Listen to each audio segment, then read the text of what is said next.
chops. That is a world-class leg. I think he enjoyed that one. Pretty indeed. Found convincingly. 4-14 darter. This is pressure being applied. Does he tempt the bullseye? He does tempt the bullseye! To book his place into Saturday night. And a very fine finish. Happy Feet takes the little fish.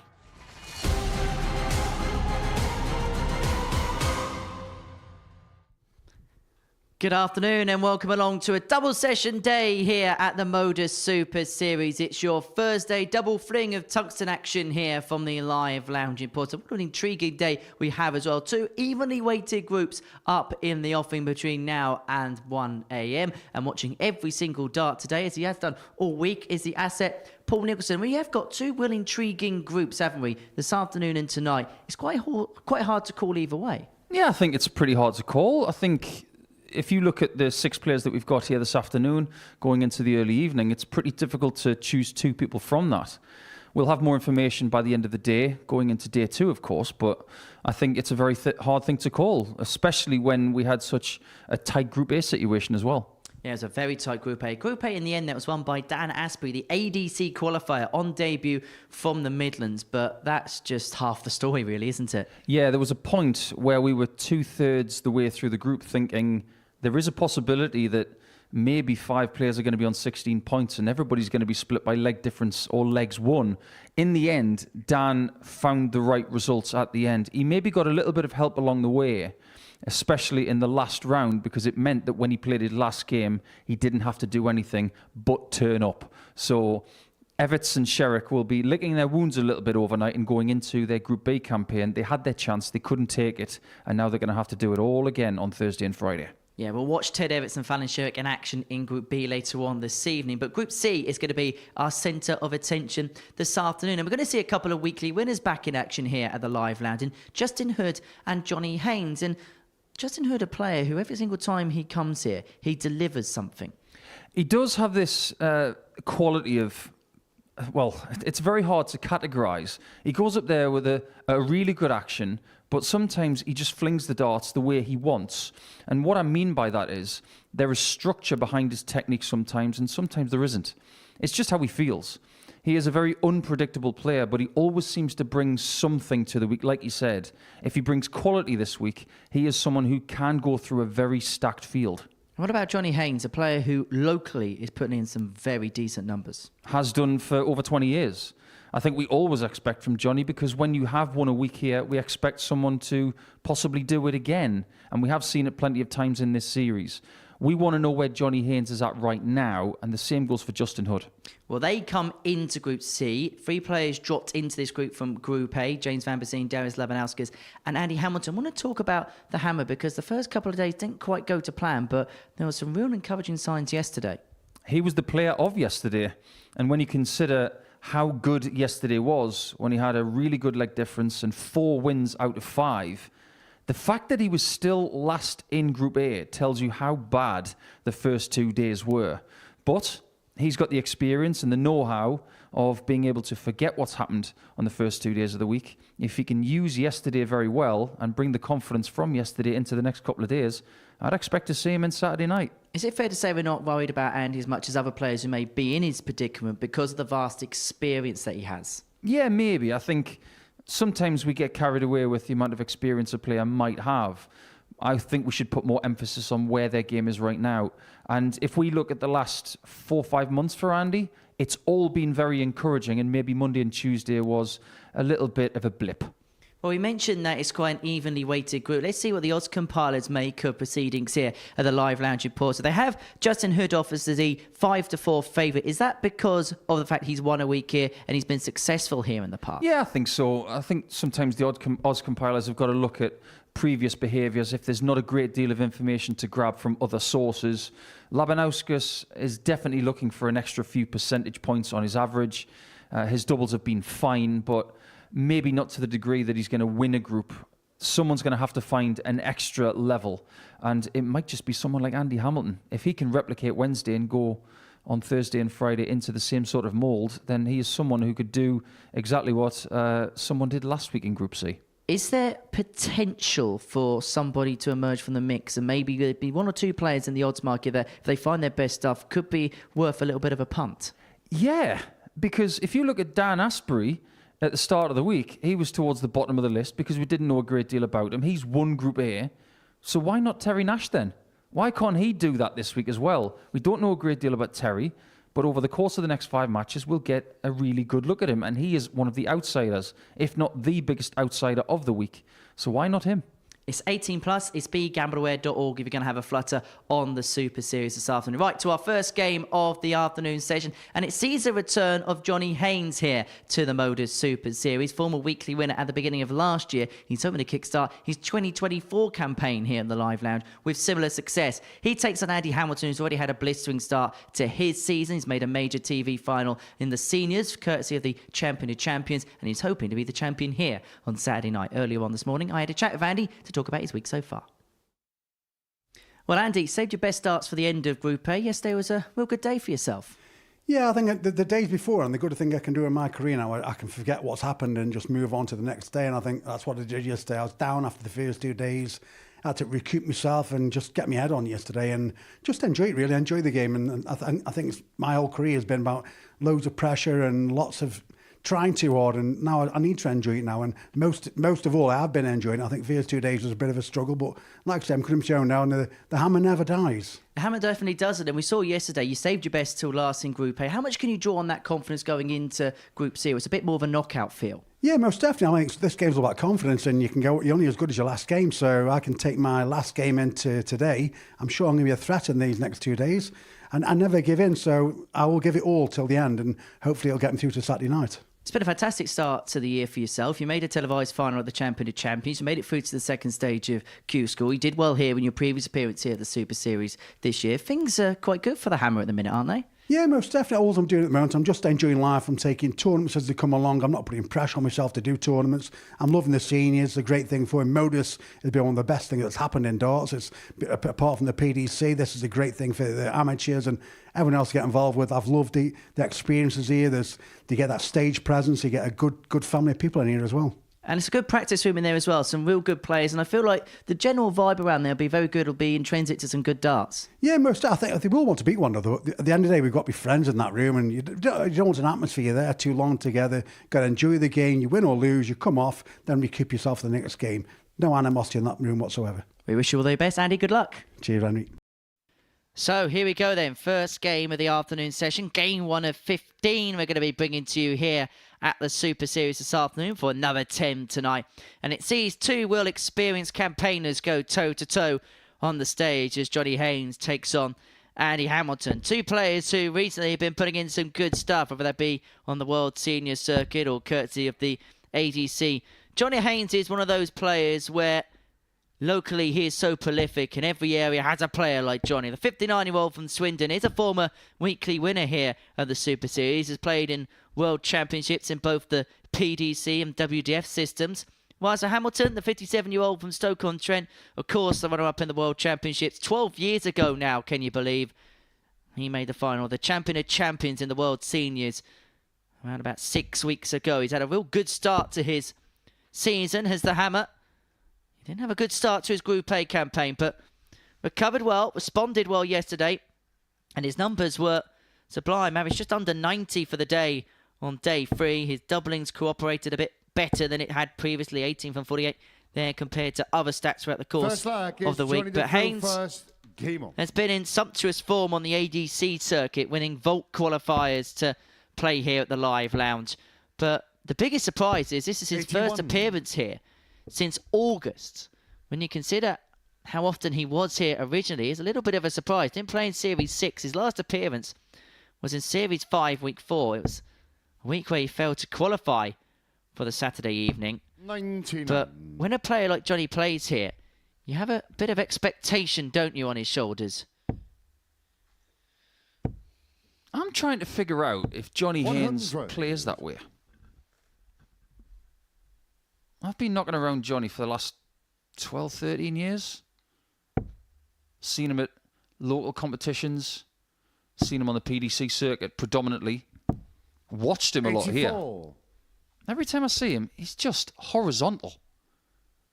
It's almost like he just wanders around life, loves it, and every now and again he flings a dart in the right direction. 81. That's how he approaches the sport. And if we could all be a bit more like Johnny, maybe we'd all get along a little bit better. And that's me off my soapbox at 1:10 in the afternoon. That didn't take long. But he doesn't put a great deal of pressure on himself. If he wins, great. If he doesn't, he will move on to the next challenge. And that makes him dangerous. First time I met Johnny was at the lakeside a couple of years ago, and I'll never forget the interaction. We were doing an interview with him before his preliminary round match, and he just said, if I win, that'd be great, but if not, I'm just going to go out there and enjoy myself. And that's the way he treats this sport. It's a hobby which he is 60. very, very good at. Johnny, you require 102. We've got a few players who come here who have that same mentality. 62. If there's one sports person that I think Johnny Haynes would get along with the most, it would be Stuart Pearce. 137. Johnny, you Because require one of them is 40. called The Punk, and the other one loves punk music. Yeah, that's game shot on the And the first punk leg. is 1-0 Johnny up. Haynes.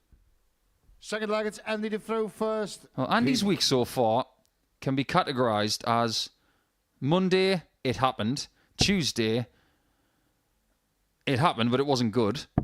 Wednesday happened, and he was the best. 96. If we look at his weekly average of 85.47, it's not bad at all. It's only about 3 points down on what he's played 60. in Open Series stuff in seniors this season, of which he's in the top 4, I might add, on that particular metric. However, his average yesterday alone was 89.92. That's so much better. More than 4 96. points better, and getting towards that 90 mark is way more threatening. And he did say in that interview with you, Henry, that he will be a threat if indeed he does 100. bring Wednesday's form here. Well, it's an interesting interview where he basically just outlined where he's at with the game. He still has that burning desire to win and pick up big trophies, but he's at a stage of his career and at a stage of his life now where he just wants to enjoy himself. He's had his years of success on the PDC circuit. He's made his major finals there, but now he wants to be in a place where 41. the sport can be fun. He can earn a few quid and still be a professional and still try and win titles, but there's not that burdening pressure on his shoulders. Everybody reaches that point where they've had enough of the pressure. There's only so much a human being can take. 119. Have you ever seen the movie Moneyball with Brad Pitt? Talking about baseball and the Oakland Athletics and the incredible streak that they had. 180. There's a line in that movie that states, everybody is told at one point in their career that they will no longer play baseball. Nobody knows when that will be, but it will happen to everyone. Same as for darts. However, 51. Johnny, you require 120. it's entirely up to the player as to when they stop. When will leg 2 stop? It might be in the next 2 darts. Well, it's been a week littered with ton plus checkouts so far, Yeah, that's and getting Johnny short of the Haynes second finds the leg. first of Johnny Group C Haynes. in just the second leg of it. He's climbed the ladder to break the throw and Third lead leg 2-0. is Johnny to throw first. Game on. Look away, Andy. Look away.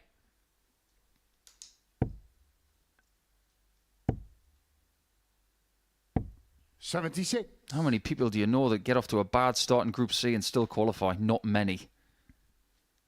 But if you look at some of the efforts that Andy's had over the last couple of days, let's say, there are some shining examples 35. of him in good form. He had an average in a game yesterday of 103.04. You don't average 103 if you're not playing well. 140. He had a 154 finish yesterday as well. And here, for me, is the biggest clue as to why he might improve as the days go on. I said clue. It's not conclusive proof. 134. It's a possibility.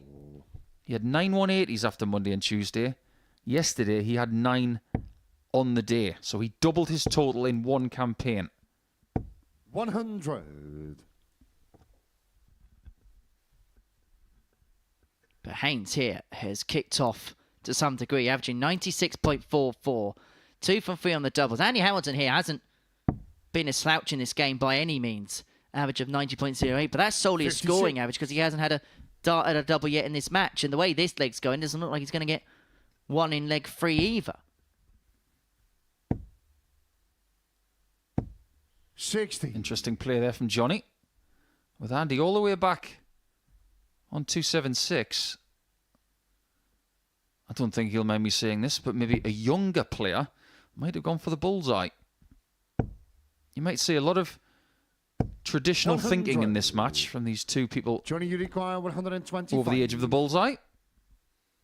Speaking of the bull, he's not going to use it. Well, Hamilton not on a finish. There wasn't 57. necessity of going down there first. Has left himself on 68 upon his return. Hamilton looking to apply pressure. This would be for a break for the hammer. One thing that already has to be addressed is that low first dart. That plagued him the first couple of days. 100. It was so much better by the end Johnny, of you yesterday. require 68. It's plagued him on the 60, it's plagued him on tops and 5s. And Johnny Haynes is plaguing him right now. Tops. Yeah, that's been 3-0. short in the third Ruthless round. from Haynes. Johnny 3 from 4 on the 4 checkouts. targets, And that Andy Tops is on a Defoe string first. for him. Came on.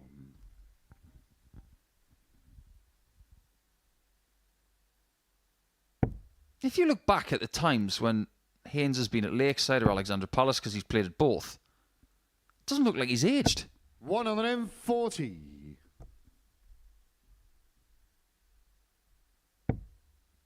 It's almost as if he's suspended in time. 60. I bet he wishes his darts could do the same as well.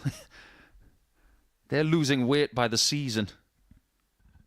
Well, it's the same set that he's used for the best part of 25 years. The only thing that's possibly that'll ever change is the chalk that's actually put on the dart. 100. And they are light as a feather. I remember when he played at the Champions Week, he came up to me after a session and he said, I was talking to him about his darts, and he said, 43. they are as light as I make it out to be. Have a throw with them. And I had a chuck with them, and they are light. Like, they go through the air. We'll have to get them weighed. Because when he originally got them, 41. I suppose we can only ask Johnny how much they did weigh then. But as for now, if I was to guess the weight of a dart like that, 95. I'd have to say something in the region of 15 grams. And when the average on tour, any tour for that matter, is around 22, that is very light. 100. And we're seeing the trend of players who traditionally would have lighter darts up in their grammage. I know the obvious example of which is Stephen Bunting, who's brought up his 12 grand feathers up to a heavy 16. And talking about heavy scoring there from Haynes, leads himself on 132 if this 120 doesn't go. Again, a low first dart. He can't climb into that 60 the way that 60. Johnny did. Johnny, you require 132. So it is a match-winning chance for Johnny. Oh, look at that lie. Get the 57. This is on. And so Hamilton here is going to get his first darts at a double in this match. 60. And you require 60. He's had to wait a while for this chance. Goes low to go high. This is his MO. And it that's works been to a short on the perfect forward degree. line. Back to Andy 3-1, Hamilton. but Haynes throws for it. Fifth flag is Now, if Johnny you're Defoe wondering about first. that first Came dart, on. that is something that Andy does. Because of his angle of attack, he doesn't want the big single. 140. He wants the flight to be completely out of the way. It is a risk. but it is a calculated one. And considering how many darts he's thrown in this match, the segment that's been hit the most 60. is the small 20. He's had plenty of practice at it. Plenty of practice over plenty of years. And later on today, we've got Group B 81. action as well, and two other players who occupy a top 7 position in World Seniors averages this season. Richie Howson and Ross Montgomery are going to be joining us later. They will play alongside Everton Sherrick, who didn't qualify from Group A, but did make the top 140. half. And the other person making up that group, a certain Shane McGurk.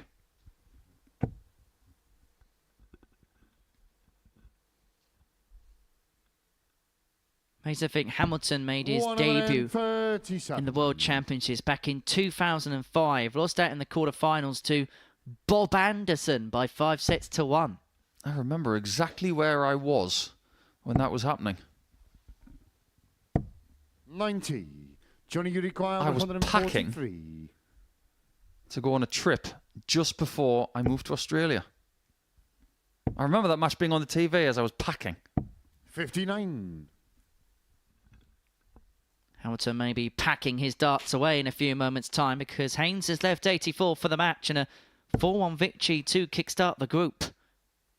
There was big expectations on the shoulders of Johnny Haynes. Maybe not so much on himself, 85. but Johnny, you require 84. us as pundits and many of the punters out there. And this 84 will seal a 4-1 success. Well, that's the first real stray dart that he's thrown in this match. And so it's all about setting up, 19. which he hasn't necessarily done. As it's And given you require Hamilton an outside chance 126. of the 1-2-6. And this would be for a breaker to bring it back to 3-2.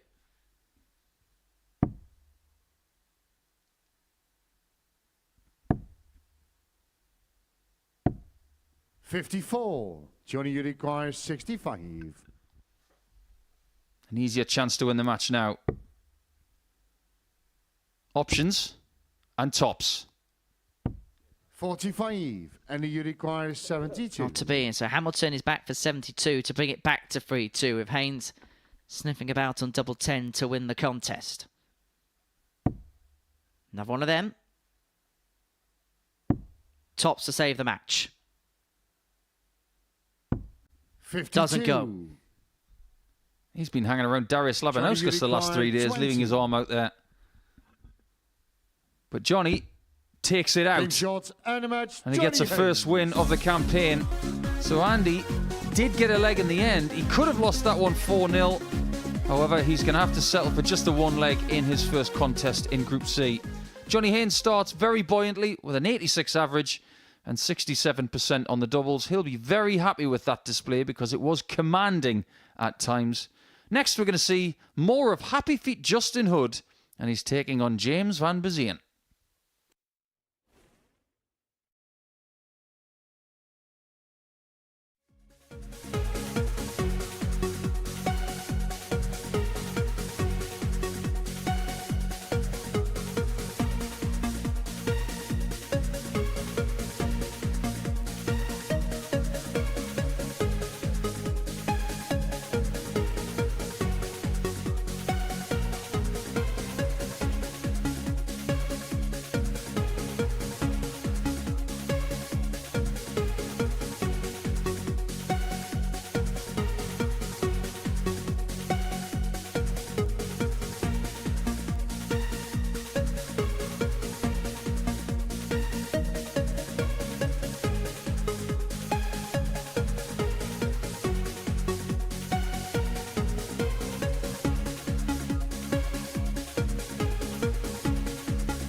Welcome back to the Modus Super Series. For the break, Johnny Haynes got the better of Andy Hamilton by 4-1. Good quality contest to kickstart the day.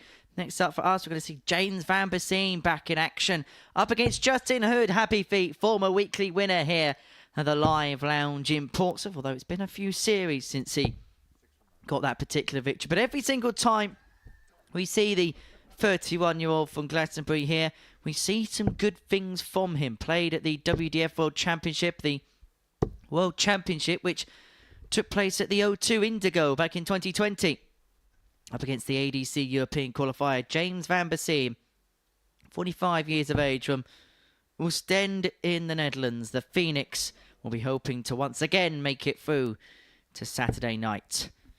Justin's one of those players who has a real high ceiling, and we saw it when he won the week that he originally played in, and ever since has been knocking on the door of success without actually opening it for a second time. Yeah, let's see what he can do this week. A couple of decent days might get him into another Saturday night.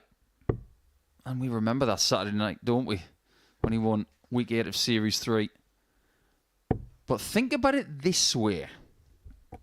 First leg is just in the throw first. Game on. It's been a bit of time since then. I know these weeks are hard. 60. You only predominantly get one crack every series. But this is Series 7. Multiple series have passed where Justin has not succeeded here. So that might irk him 81. a little bit. And into action. But for someone who's from Glastonbury, one of the most famous places in the country, 180. it gets very, very busy around festival season, doesn't it? Just like that Treble 20 got busy there. I wonder what it's like for someone who lives there when that festival's on. It must be chaotic. 180. A bit like the beginning of this match, back-to-back 180s for the pair. 97. It's taken James a little bit of time to get into his rhythm this week. He has got less time to get into it here in this group. This is where, on Thursday afternoon, the urgency starts coming into things. You don't have a second chance now if you graduate from A to C or A to B.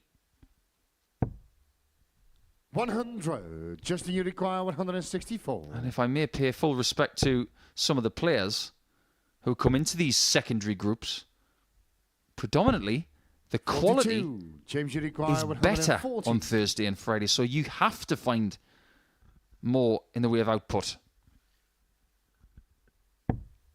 Vanbesien isn't going to find the 140 for a break of throw in this opening leg. Hood's going to come back for 122 and 44. going to be under Justin, you severe require pressure. Vanbesien does 122. leave himself on a 2 data, but could have left it more handy than a 96. Well, still on. Triple 20 would have left the bullseye. 49. Vanbesien back to James, take you the opening require leg against 96. throw.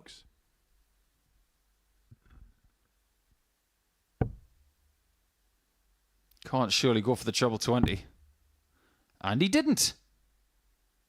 Yeah, that's game short. That is a picture-perfect 96 with 2 doubles. Second leg is James. It doesn't get much better than that. Game on. An early blow to Happy Feet. Maybe a line you would only ever utter in this sport. The nickname Happy Feet comes from the fact that Justin played a Super League game once upon a time, and he didn't have the 100. appropriate footwear to play in said match on a stage. And so he had to borrow a pair of shoes from somebody in the auditorium. And because the size of shoe was way 57. too big for Justin's toes, well, he was sliding around in them as he was trudging up and down the hockey to play said match. And that's where the nickname goes from, because it's a bit like in that film with the penguin, he was dancing up and down. 140. Every nickname should have a story.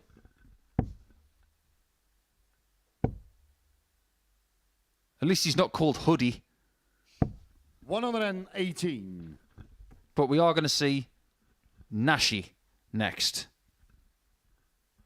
Can't wait to get my teeth stuck into that one. There it is. First one of the day. 131. 41. If you look at the way that Justin plays this sport, especially with his first dart, 56. I defy anybody not to see a James Wade action. Look at the way he prods the dart out and spins it, then back and through. Technically, it's very, very good. But look at the way it's done. It really does remind me of Wade. It's got nothing to do with 100. being lefty. It's the technique. There it is. Spin and forward, back and through. So James Wade. And the mechanics of the action just breeds consistency. There's such 60. a good tempo, there's James such a good Unicry, rhythm to it. 120. However, he could find himself 2 behind. Remember, he was the bookmaker's favourite at the beginning of the day to go on and win this Group B. Vanbesien 120, and he's got 6 from here, and decided to go for 3 tops.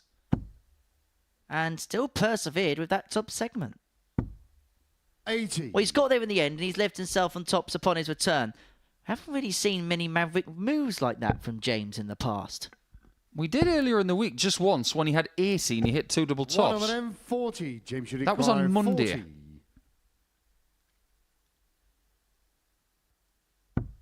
That's game shot in the second leg. James Vanbesien. Who are we to criticise? He's 2-0 up. However, that was Third leg is just in the throw first. a little bit different. Game on. Maybe he went to sleep last night reading How to Play 501 by Jose de Souza. Or possibly Greg Ritchie. 93. Because he's the only person I can remember in the history of this tournament hitting 3 double tops and 120. And he did that the week after Jose did it in the Premier League. Well, he's playing very well here, James, having just a tick under 97, 2 from 2 on the doubles. There was glimpses and there was signs of this yesterday from James, particularly towards the latter end of the day, after 103.66 and a 4-0 dismantling of Ted Evans. He's had one good performance every single day, hasn't he, so far this week, Vanbesien? Well, one good performance a day will maybe get you 2 points. What you want from this group is a minimum of 12. 100. Although, correct me if I'm wrong, last week 10 was enough. Marvin van Velsen had 18. That'll get you through to Saturday, all right? 134. Well, 16 points is the cast iron guarantee when it comes to a Group C. If you get to that particular point, you can't be surpassed by 2 other players because you would have only lost 2 matches in the entirety of the group. 55. Justin Unicry, 140. Take the ton and run.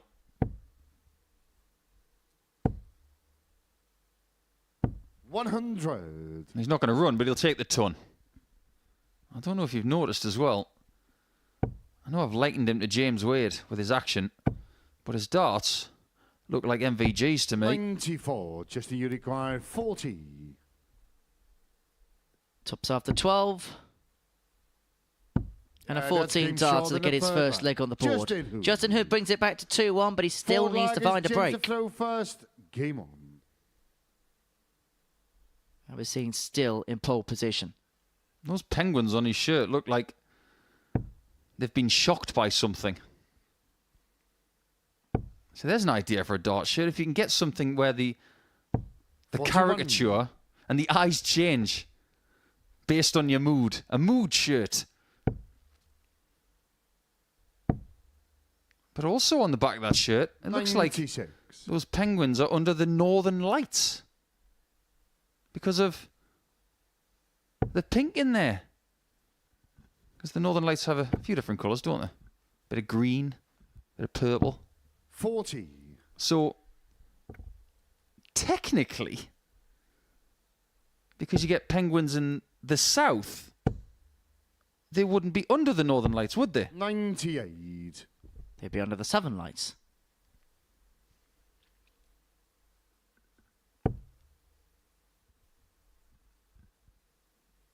Well, interesting. If you have a look at these scoring passes of plays you just did there, you couldn't separate the pair in terms of the scoring power pack, although Vanbesien has found a fifth ton of the contest compared to Justin's 4. 140 plus apiece, one maximum apiece.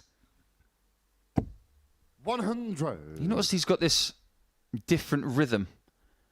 Sometimes he'll aim dart 1 and then flow with darts 2 and 3.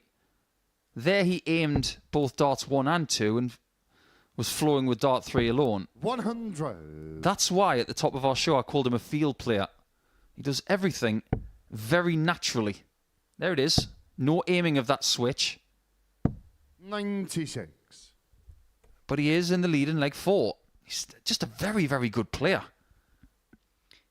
He's a little bit like Johnny Haynes in the respect of every area has one of Justin Hood. One of those enigmatic fair players who maybe doesn't travel the circuit as much as maybe some other stalwarts, but when he does play, he is a competitive threat. 92 left with 2. Double 16. Yeah, that's Very, very good. We can now give him a ton plus out. And that means that every single player who has thrown a dart on this stage here this week has got one. No pressure tell in the next game. Oh, what a start. Justin Hood is just beginning to turn the game in his favour. Averaging 98.61 now. These two are seesawing to some degree. Back comes James. 108. And if looks could kill, that treble 20 would be on the floor. 100. He's averaging 86.42 for the week, is James, with 35% on the doubles. They're not bad numbers. He, like Hamilton, has got a 103 average in the bank in a game. We didn't expect that from him, but most of his best stuff came yesterday. His best individual performance, his best finish of 161, and his best daily average as well of 87.95. 99. That's why we believe that James is starting to trend in the right direction.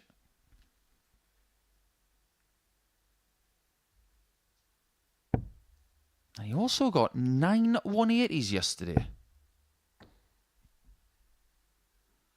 That's not bad. Almost 1.5 per match. If he can get a little bit closer to what Dan Asprey was doing on Monday and Tuesday by getting more than 2 per match, he might put himself in some better positions. This is a lovely position. 85. James doesn't quite go, but he has forced Vanbesien to take out the 161. And he went 2 in front in this game. He looked very comfortable, but then the Justin Hood charge came into effect. He's left tops after 12 again to lead 3-2, and he's now playing the darts, 41. befitting of his status as group favourite. Yeah, that's game shot in the 5th flag. Somebody give me a camera. How pretty was that tops? 6 flag is James to throw first. Game on. Yeah, he's going to be a threat this week. He looks hungry, and I'm still not talking about Chinese food. If you don't know that story, when he won his week, he said he was going to spend the winnings on a lot of Chinese food, and he laughed about it. But he must be a big fan of it. I wonder what his favourite dish is. That's a question we should have asked, but if he wins Champions Week, he has said he's going to open a Chinese restaurant, and we are allowed to dine in that Chinese restaurant as long as the cost of the meal isn't too expensive. So we're not allowed to order the aromatic crispy duck then? I'm not going. But I am genuinely curious. If you've got a favourite dish from a certain type of cuisine, I'd love to know what his favourite Chinese dish is, as long as it's actually a Chinese dish. If he says curry and chips, then I'll walk away. 35. The worst one's chips when they put it on a curry. Who goes to a curry house and puts chips on their order? You don't go to an Indian restaurant and get chips. Here's the caveat to that, though. Apparently, Chinese restaurants do the best chips. But Justin is chipping away at his 226. Maybe not enough, though. 42. Not enough indeed. Giving James a bit of a second bite here. He's got to get this 60. 41. Advantage Hood. Well, after the first couple of legs, James looked like he was going to run away with it, but right now it looks all good in the hood for Justin. 59. How long have you been waiting to say that? No comment, Your Honour. 125 again he's left. This time to win the contest, but under what pressure is it going to be under? 100. Some. Justin, you require These 125. are square tons, James. But this, for the match, and a 4-2 win for the bookmakers' favourite to win the group, Justin Hood. Bull. Oh, he's too good. He's found 2 of them. 109. James, you require 100. It's worked out okay in the end, but he has to wait to see if he gets a look at 88. Had he hit that 125, it could have been Holly Hood, not Hollywood.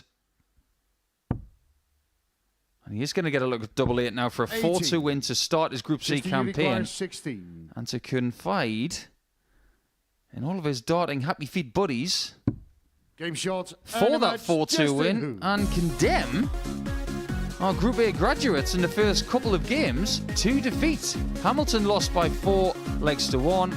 James Vanbesien has lost by 4 legs to 2, which is not good news for Darius Labanauskas, who's going to play against Terry Nash on debut next. Look at that 97.6 average, and look at the percentage as well. Justin Hood, the favourite for Group C, definitively.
Welcome back to the Modus Super Series, and for the break, Justin Hood justified his tag as favourite to win this Group C, getting the better of James Vanbesien by 4 legs to 2, averaging 97.6 in the process. And for us now, time to see the debutant, Terry Nash, in action, the 36-year-old Boss Baby, his nickname. Up against Darius Labanauskas, the 47-year-old from Lithuania, Lucky D, former PDC World Championship quarter-finalist, that 4 years ago, back in 2020. This is the final game from the first round of fixtures. A first round of fixtures so far, which statistically, Paul Nicholson, has looked very, very good. Yeah, very good indeed.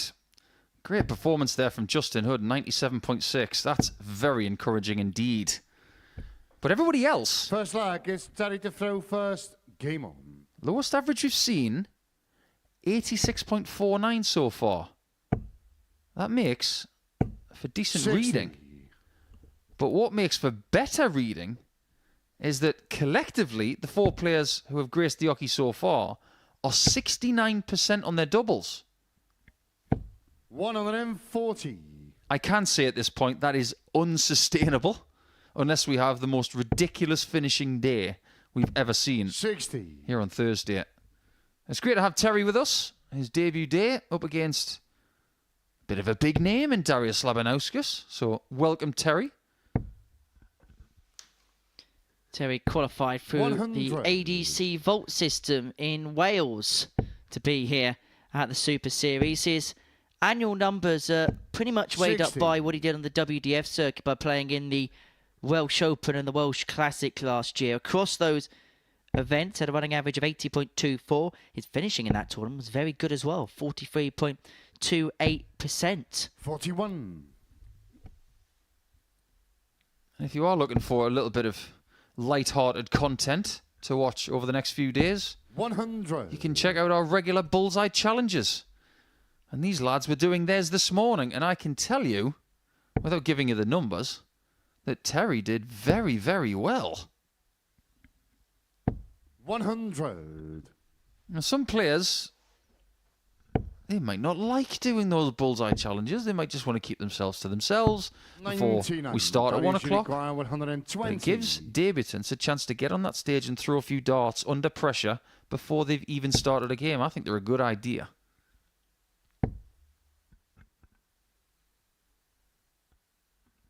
Terry's going to have a crack at a 1-2-2. 60. Terry, you require 122. Is he going to get a shot at another bullseye? He is. 97. Darius, you require 60. And so Labanauskas back. Should have 2 in hand at tops, mate. And we'll hope to keep up our impressive trend of that's finishing. been short Indeed, of he the will. first leg. Breaks the throw in Darius leg Labanauskas. 1, leads 1-0. Second leg is Darius to throw first. Game on. Is it me wearing the Captain Obvious hat, saying that Terry Nash is called Boss Baby because he looks like Boss Baby? I think there's some 43. truth to that rumour. Well, I don't know Terry. I met him this morning. I said hello. I said welcome. 140. I'm not the kind of person who goes up to someone new and asks them everything about their life. I don't know. He might be CEO of a nappy company. Don't know what all those nappy companies are all about. It's all child's play, really. 134.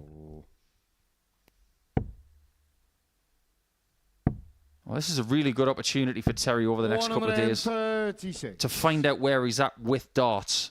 What the ADC has done is it's given so many people opportunities to figure out what they can do when they're up against some other experienced pros and people of their level. 96.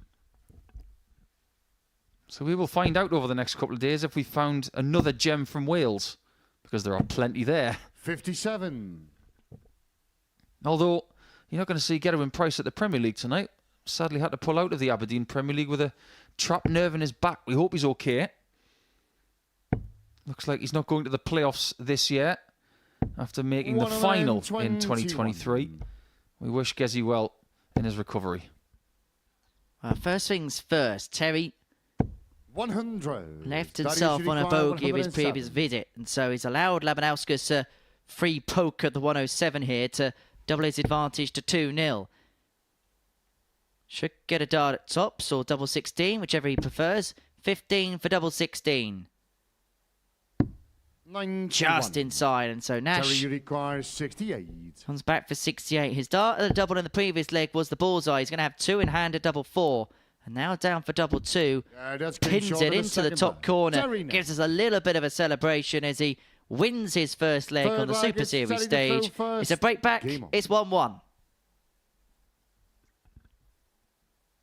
I mean this in the nicest way with players like Terry who win their Vault 43. series and come to play on the stage here at the Live Lounge Porter. To a certain extent, for some ADC players who win their way through the vaults, this is a little bit like their World Championships. They're one real big tilt at something 100. major in the year. Stephen Johnston was here not too long ago, and he said for him this is as big as it gets for him because 41. of work commitments, because of what happens outside of darts.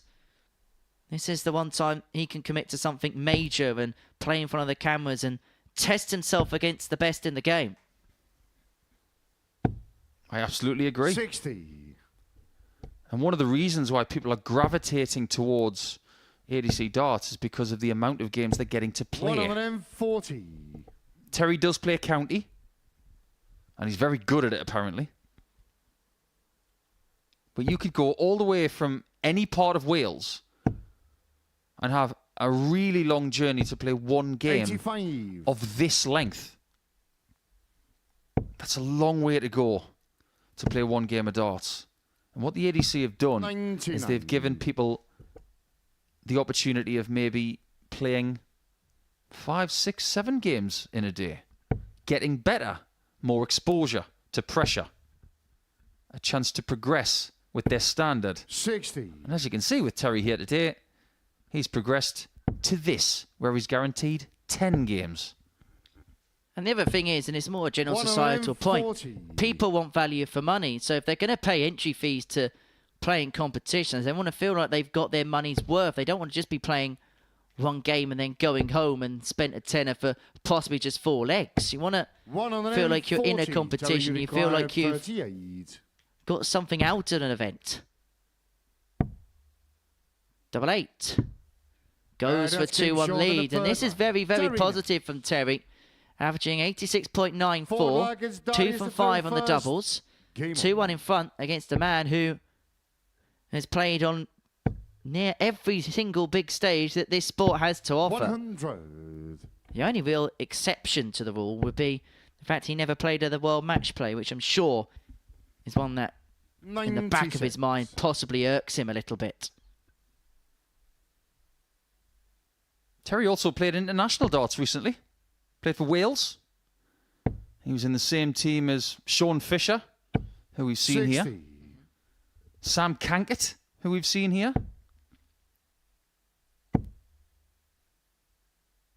It was England who dominated those 66. home internationals. And the Welsh captain, Calvin Phillips. Multi-talented West Ham United footballer, apparently. A multinational by the sounds of it as well. 97. It's Calvin with a C, by the way. It's not the same person before anybody starts getting in touch with us on our YouTube live chat. 140.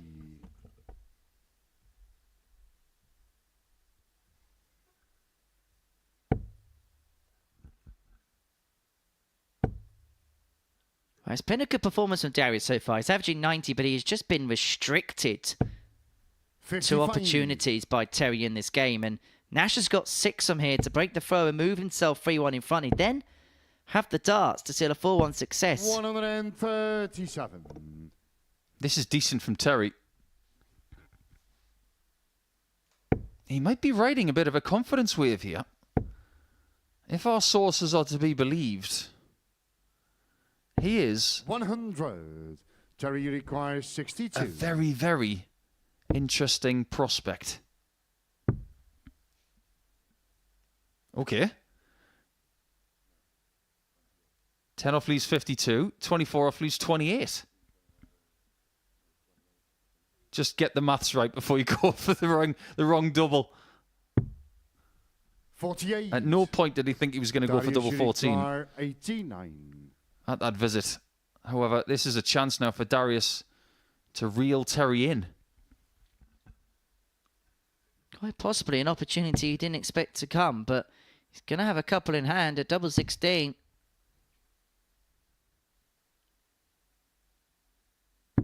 Yeah, To that's square King Sean this in the game fourth up at line. 2 Darius apiece. Labanauskas.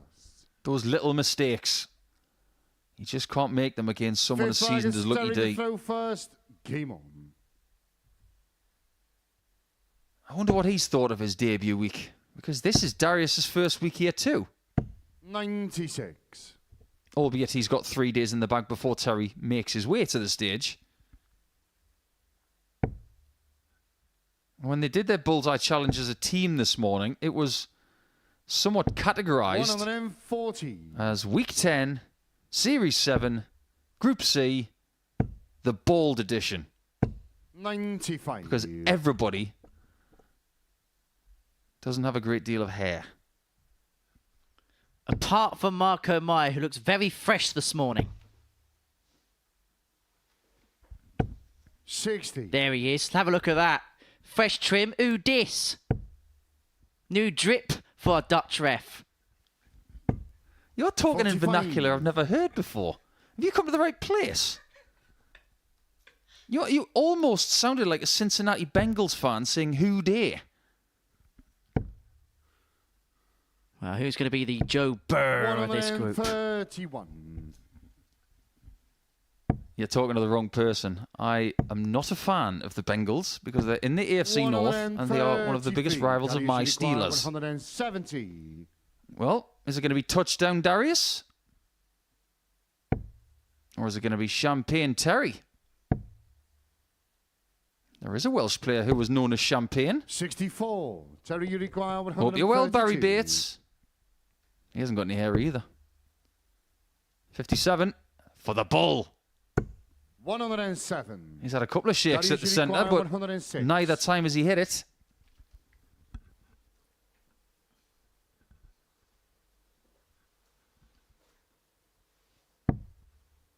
Well, Nash had an opportunity to move himself 3-1 in front in this game. Labanauskas here, if he could pin the double 18, will get to 3 legs first himself. Keeps up the trend of every single match featuring a ton plus out, breaking the throw of Nash, and now throwing to win. Missed doubles have cost Nash big. So far today, the doubling has been superb. So maybe 2 out of 7, which is what Terry's got, is not going to cut it. 60% for Darius. And we've had 67% from Haynes and Hood as well. 140. Technically, Nash has got one of those throws that is very organic. It's very Jockey Wilson. It looks like the kind of throw that he's had his whole 100. life.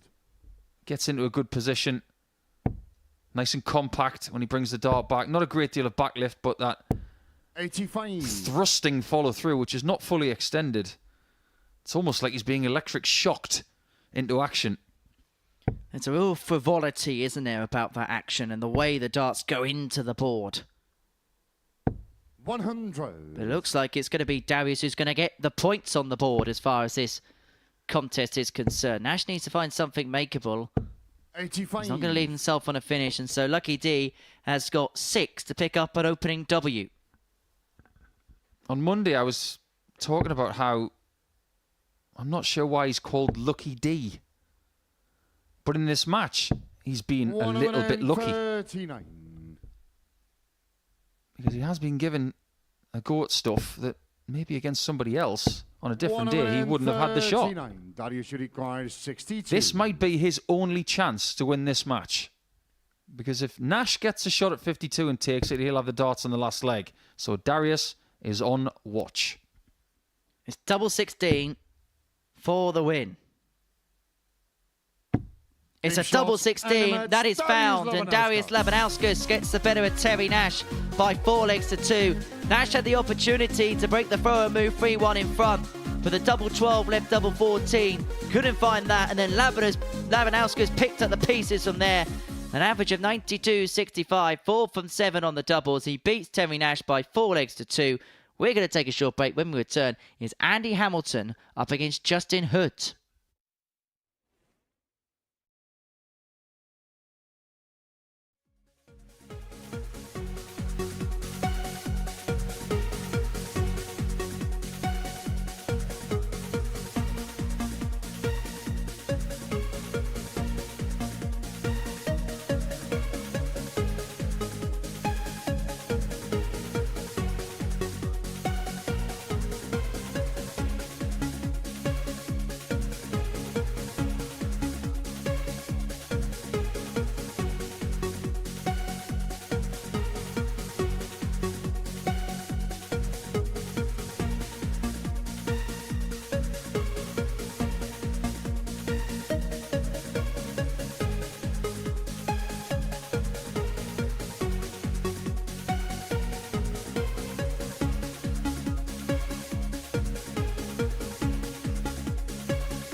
How have I gone from being top of the tree to not being able to let go of my darts? And I honestly think I'd just get destroyed on that tour. I think it would kill me confidence-wise. You get in the top 2 of the development tour, you get offered a tour card. Yeah.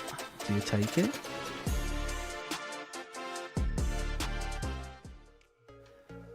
The two-time champion of the world, Beau Gries, had a sit-down with us for a history-making weekly win here of the Modus Super Series last week. That on top of plenty of other bonus content available now if you subscribe to the Modus Super Series YouTube channel. Here on the Hockey, we've completed 3 matches. Our first round of fixtures on this Thursday afternoon. Before the break, we saw Labanauskas get a bit of Terry Nash by 4 legs to in a high-quality encounter. In fact, every single game today has had that real flair, that real quality. Justin Hood's put in the performance of the day so far. Averaged 97.6 and getting the better of James Vanbesien by 4 legs to 2. He's also 4 from 6 on his doubles. And he takes on Andy Hamilton in our 4th game of the afternoon session. Hamilton averaged 87.34 in a 4-1 defeat to Johnny Haynes.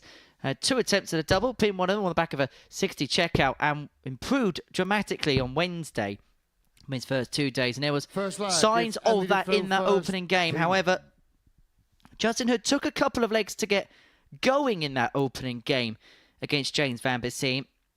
The issue the rest of the field has is, once he did get going, he played some frightening stuff. Yes, he did. We don't expect Justin to maintain a 97.5 average, but maybe he could. I suppose when you put it into one performance, there's no reason why you can't do it again. What kind of range do you think, Henry, average-wise, is going to get you into a very strong position by the end of the day? I'm going to go something around, 140. based on what we've seen in round 1, maybe 89, 90? That was exactly what I was thinking. This is a high-quality Group C, and sometimes I feel like Group C can get a tag of being the weakest group because you have the bottom 3 players drop down from Group A, but you look at the quality and the strength and depth, and even Terry Nash on debut, who we knew bits about but didn't know how he was going to react on this stage. The signs are very encouraging. Basically, to put it bluntly, 49. if you're not up to scratch in a game, you may well just get drubbed.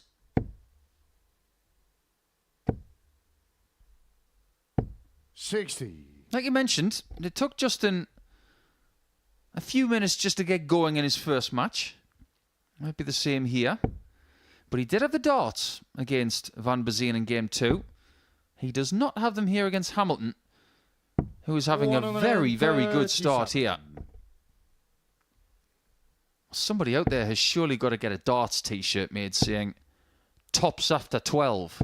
Sounds like a really good brand. You require 40.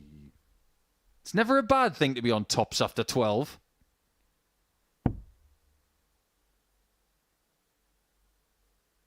Yeah, that's game shot in the first. Or maybe it's better to have the 14 darter in the bank, which is exactly what Andy's just done. That's his second leg of the day. Second leg is just in the throw first. Game on. He still maintains 50% on the doubles.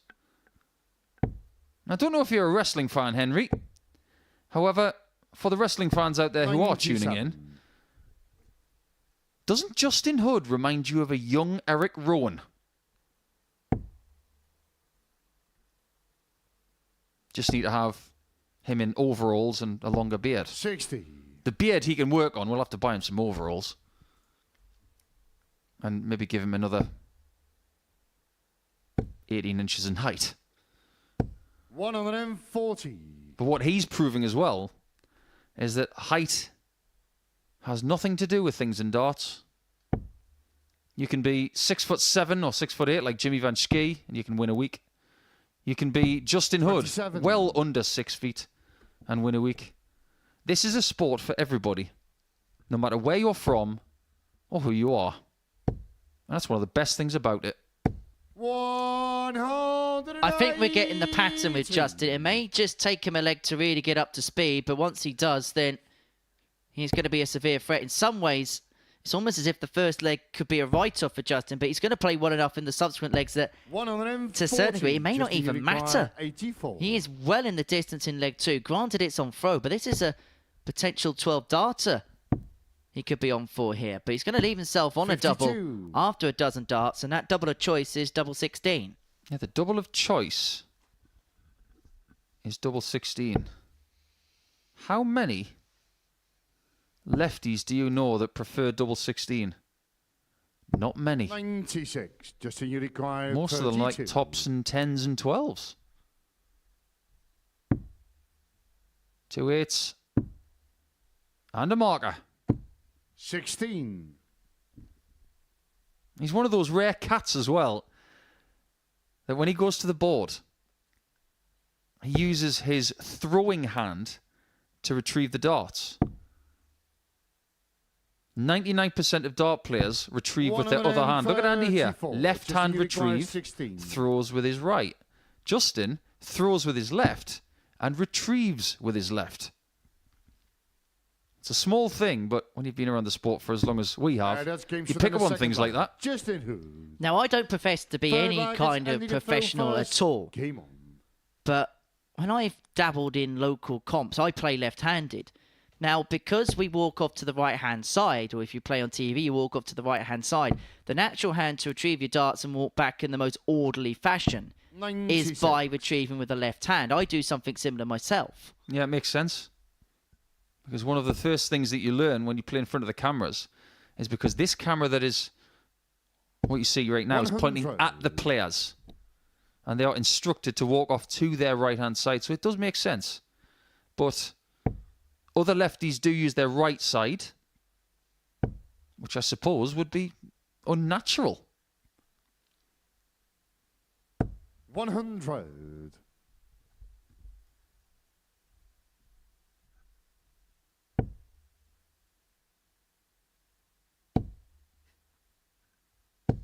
Someone in our 81. live chat on YouTube has said that we need to start a little Wyatt family faction in darts, which means you'd have to get another couple of people involved and somebody wearing a very scary mask.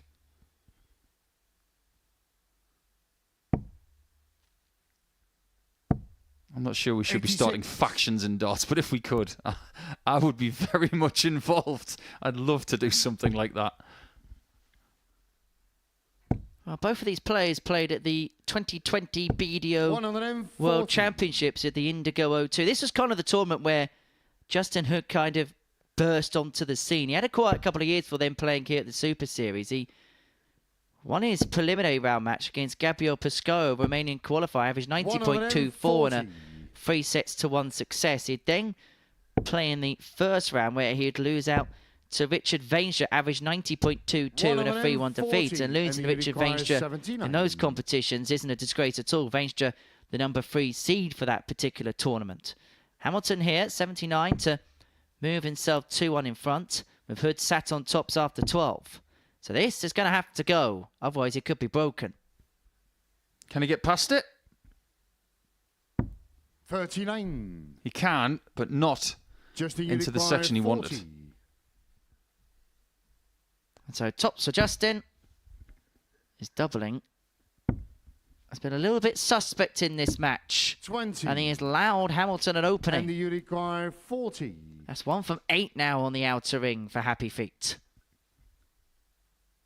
And Hamilton is playing sneaky well. Yeah, that's game This is short more in along the third lines line. of the stuff that Andy we saw from him yesterday. I posed a question as well Forward on lag is just in the Tuesday. throw first. Game on. Andy has been nicknamed the Hammer for his entire career. Walks out to a bit of MC Hammer. 41.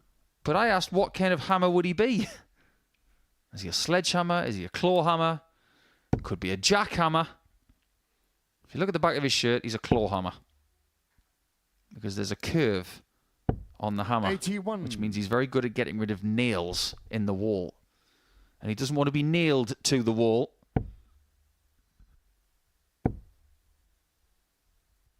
$100. There it is. That accent over the. Hoping to give Justin Hood a hammering in this game. It's always the aim. He did have some good choices for walk-on songs, didn't he? He chose to go with You Can't Touch This. A really good choice. He could have had Sledgehammer by Peter Gabriel.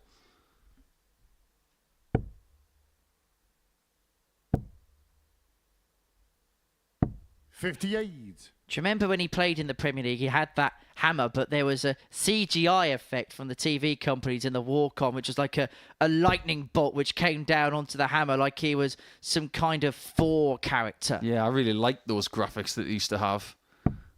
80. They used to have Mark Webster as Spider-Man shooting the web. We used to take the mick out of him for years after that. Yeah, there were some really interesting ones. Phil Taylor's were pretty good. MVG's were pretty good. Chisnell's were all about bling, weren't they? I think Rog had something to do with that, didn't he? 58.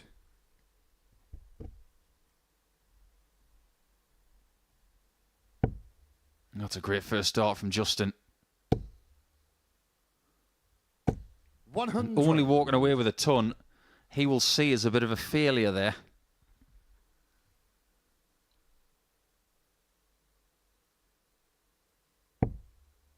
Seems to me like Andy's getting used to this range around the 60. I may have just 30. given him the Just ultimate commentator's curse, by the way. 145. But he's not hitting that small 20 as much as he did earlier in the week and the start of play here today. Look at this. Double top. 125. Typical Justin And you Hood. require 152. He has a terrible visit and then he pops up and nearly pops a 145 on us. It's been a strange game, this. Hood comes back for double 10 for 2-2. And it feels like 58. you can make Just an the argument that required either player have been 20. on top in this game. It's been really strange. But missed darts at double has been his downfall. Yeah, that's But he finds the double 10 last dart in hand to square this contest up at 2 apiece. 2 from 12 on the finishing for Justin Hood in this game.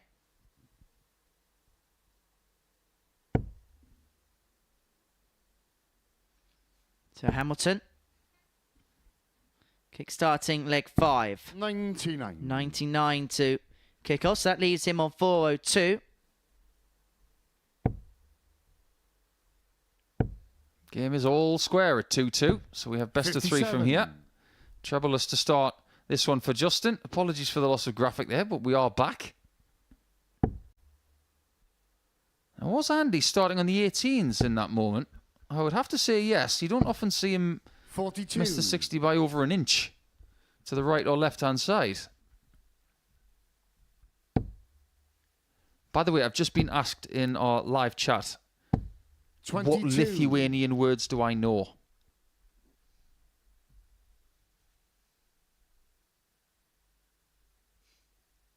Does that silence tell you everything you need to know? Nothing.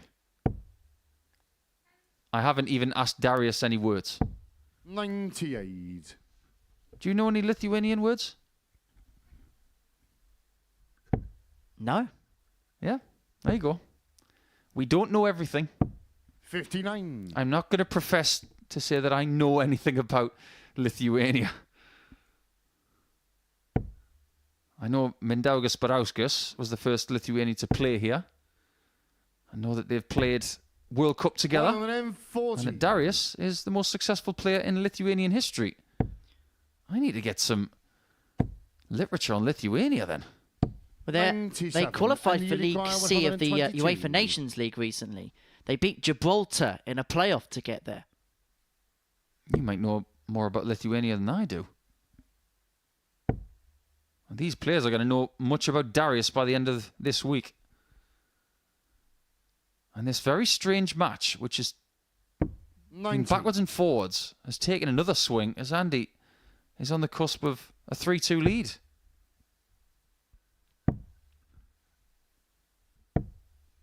Maybe more proof that Justin Hood is very 32. hard to predict. In this game, he is a good 18 points down on his previous performance. He's got 2 markers 14. and comes up Just short, the Uruguay leaving a very awkward-looking 136. double 9. So 136 for the break and a 3-2 lead. Is it fair to say that Justin Hood is blowing hot and cold right now? 60. And Very you much require so. 18. An unexpected double 9. But an expected 3-2 lead.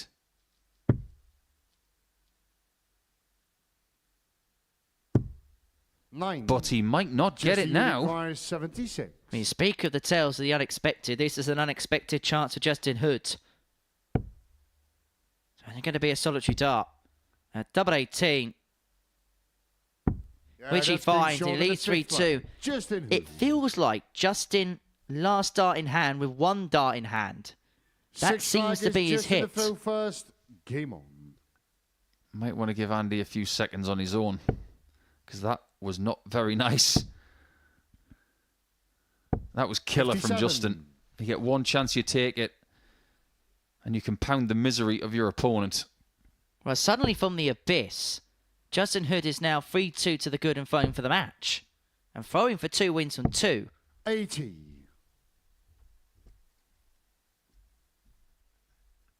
I know we were talking earlier in the week about winning ugly. 132. This is exactly what Justin's doing right now.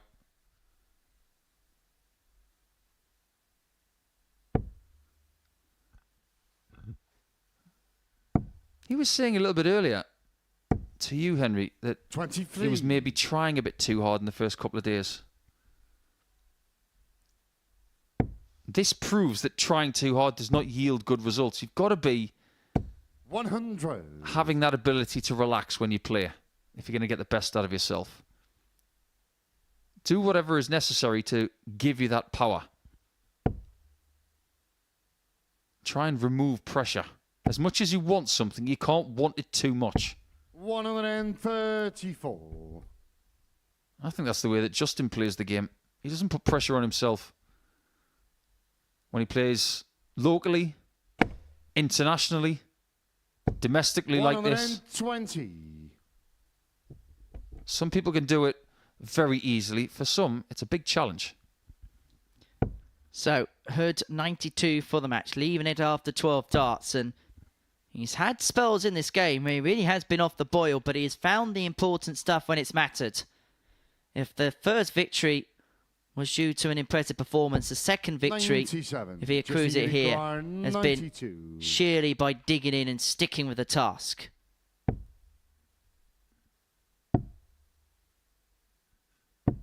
$52. And you require 167. This would be some way to save the match. This is the biggest finish of the week so far from Ted Everts.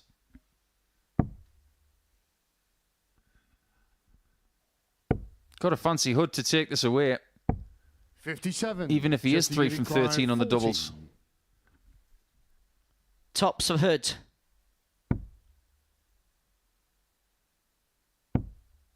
Double 10 for Game 2 shot, and the wins match, from Justin 2. Hood. And Justin Hood may not be a happy man of his performance, but Happy Feet will be happy with the 2 wins that he's accrued. He's got the better of Andy Hamilton by 4 legs to 2. Not a classic performance for the man from Glastonbury, but he will take the W nonetheless. Coming up after the break, Darius Labanauskas up against Johnny Haynes.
Welcome back to the stunning live lounge here in Portsmouth for the Modus Super Series. It's Thursday afternoon, which means the beginning of Group C. And before the break, Justin Hood got his second win in succession, getting the better of Andy Hamilton by 4-0, averaging just a shade under 80. That was despite 4 from 16 as far as the doubles were concerned. Next up for us, Darius Labanauskas up against Johnny Haynes, our 5th game of the session. Both players winning their opening matches. Haynes 4-1 against Andy Hamilton.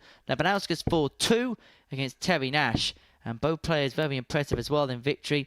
Labanauskas 92.65, Haynes 86.89. Both players good on the doubling. 4 for 7 from Labanauskas, 4 from 6 for Johnny Haynes. And both players with ton plus checkout in there as well. And they both play to those sorts of numbers. We should be in for a high quality clash.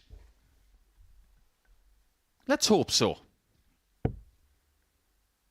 But if you're going to categorise Johnny Haynes in some way, 86. What one word or couple of words would they be? Because I'd put him in the same sort of mould as Andy Bolton. Someone who's been around a long time, who has always been categorised as dangerous and a very good player, but has never had a marquee win. 100. Has won here, which is very commendable in a weekly sense. But by having a marquee win, I mean something of real consumption. 140. Think about some of the titles that Labanauskas has had, and he has been a world number 1 as well in the WDF. So when he goes to some sort of dinner 60. in Lithuania with all these sports stars, Nash careers, 161. I'm a former world number 1 darts player. What would Johnny say?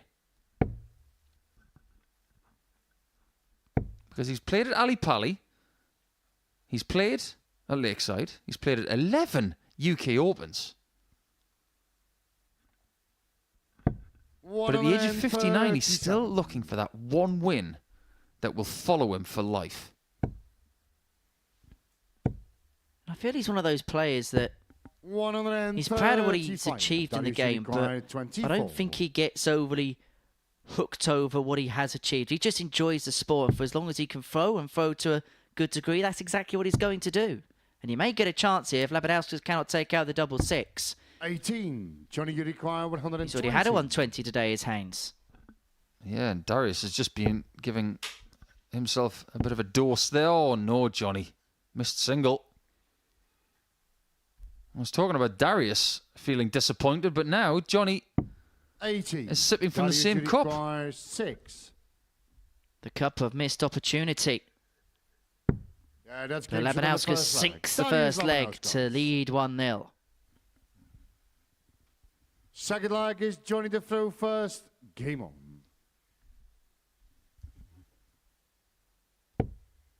Yeah, Johnny's also played on the European Tour in the PDC system 180. 8 times.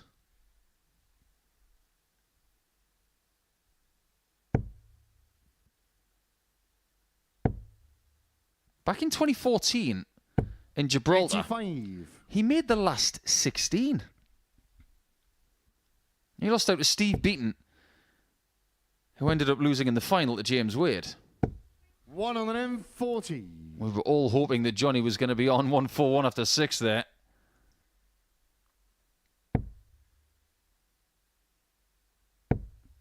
But back in that tournament, I just want to bring something to people's 100. attention. 2014 is obviously 10 years ago. In the first round of that tournament, he beat Dennis Ovens 6-4. In the next round, he beat Peter Wright 6-4, averaging 98.5. Played nothing but legends that weekend. But making the last 16 of European Tour events is not an easy thing to do. Tops. 4. He has got time. But it has severely damaged his average. It's down to just a measly 102.44. 81. Johnny, you require 40. Come on, Johnny, prove us all right. You've still got it. Yeah, that's Told you. game shot in the second leg. Johnny Haynes. Still got it at the age of 59. Third leg, it's Darius to throw He is first. far from Game done on. yet. But if I may take it a little bit further about Johnny's career, you think the last 16's good? How about in 2012, the year that the European Tour started, he made the quarterfinals. 140.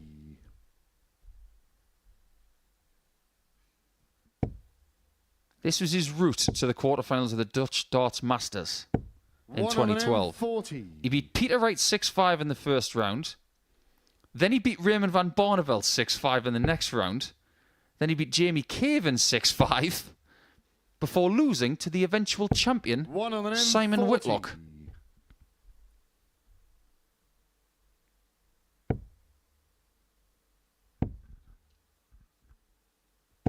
That was a pretty good weekend for Johnny. Taking out two of the biggest names in the history of the sport. If you'd have said to him in 2012 that 12 years later he'd be playing in a former church in Portsmouth, 81. in a format like this, he would have looked at you strangely as if to say, where has darts gone then? Well, darts has changed 100. in the last 12 years. Darius should require 140. And I mean that in a good way. 40 for Darius to lead 2-1. It's felt like the kind of game so far where the player who's had the throw first in legs has really dominated the scenes, but that could be a bit of a slip. 161. We'll see how big a slip that treble one could be in a few seconds' time, but Haynes is going to take out the 161 to directly punish. 59. Darius should require He doesn't make 97. any hay himself.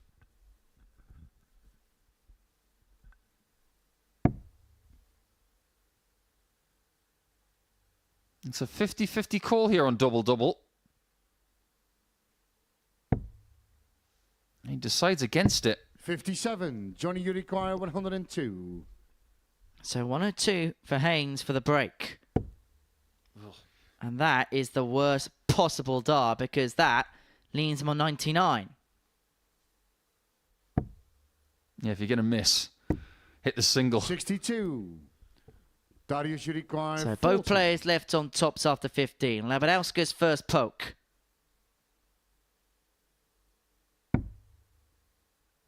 Well, that one's kicked over a little bit to the right. Yeah, that's game short in the third. It leg. changed the Darius guide. Labanauskas. If that went in dead straight, I'm Forward not sure he leg gets is it Johnny to underneath. throw first. But the fact that Game it on. kicked over a little bit, it just allowed him an extra little bit of wiggle room there, and it gives him a 2-1 advantage. 180. That's Johnny's second of the match. And he's the type of player, when he really does get going, can hit 180s off a lampshade. 140. He's got this kind of flair where when the scoring really gets going, it can be really, really good. When he played at Lakeside 60. a couple of years ago, he won a last chance qualifier. But he didn't play hardly any of the circuit, if any of the circuit at all, but during the qualification period. But on that one day was just so good. And that almost typifies Johnny Haynes as a player because 95. he may not always commit to everything. He plays the darts that he enjoys. But when he does put himself amongst the best, he is ultra competitive amongst them. Isn't he just? 60. He does have the capability of running rings round people. A bit like his arm and all of the charity bands he's got on his left wrist. If he's backing all of those charities, well done, Johnny. 99. And as we know from Johnny in the past, he does wear a very detailed shirt about making sure that men get their prostate checked. A big supporter of prostate cancer. 37. And it is a very Darius vivid and bold 167. statement he does make about that. Yeah, on that shirt. just a little bit.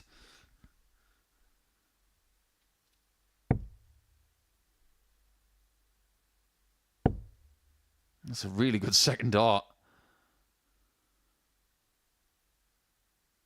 He's just wondering what to do next. He's got 102 left. And if I were him, I'd go to the 20s 84. The reason for that is Johnny, you because single require 19 leaves 164. 83. 82, predominantly you're going to start on a 25. 83, you might just get a shot at the bull, whereas with 82, 60. Darius, you require you're more likely to have a 83. shot at the outer ring. Let's find out what happens. It's going to be the outer ring anyway. Well, we've seen this all day where he misses the first one 51. on the outside wire and Johnny, then you pinned to require the second dart, but he 104. couldn't do so on that occasion, and so Haynes is back for a ton plus out to save his throw. Shuffles across. Not going to find the left-hand corner of the treble 20 bed, which he 56. was Darius, unable to you succeed require as far as that 32. task is concerned. But Labanauskas now back for 3 more in hand, a double 16 to break the Haynes throw, to move 3-1 in front, and then have the darts for the match. Yeah, that's And game that is short on the exactly what he forward. does. Darius Labanauskas. Dart 16 sees double Fifth flag is 16 Darius found, to throw and first. Labanauskas Keep. 1 away from the win. Yeah, Labanauskas, a former Denmark Open champion from back in 2016. And good luck to everybody who's competing there this weekend, 100. including last week's champion, Bo Greaves. I think she's going to be very busy over the next few weeks. She's going to be playing a lot of darts. I was actually having a look at 140. a couple of interactions on social media regarding that tournament. Having a look at the unseeded players who are going to be playing in that event. Kieran T and Gene Van Schie, Brian Roman, Connor Scott, Chaz Barster, Andy 131. Bolton, David Davies, to name a few. As those are the bands that Johnny Haynes has been wearing for respective causes and respective charities. 99. Not just a great player, but we can attest, because we've spoken to Johnny during his times here at the Super Series, a good man as well. 100. He is a good bloke. From the county of Wiltshire, but has played an awful lot of darts in this area in his life. 45. Darius, you require 170. So making the journey down to Portsmouth will not feel alien to him. He'll play a lot in Berkshire, Wiltshire, bit of Dorset maybe. 105. But he might be playing second fiddle in a second if Darius has got anything to do with it. Well, this is the type of 99. performance that we Darius came to expect at the beginning of the week from 65. Laban. Average of 94.73, 33% on the doubles. 54 left. Tops for the match. For Game the win shot for and the Darius match, Darius Labanauskas. Labanauskas. It's 2 wins from 2 averages in excess of 90, and twice a performance where the doubling has been exceptional. 40% on that occasion to get the better of Johnny Haynes by 4 legs to 1. That the terror take from that particular encounter. Haynes himself had a couple of maximums, average 92.84. Didn't really do much wrong in the contest, but Labanauskas just had that extra bit of edge. Coming up after the break, James Vanbesien takes on Terry Nash.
Welcome back to the Modus Super Series, where Darius Labanauskas has made it 2 wins and 2. He got the better of Johnny Haynes by 4 legs to 1 before the break, averaging 93.5, 40% on the doubles. So he's 2 from 2.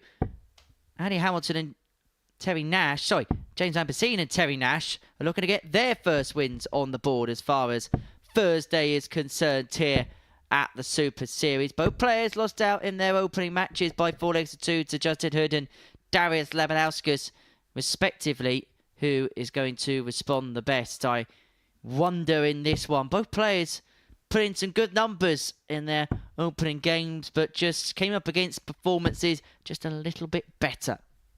Just a little bit.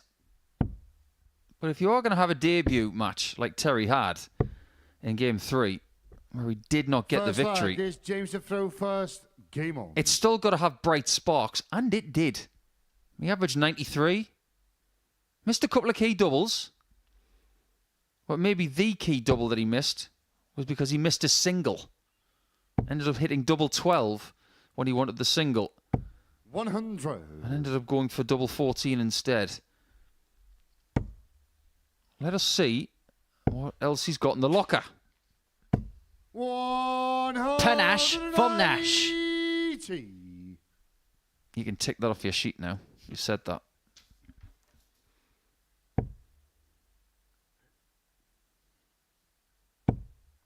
You mentioned the Denmark Open, which is happening 60. this weekend. Just been looking down the seedings list for that, trying to figure out the highest seed who will attend, who has not 96. played here yet. Because you look at the likes of Martin Turner, Gary Stone, Darren Johnson, Mark Barilli, Alexander Merckx has won a week here. Neil Duff is in Champions Week. Wesley Plazier has played here. I make the highest seed in that tournament not to have played here, Benjamin Pratnama 100. from Slovenia. Agreed. Number 8 in the list. The next one after that is Liam Mendel-Lawrence. I haven't seen Dennis Nielsen here either, which is actually a little bit of a 65. surprise to me. Dennis Nielsen plays here. One of our cameras is going to melt because he'll stare through it with strength and biceps. It won't be able to take it. So a game between him and Adam Lipscomb could both be a 43. darts match and Terry a require strongest man 160. contest. Don't take on Dennis when it comes to strength, honestly. He's as strong as fortified titanium. 60. Well, Nash here. 6 darts to complete this first leg. He's going to come back for 3 more from a ton upon his return to break the Vanbesien throw right from the get-go.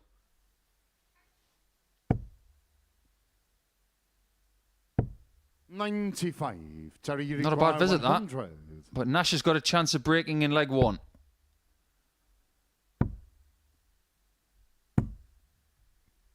$80. Very good try. James, you require 103. And James has done well to leave this shot. His first dart of the previous visit made things a bit difficult. This one still gives him a chance of winning the leg, whereas that one doesn't. 40. And so 46. Nash comes back for Terry, double you 10 require for the break 20. of throw and the opening leg. Up for 5s. Yeah, that's game And it short of goes the first 1-0 leg. to the Terry, Welshman. He gets the break right from the get-go. The second only leg, it's Terry blocked to as throw far as his first. first game was on. concerned was 2 from 7 on the outer ring.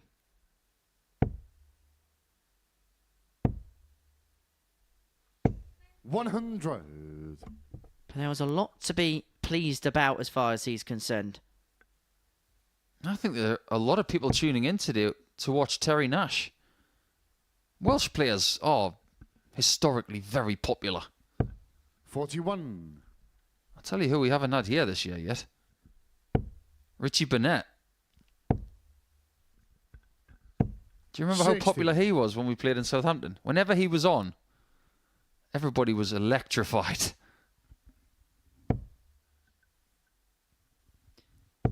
That was live league heritage, as Jose Mourinho would say. 60. He almost won a week with a 9-darter. I'll never forget that as long as I live. 83. That would have been a moment and a half. Well, do you remember originally when we had the first block and then started off block 2. There was a Saturday night specials. And he punched in some ridiculous numbers that night. Yeah, he did. 60. He won the Sporty Stuff TV trophy, didn't he? Yeah, the one-off comp. 60. He won a plate, didn't he, for that particular triumph? Yeah, it was a crystal ball, which was very, very ornate. A beautiful, beautiful thing. But that leads me to my next point. Now, this is one of the benefits of having a microphone in your hand and some people watching on, is that sometimes you can say something that you're very passionate about. 42. Somebody tell me why there's only one PDC tournament in Wales every year. One Premier League night, that's it. Do you think that that is good enough for a sport like this, for a country that had the first ever world champion and has had an incredible presence ever since? 60. Terry, you require Nowhere 156. near good enough, in my opinion. We'll talk about that a little bit more in due course. In fact, let's talk about it now, because Nash isn't going to take out the 156. 60. More to the point, the Welsh Open isn't being held in Wales this year. It's in Bristol, of all places. We thought of the example of the Gibraltar Open snooker was held, I think it was in Milton Keynes. That was during COVID. Times were different. 100. Everything's Terry, fine you now. require 96. For the Welsh Open to not be in Wales is a kick between the legs.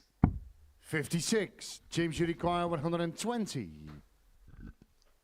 Is Vanbesien going to be on the scene for another ton plus out? There's the triple. But there may not be a lot of room at the end for the tops. He has to shuffle across. 100. Dips Terry, just you below. require Nash back for 2-0. 40. I dare say you can't afford to give Terry these kind of chances. That's game short in the second leg. Terry Nash. Third Not leg is an James international first. player, of Game. which Terry is. 2-0 up and doesn't look particularly happy. Boss baby, maybe not bossing this game the way he wants. However, he is still bossing it. No teething problems for him. 140.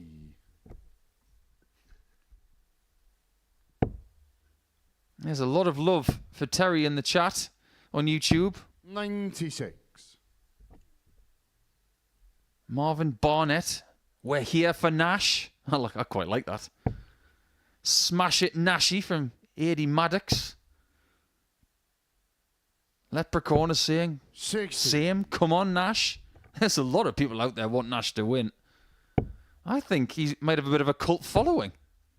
Well, if he makes it through to Saturday, he might want to book their 59. tickets for the live lounge in Portsmouth. And you can do so too by heading over to dartshot.tv, or alternatively scanning that QR code. It sends you over to our ticketing page, where you can be here on each and every single Saturday 60. evening here at the live lounge in Portsmouth. £2 booking fee, free drinks for a tenner, bring your cash, as there's a cash-only bar. It's a great night out here 140. on the south coast in Portsmouth, England. Yeah, you might want to be quick because Dan Astbury, who won Group A, is going to bring a rather large lump of people down from Telford.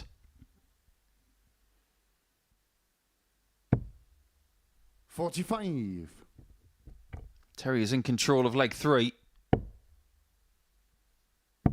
Don't get many Terrys anymore, do you? 58. Bit of an old school name. Famous Terrys that you can remember? Apart from Jenkins. Wogan. Mm-hmm. I'll give you a good one. Terry Valea. Do you know who that is? No idea. 140. Terry, Hulk you require Hogan. 148. My granddad's called Terry. I thought you were going to say a granddad's called Hulk.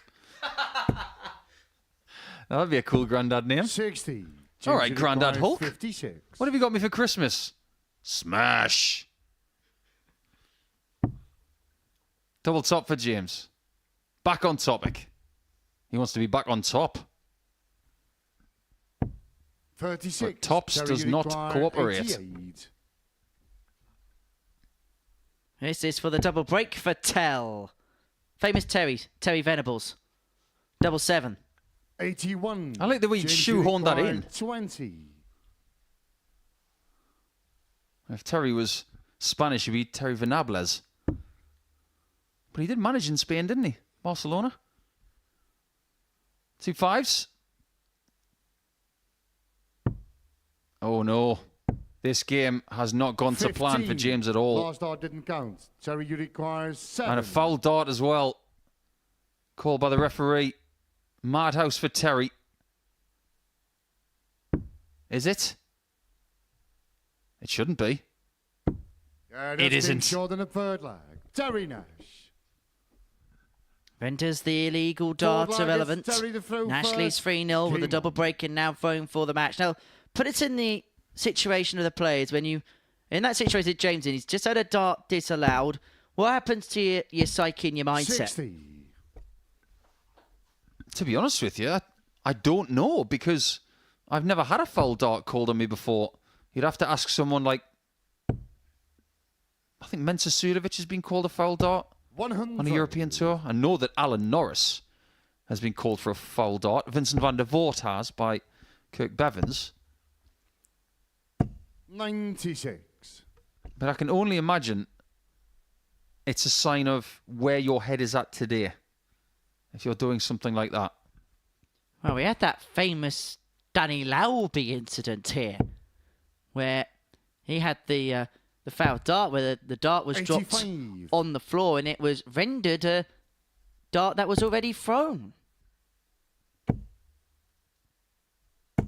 140. This would be a wonderful result if Terry can get all 4 legs without anything from James. Get him back into the race. You got Hood and Labanauskas on 4 points. And at the completion of round 2, the last thing you want is to be 4 points behind. Someone makes a really good point in the chat. 45. There was another Terry in darts, or still is. Terry Temple. Well, lovely guy. I used to call him Tiny Temper. But his nickname was the Terminator. Lovely guy. Very good player. 57. Talking about Tiny Terry, you Temper, is this require win written in the 160. stars for Terry Nash because he's got 6 darts on 160 to seal a 4-0 success? Henry Deacon strikes again, the king of segways. 60. How do you go from Terry Temple to written in the stars? That was a good one.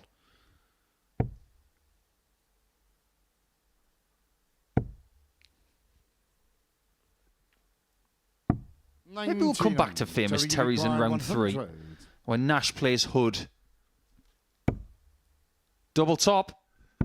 Game shot. That is a and 4-0 match. victory Terry for Terry Nash, and he gets the full lights treatment as well. Oh, look at that. Nashy, stick around, because you've just shown us you can do stuff on the hockey. It wasn't a classic performance, but it was effective. All you got to do was beat the person on the other side of the hockey, and he took full advantage of the fact that James Vanbesien had one of his off games. Let's put it that way. But 4 out of 9 in the doubles is good, and 77 averages as well. That's the end of round number 2. And when we come back, it's going to be Mr. Labanauskas against Mr. Hamilton for 2 more points after this.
Welcome back to the Modus Super Series, where we completed 2 rounds of fixtures here at the Live Lounge in Portsmouth. Before the break, Terry Nash got the better of James Vanbesien by 4-0. The other 2 results in that round, Darius Labanauskas beating Johnny Haynes by 4-1, and Justin Hood getting the better of Andy Hamilton 4-2. So we're going to kickstart round 3 of Andy Hamilton and Darius Labanauskas.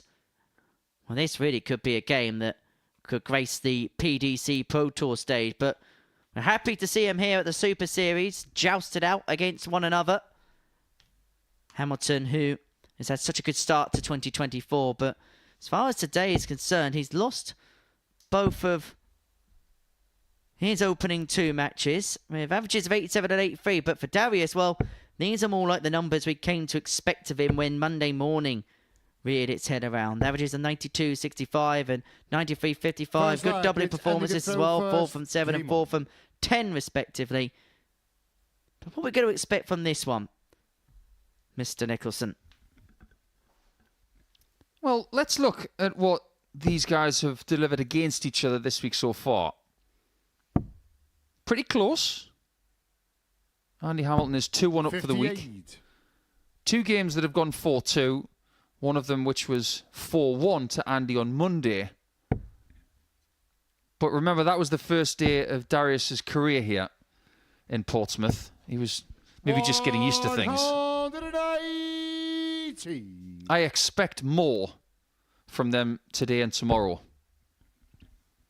without putting additional pressure on them. 25. I'd expect from this calibre of player right now to find more when this is their last chance to make Saturday night. Labanauskas is undefeated, whereas 41. Hamilton has yet to win. That puts more pressure on him in this fixture for me. I don't know what you think. Well, we speak about Matthew Edgar's adopted rule of 3 when it comes to the Group C scenario at the Super Series. And the way that Labanauskas and Hood have began proceedings, well, that could well be the case, because there's a possibility if Laban could win this one and Justin get the better of Terry Nash, they're both on 6 points respectively, and the rest really will be chasing their tail as far as the standings are concerned. You know how we were talking about famous Terrys in the previous game? Do you know any famous Dariuses? 81. Darius Vassell? Oh, that's a bit left field. I said Darius and you went Darius. Very virtuous of me. You're the kind of person who drinks tea with your little finger up, aren't you? I'll give you that. I'm going to give you that. I'll allow it. Man, nice work. How about Darius Rucker? He was the lead singer of Hootie and the Blowfish. 32. Very famous band who were famously put into the second series of Friends. Yeah, that's game shot in the first leg. Darius Labanauskas. And with the second dart, Darius finds the lead. First. He's starting to get comfortable up here. That was a silent shout, by the way, from Andy Hamilton. Because if he shouts, it will be heard in Norwich. It'd be on the Richter scale, wouldn't it? 100. But Labanauskas is... We were speaking yesterday. We didn't quite know what kind of heads or tails we could make of his week so far. But he's the type of player that we knew the quality that he had. And perhaps was a bit of surprise when he dropped off tour at the end of last year. But now really punching in the numbers that we've kind of seen from him for the last 3 or 4 years. His ceiling is so high, but his consistency means that we don't often talk about that as much. 100. He's a great player that doesn't get spoken up as much as other good players do. Some players just don't get that. They're not seen as red carpet dart players, people who get the big build-up. 101. If they're in a tournament, it's not a surprise.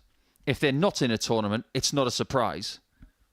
They are living in this grey area, this void of good player, however, maybe needs to find another level to be 60. Getting the notoriety they want. So what he's saying is he lives in a mediocrital mare. Possibly. But I think a lot of players do. 98. I think if you were to try and categorise, you know, like they do on social media feeds where they're somewhat blindly ranking people. But what if it wasn't blind? 57. What if you were given 10 players and you had to rank them as legendary, very good, good, or won't amount to anything? Something like that. 85. Where would you put Darius? Where would you put Andy? I think they're both very good players, but if you think about what Andy's done, he's done more than Darius in the PDC system. Darius has done more in the BDO system or WDF 100. system. And you require It makes 77. both of them fairly even without looking at Andy's achievements in things like a World Championship final or a Premier League. That probably tips the scale towards him. Tots of Hamilton for the break of throw. And to that seems square short of this the match second up at line. one apiece. Andy He gets the Hamilton. break back. Third I'll tell you line what, is here's an Andy idea. first. Game And on. I hope our social media team are listening into this. How about a Super Series tier list? Heard of them on social media? I've seen them made. How about a Super Series tier list? A God tier and a good tier. 140. Well, top of the tree, you've got to have people like Littler, Osborne, Whitehead. West. Absolutely. And then below them, you've got 85. people who have maybe won a couple of weeks, like Kieran Tian, McEwen. Reece Robinson. McEwen's going top tier. What are you on about? Don't get me started, Deacon. I will argue the Chucky side of things till the cows come home. He is a legend at this place. He's done everything apart from win a double start week, and he made the final. Duff. Harrison. We could go on forever. Yeah, people who have won more than 2 weekly titles here 60. would have a legitimate call of going to that top tier. And there are people who aren't even in consideration of that here in Portsmouth because they haven't won a weekly title yet. One of them is Andy. 100. Johnny Haynes and Justin Hood have won on a Saturday night here. Andy has yet to do that, but he still has a chance of doing it this week. Well, what a game this is brewing up 180. And to you be. require Hamilton leaving 81 after 9 for a 2-1 lead. Doesn't have to chase the bullseye, but Labanauskas not on a finish. So went across for 10 and will leave 49. himself handily on double 16 upon his return after a dozen darts. A decent game it is. Both have got maximums. 155. And you require Okay. 32. That wasn't meant to happen. How often do you leave yourself on 21? I wonder where he'll go for a 21 checkout if he gets a chance.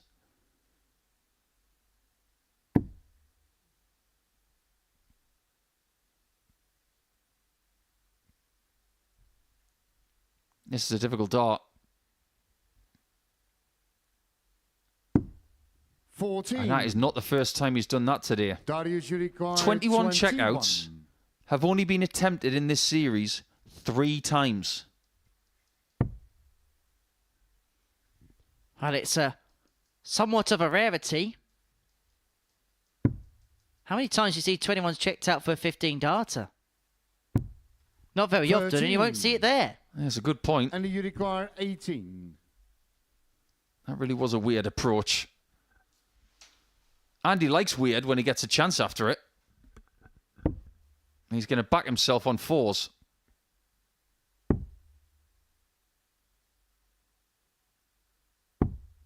No And score. yet again, he's gone low. Second Darius, you time require in this game, he has performed a Goldilocks. This has kind of got shades of the Justin Hood game for him written all over it. Doing what he needed to do in the scoring stakes, but not able to pounce upon opportunities. But neither can Darius 4. here. What a conspicuous leg. And you require 18. Was that word on your word of the day toilet paper today, Henry? Conspicuous. Conspicuously, yes. Another Friends reference there for all of the Friends fans. That came short in the third leg. Andy Hamilton. Well, Andy has a word with the board, and if I were the board right now, I would Darius run. to throw first. Game on. It's like he was tapping the board like it was an iPad. Yeah, the dartboard isn't Dart Connect. 100. In fact, we use our own system here at the Super Series to input the scores. It's all on one system. It's very unique in that respect, where one machine, which is operated by a scalper whose job is to 59. input every single dart into every single segment it goes in on the board. So they have a keypad in front of them, and they basically click in whereabouts the darts go in. So you'll click treble 20 right now, and you'll click another treble 20 right now. And you'll click 140. underneath the treble 20 to indicate that was a 140. That's how the stats go on your screen via the graphic of the scoreboard, how we get our stats, and how everything is fed through. It's a real unique system, a real good system as well. 57.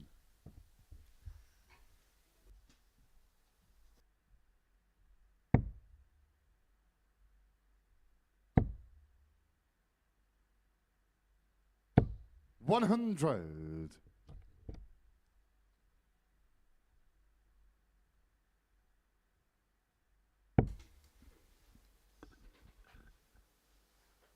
Why does it feel like in this game that someone's having 100. a good leg, Darius, you require 161. and then afterwards they have a bad scoring performance? It's been a good game, but over the last leg and a half, things have really dropped off, and it does prove that if you miss a few doubles, 100. those averages become completely pointless. That's why I generally reference people's averages from the day before in the first round. Then after that, it's all about what they're doing now. 85. We can Darius, have you require averages as a 61. guide for only a small period of time.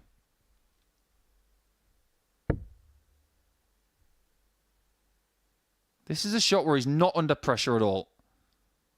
But he would really like the clean 15 dart leg. 29. Now he's left thinking, what's Andy going to leave? And how much pressure am I going to be under? Think about the amount of seconds that Darius has got to think here. 60. And what he Darius, does you when he's require not 32. throwing. That in itself is a skill. Channeling your thoughts before you do this. Yeah, that's game short in the fourth leg. So Darius Labanauskas levels up at 2 apiece. That double 16 Fifth leg, it's has Andy to been throw a first. vital cog Game. towards his success today. I just realised those stripes on his shirt. If you look at them in detail, it's got a planet and some stars. 100. I know it's something to do with his darts company that he's been with for years. There's something quite appealing about that shirt. It's like looking at a planet with lots of stars around it 91. through a cheese grater. Or with lots of navy-coloured meteors going by. As far as dart shirts go, I like it. It looks like your view from the ISS if you're locked up in prison up there. 140. How would you arrest someone in space? Slowly. 100. It's not as if they're going to escape. And if they do, oh well, I tell you what, where are you going? I'm just off to see Venus. Well, the only crime that we've ever 55. seen in space was when Gru from Despicable Me tried to steal the moon. Yeah, but he gave it back. I don't think he had any choice in the matter, did he?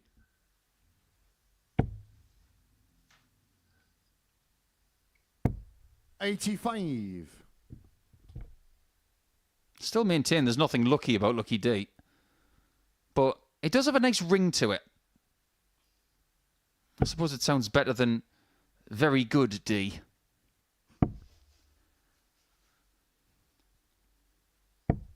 $90. Now, how good can he be from 225? This is where you want to leave 85. Get yourself half a dart ahead. He's going to try and trim the 5 off the end 105, and you require to take the bullseye out of the equation. So Hamilton 116 to re-establish the lead at 3-2. It's been a nip and tuck game for the players who've thrown first. Beautifully found with the treble. Double 18. 80. Grazes the wire for what would have been Darius, you the require 5th top plus out of the day, and it would have been shared between the players, but Labanauskas already had a 106 today, looking to find the second 120 of the session. That's never going to help. After those 2 darts, I don't blame him for taking a timeout. 64. It's worked out pretty well in the You end. require 36. However, things might be turning back towards Andy.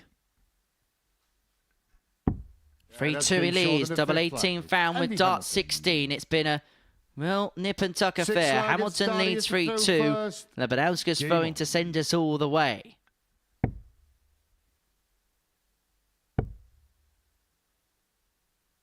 Coming up after this, Justin Hood 60. and Terry Nash go toe-to-toe on the stage.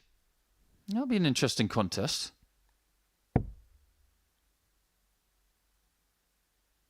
In the daily standings, you've got Hood and Labanauskas on 4 points. Nash and 100 Haynes on runs. 2. Hamilton and Vanbesien yet to score. This is where Andy might break his duck and start getting into this Group C table. 140. You can't gauge a great deal on the first couple of rounds. By the end of round 4, we're getting a more vivid picture as to what is possible.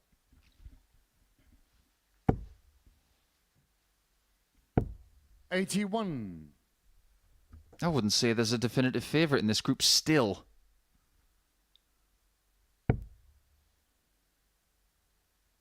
I said that 20 points would win Group A. I was wrong. For the very first 60. time, somebody won it sub 20 points. Dan Astbury has got the luxury of today and tomorrow off before he comes back on Saturday. The final will start at 7:30 Saturday night. We hope you can join us for that. 130. We're getting very close to the last 2 qualifying weeks as well. Champions Week is not far away. Luke Littler won his first Champions Week title from week 10. That's a year ago on Monday, incredibly enough. Just goes to show how much can happen in a year. 133.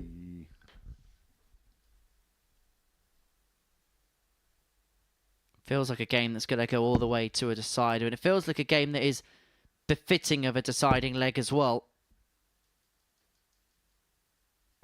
100. However, that ton leaves Hamilton on a Darius, you 2-darter. require 108. Darius will feel like this is his last chance. Double 16.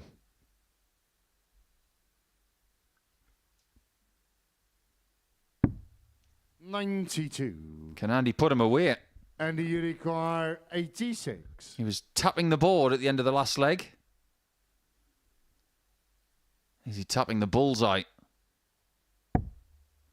Doesn't need it.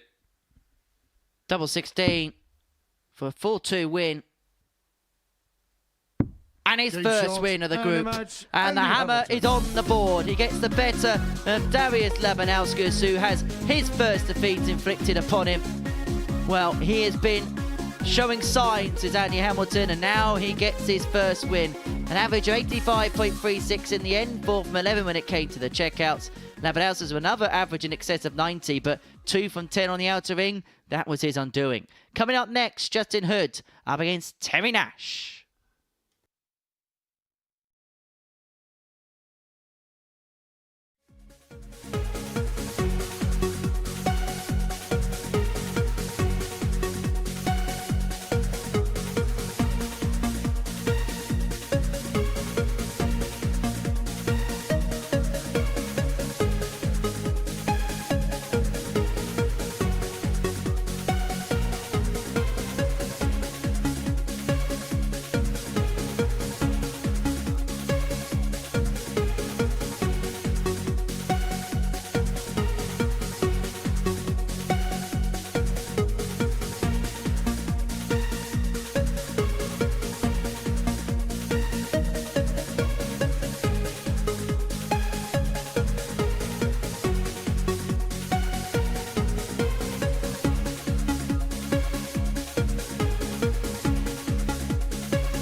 Thank you for your company.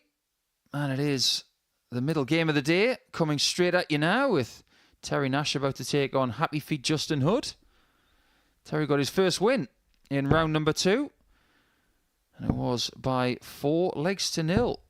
He hasn't had a great deal of time to enjoy it because only the one game between that and this. But Justin Hood is on 4 points in the table, is yet to taste defeat today. He's played well in his first game, not so well in his second match, but still found a way to beat Andy Hamilton in game 4 by 4-2. We are still none the wiser as to who is going to command this group, if anybody. Because this might be one of those weeks where groups B and C follow Group A. Super tight going into the last couple of rounds yesterday after a three-day group. It might just be the same here. 58. Because at the minute, everybody's still in it. Even James Vanbesien with 0 points has still got a chance of being in with a shout by the end of the day. And there was a possibility we were looking at the end of round 2 that if Labanauskas and had won their respective third round of games, that there could be a bit of table separation. Now, Justin could still put himself in a very good position and maybe hold all 70. the cards and all the aces in Group C if he could win this particular fixture. But Terry in both of his games has shown signs of something. Ironically, he won 72 with his lesser performance of the two against James Vanbesien in the last round. But there's been a lot of good glimpses for Tell so far. 60.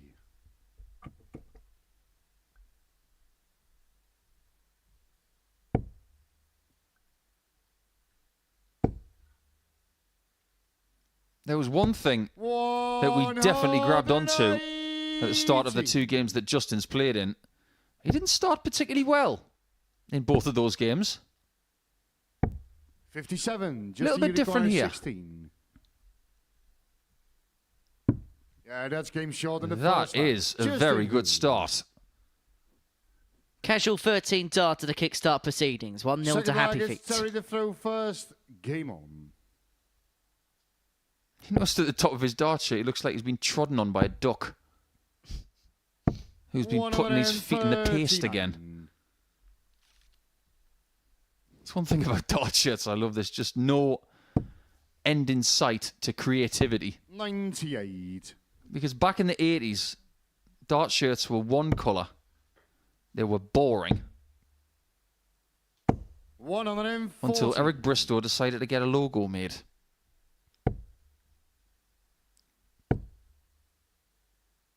Now I'm going to throw this out to our YouTube 79. live chat. I hope you're enjoying the action today. And thank you to everybody who's subscribed to the Modus Super Series YouTube channel. We've got over 40,000 people now after yesterday. 28. But I want everybody to tell me who's had the worst dart shirt in darts history. 57. Don't give me any of the plain colour boring stuff. Someone who's made an effort and pulled a really bad one out of the wardrobe. Who's got the worst? 138.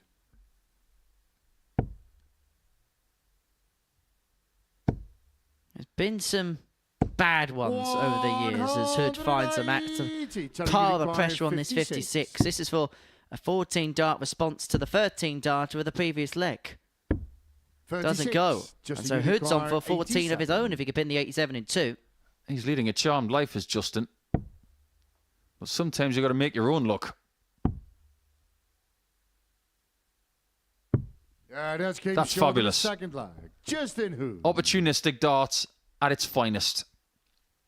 Third Your leg is opponent who Justin has a the great throw leg first. can't Game finish it on. off, and you get your chance and take it. Bravo, in my book. 134. There were mutterings coming out of the southwest of England over the last few weeks saying that Justin Hood is in form. Those 60. mutterings seem to be very truthful. And more than murmurs, we're seeing the full light of it here. 70. And this place is going to be very different come Saturday.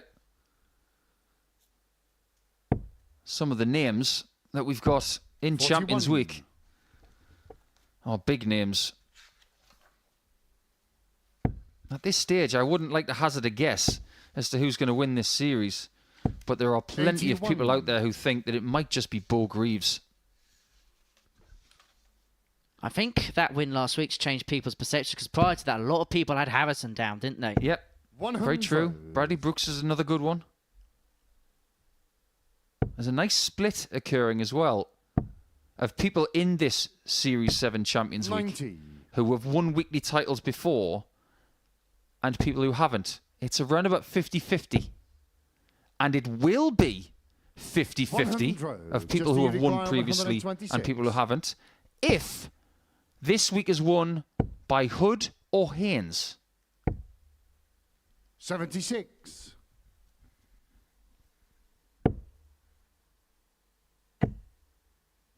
Needs to find another. 100. Just you require Ton's 50. okay, but Hood back for 50 for 3-0. Double 16. Double 8. No score. And he's going to have to go back to the start if he comes back at all. So when he found a ton today, 80. but Lightning couldn't Just strike requires twice for 50. Nashi, and so Hood back for the 50.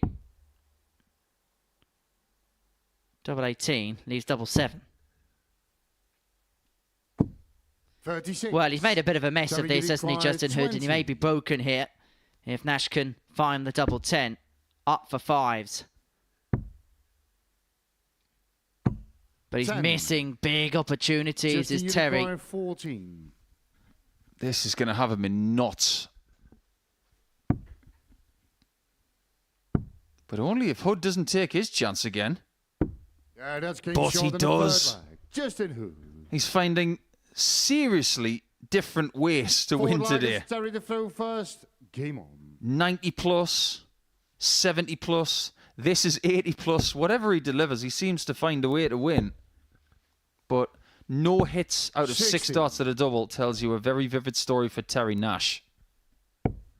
And this, I suppose, is the difference. The big key difference between levels is perhaps sometimes when he's playing 82. locally, he'll be afforded more opportunities to finish off legs. But in this format, if you miss, expect to be punished. 96. We don't say where worlds collide at this place for nothing.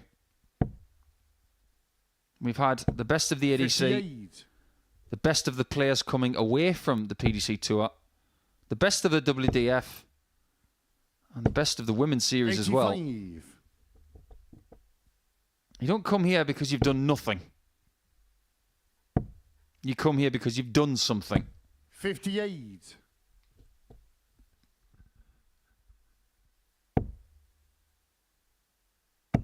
I can't believe Justin Hood's been here multiple times and we haven't 100. made any Robin Hood references. I have a feeling that's about to change. It might. 139. Terry, you require 160. Might have to change the lyrics to the Robin Hood song if he hits that 164, now that he's going to get a look at it. 140. But he Just might you have require to 164. take this 4th leg. It's on. Oh, a somewhat unkind deflection.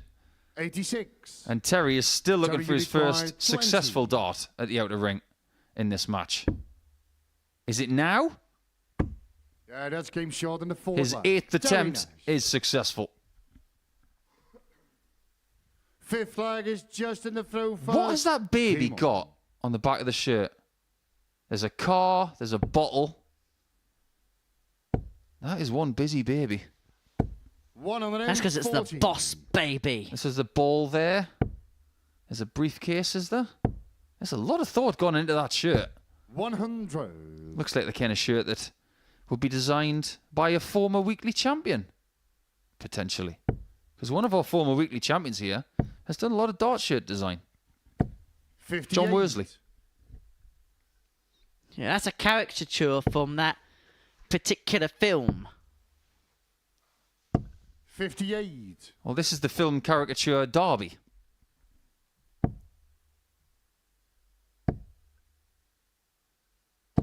$130. A 170 chance to win. We haven't had one this week.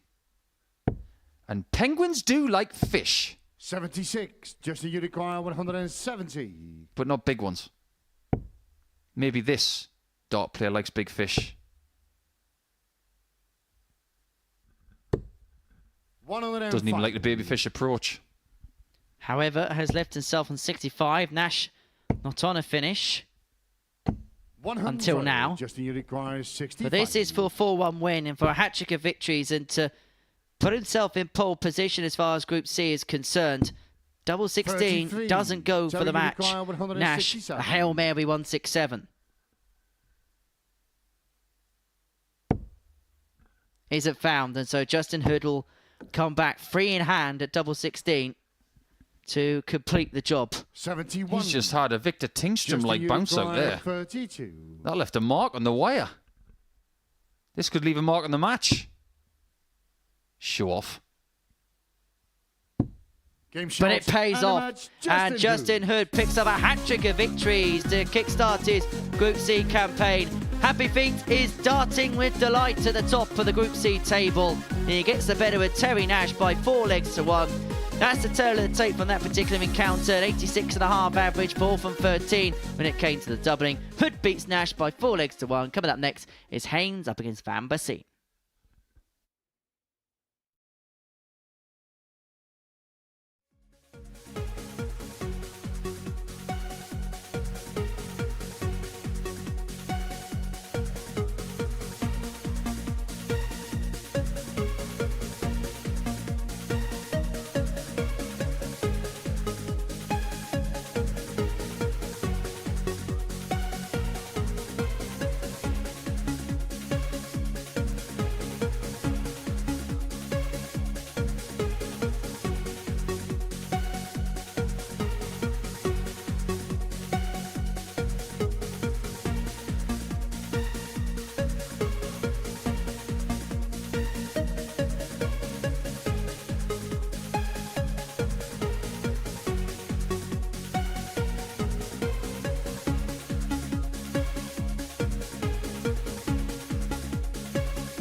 Welcome back to the Modus Super Series. Before the break, Justin Hood made it 3 wins on 3 to kickstart his Group C campaign, getting the better of Terry Nash by 4 legs to 1. The final game from the third round of fixtures on this Thursday afternoon sees Johnny Haynes and James Vanbesien go toe-to-toe on the live lounge stage. Haynes, a former weekly winner.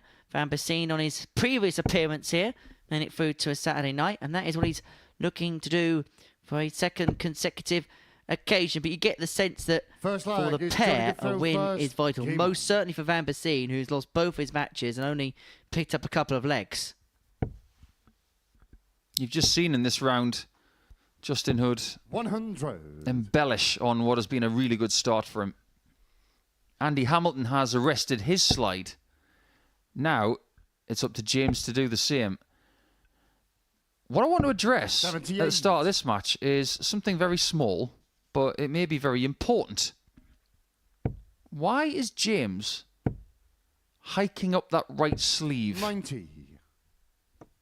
He wasn't doing that earlier in the week. Is this something that only I am figuring out, or is this something he's done on purpose because he's got a little bit of discomfort in that region? 180. For whatever reason, it seems to have worked in visit number 2. Maybe flexing his muscles both literally and metaphorically. 140. It's one of my pet gripes, that, you know. I'm sure my age now. People who use the word literally too much. Drives me up the wall. 57. You've literally just said that. Yeah, and before anybody says I'm not literally going up the wall, that would make me Spider-Man, which would be really cool, but it's not going to happen. 97. We could literally show that through our comms cam. Stop it, Henry. My skin's starting to crawl. Not literally, mind. Anyway, he's going to literally try and hit me now as Haynes goes for 74 to win this first leg. Really looking forward to seeing Chris Murphy literally 100. later. Johnny, you require 74. 74 for Haynes. Double top. Lifted over the top. 54. James, you require 86. And James, who's had a maximum in this leg, would love the finishing product of 74 more. No, I think originally he wanted to go 54 here. Well, go figure. Calculator's 46. broken. Johnny, you require 20. Double 10 for Haynes. Splits for double 4. He does this a lot. And that's it works getting for short him. on the He first leads lap. 1-0. Johnny Haynes. Second If leg you've got is James 74. First. Game on. Treble 20 double 7 is so far down the list that it might as well be in the centre of the earth. It's just not a good play.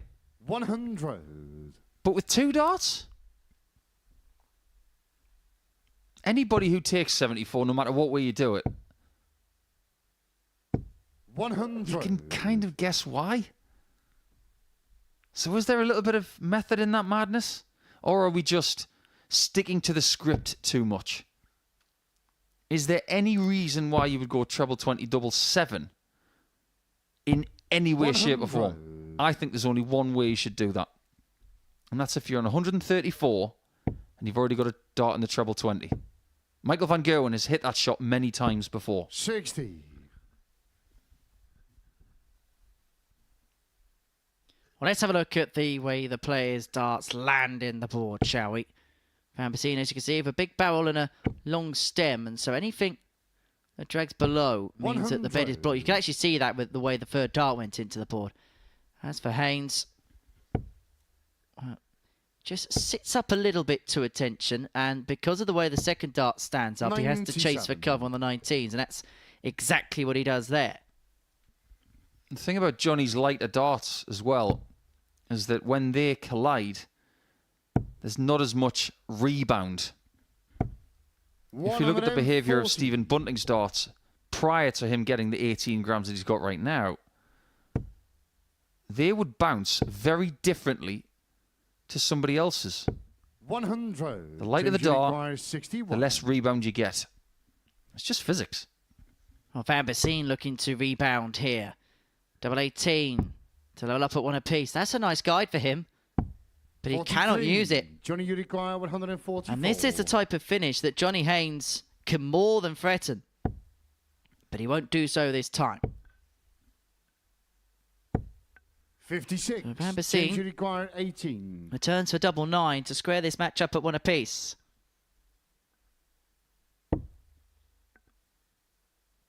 It's catching. That's game short in the second. This not leg. going for James the odd Vanbesien. number double malarkey. But when you continually hit double Third 4 leg is off Johnny the to throw approach, first. why wouldn't you Game continue on. to do it? Tell you who started that trend round here. That little rascal called Jared Cole. 100. I don't think I've ever heard Jared called a rascal. I'll let you handle that when he comes in later.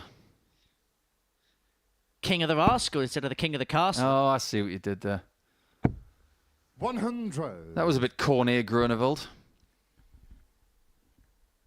We're playing this game now, are we? No, we're not. It's 1-1. It's 401 all. 100. Might be a sign that this game is going to be very close from start to finish. I want to see more players from Belgium here. I really do. It's on such a crest of a wave at the minute. There's Belgian darts. 38. We've got another European Tour event in September called the Flanders Open. Lots of Simpsons connotations there. 83. However, James did not qualify for the European Tour event earlier in the year, the Belgian Darts Open, which was won by Luke Littler. What a fabulous tournament that was. I'm sure James will try and qualify for that event in September. 140. But at the minute, he's trying to qualify for Saturday night. And that is not an easy thing to do when you haven't won going into round 3. 60. Yeah, the players that did qualify from Belgium for that, apart from the obvious, is the Dimitris of this world and the Mike de Deckers of this world. From the host nation qualifiers, Geert de Vos, Born van Put, Jeroen Caron and Stefan Stroba. 57. Yeah, Johnny Born van Uruguay, Put 158. very recently has been trying to qualify for this. It's a great name. 98. 166 is a horrible number. There's not a dart player in the world who likes 166.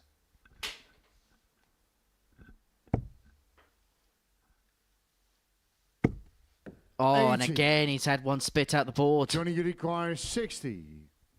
I'm just going to take a deep breath before I say this. He shouldn't have been going for it anyway. 20. James Uruguay. Why? 86. On 86 was he going for the 60? And from this point, it may only just be the solitary dart of the bullseye.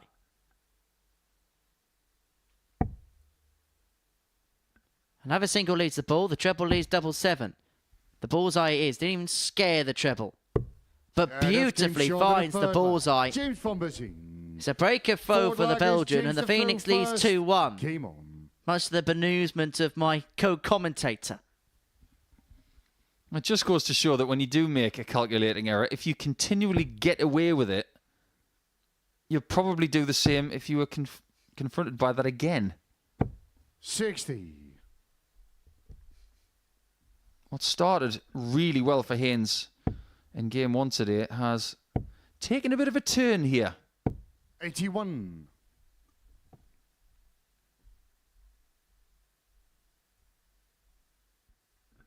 Who is the greatest Belgian darts player of all time, in your opinion? Oh no, this is a conversation I like. Let's get interested. 100. Because very recently, a certain Kim Huybrechts said he had a claim on it. 96. So let's look into that. A PDC great in Belgian colours, I will admit that. But what you have to do is gauge Kim on whether he's better than 140. Dimitri and Claris.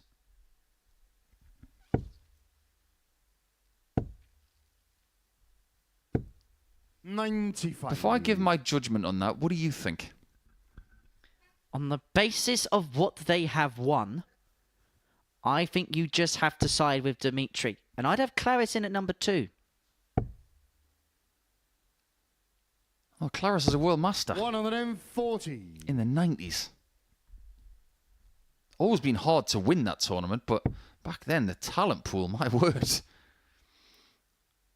Kim's won 2 European Tour events, 79. James Uruguay. other PDC 61. titles.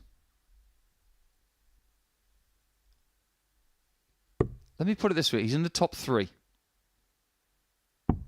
And if you're in the top 3 of something in your country's history, that's a good thing. 43. Now, Johnny Haynes has got options Johnny on Uruguay, 150. 150. Let's see how new school he wants to be. Oh, okay, he's going to be old school. Of course he is. Silly question. But we don't mind a bit of old school here in Portsmouth. 110. James, you require 18. So 2-9 to Vanbesien for a 3-1 lead with Haynes sat on tops if this doesn't go, and he's going to split and hope the double six is a hit. 12. Johnny, you require Well, for that 40. shot, he said something that rhymes with hit. Might be saying it again. Yeah, that's game short in the fourth. Johnny Haynes is back in this game at 2-2. Fifth flag is Johnny Yeah, the throw best first. player, I Game. think based on, and it's not recency bias at all because he is the UK Open champion, but based on grandeur of tournaments won, and I mean tournaments plural, it's got to be Dimitri. 45. UK Open, match play, they're marquee tournaments. And in my eyes, if I was the chief of the PDC and I was ranking things as actual majors, because it's such a great area, 100. Dimitri's got 2 major titles. UK Open is a major, so is the match play. And he's a 2-time World Youth Champion as well, the only person who's defended it. 100. So, by that token, he has to be. That second major just carries so much weight for him in that particular discussion and argument. Absolutely does. Now, if Kim goes on to win a match play this summer or 100. a Grand Prix or something of that ilk, then the conversation would be had again. Let's be honest, shall we?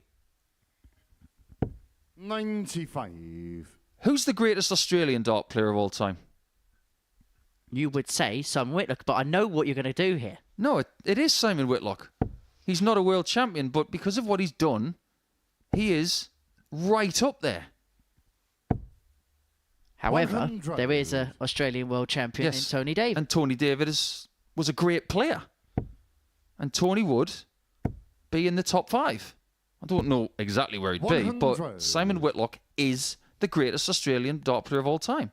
So by that token, the defending WDF world champion, Andy Bartons, is Belgian. Where does now he go? Because he goes right up in the pedestal by winning that tournament. Yeah, he's high up there. 60. We are Johnny comparing Uruguay, 161. mangoes and avocados here.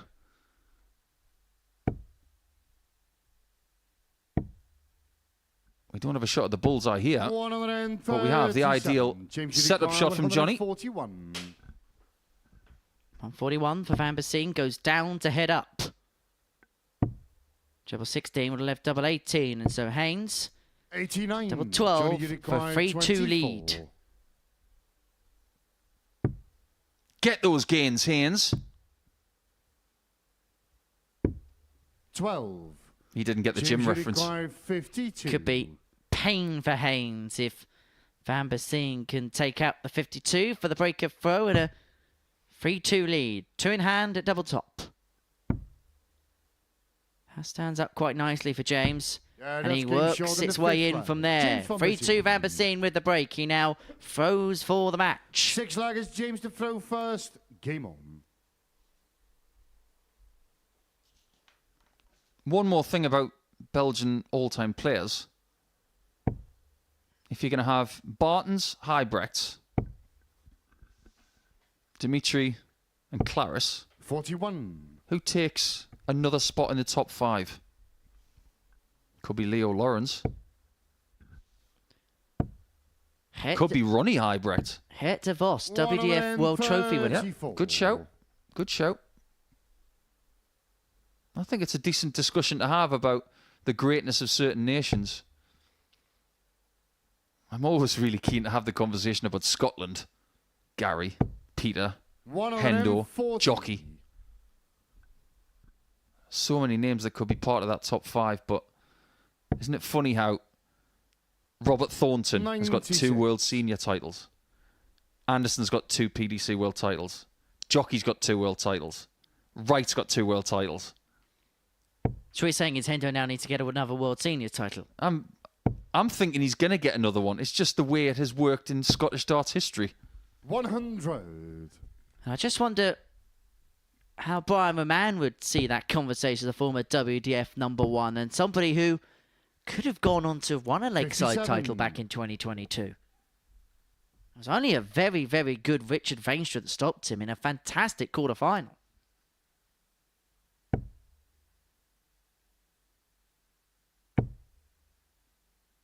He's got to stay on the 20 this time. Oh, and it's happened 80. again.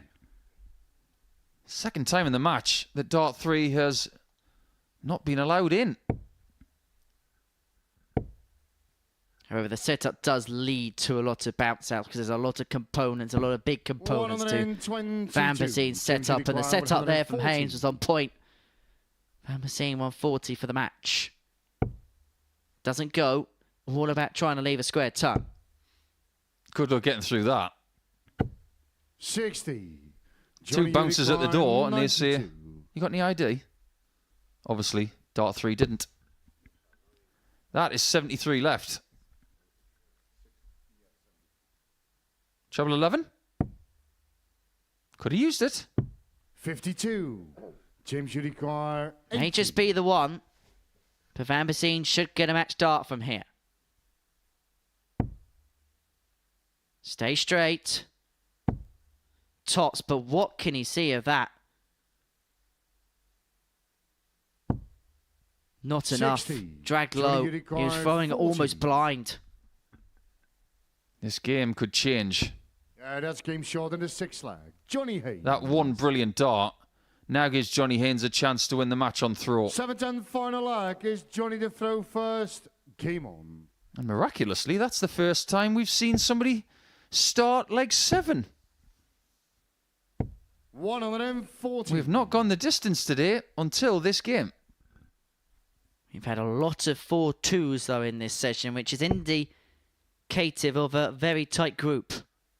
We've had a question in our live chat on YouTube. Who is the greatest 85. German darts player of all time? That's Max Hopp. Next question. Because he's got the most titles. How close is Martin Schindler though to Matt? He's getting there. He's getting there. But Max Hopp right now. End of story.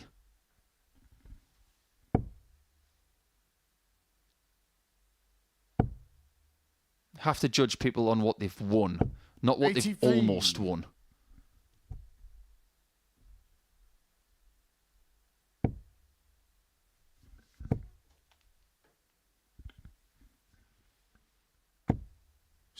However, Johnny Haynes has almost won this match. He's got a lovely lead of 152. That will feel comfortable for about 10 seconds or so.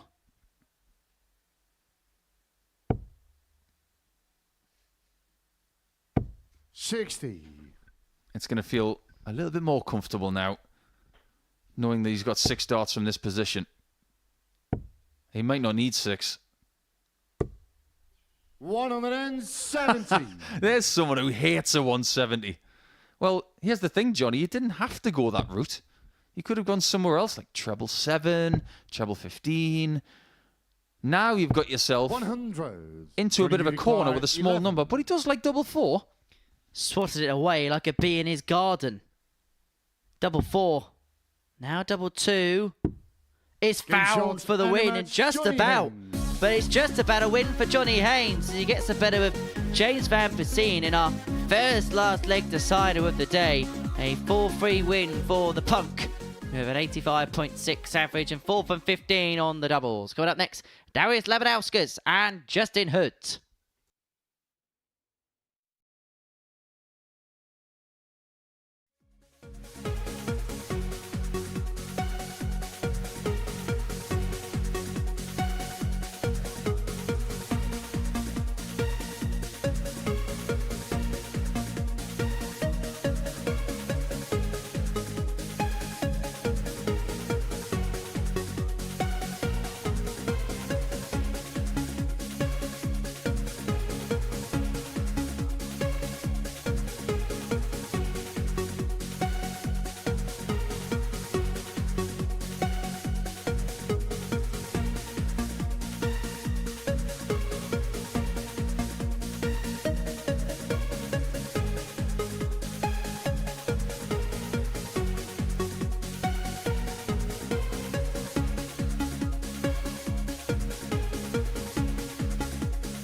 Welcome back to the Modus Super Series, where before the break, Johnny Haynes got the better of James Vanbesien by 4 legs to 3. That completes the third round of matches, and this is how things look. Justin Hood has taken the early ascendancy in this group. 3 games, 3 wins, 6 points to his name. 2 clear of Darius Labanauskas and Johnny Haynes, who are 2-1 for the day. Terry Nash and Andy Hamilton with a sole win on Thursday, whilst James Vanbesien is yet to get off the mark. And so, let's kick off round 4 with Justin Hood up against Darius Labanauskas, to the best performers, you would say, statistically, as far as Thursday is concerned. Justin having picked up all 3 wins from his 3 matches, whilst Labanauskas, in terms of the numbers he's punched in, has been as good as anybody. He's averaging in excess of 90 on each and every single occasion.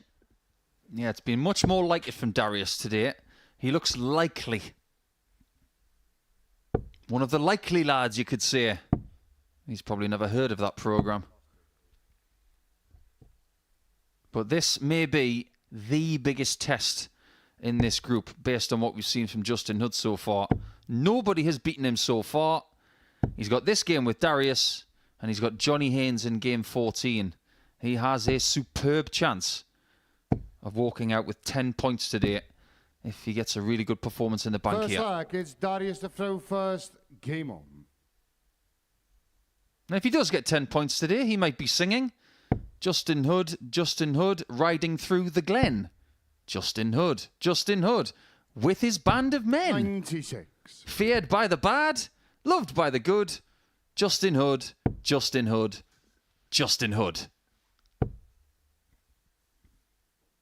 97. I'm not going to do the other verses because nobody wants to hear me sing.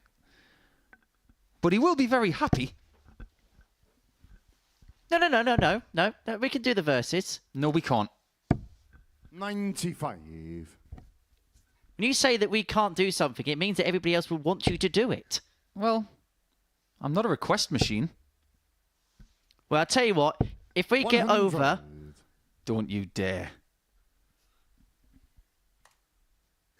You say one more word, there's going to be another tenner in the swear jar. Well, we're at 129 likes on this video. If we get to 200 by the end of this game, during Justin Hood's 100. final game of the session, we want to hear the full lyrics.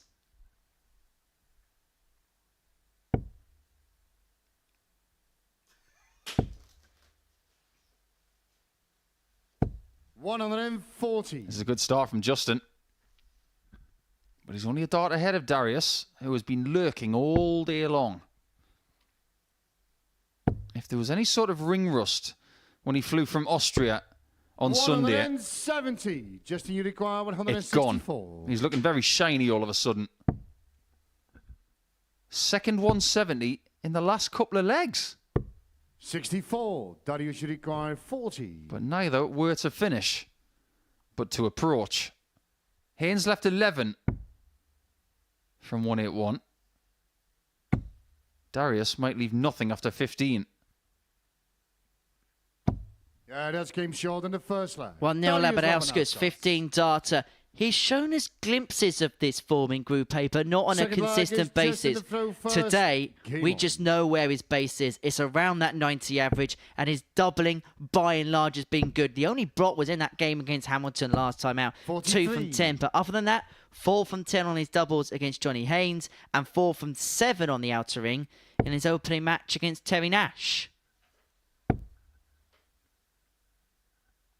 But what about Justin? Because it's felt like 85. when he's good, he's been very good. But there has just been that wee off leg here and there. I think it's just part of his game. 100. I think he is an erratic player who has a high level, but every now and again just takes his foot off the gas. But because of his reputation, those lulls don't last long. And let's 60. face it, with this format, they can't last long. Games can take as little as 5.5 minutes.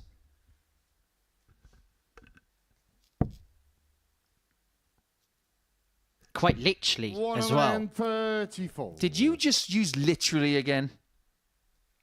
Is that another 5 5 minutes 42, wasn't it? 5 minutes 41. Alexander Merckx 4, Yellow Klassen 0 in October 2023. 135. That was very, very quick. I've seen some belting fast games here Someone like some Graham Usher from Klassen, from Merckx, from Lauby. 123. I'd have to say that maybe Justin is the fastest player in this group. Yeah, a bit more deliberate from Darius and James and Andy. That we saw from Group A as well. But what we're getting at the start of this one is quality.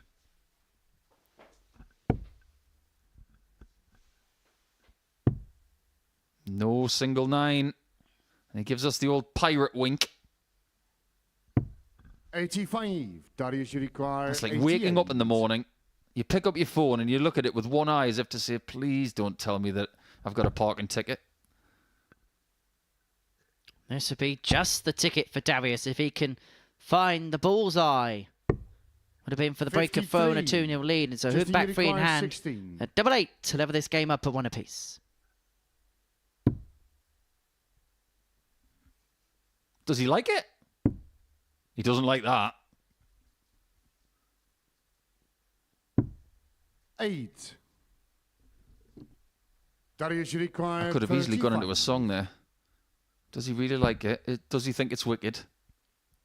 He wasn't loving it, loving it, and he's hating that. 2-0 Labanauskas. He might just be equalising Justin Hood's position of 6 points come the end of this game, which will have them both feeling pretty good about their chances about 25 hours from now.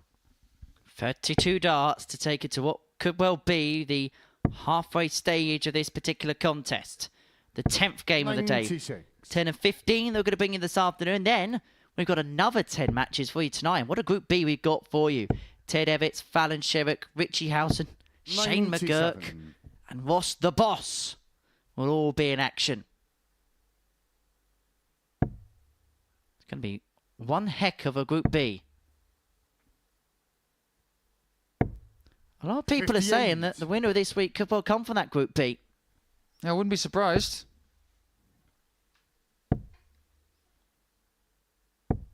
57. Been a lot of chatter about Howson. A lot of chatter about Hamilton coming into this week. I haven't heard anybody saying anything about Ross Montgomery. He's been somewhat 60. off people's radar for a little while.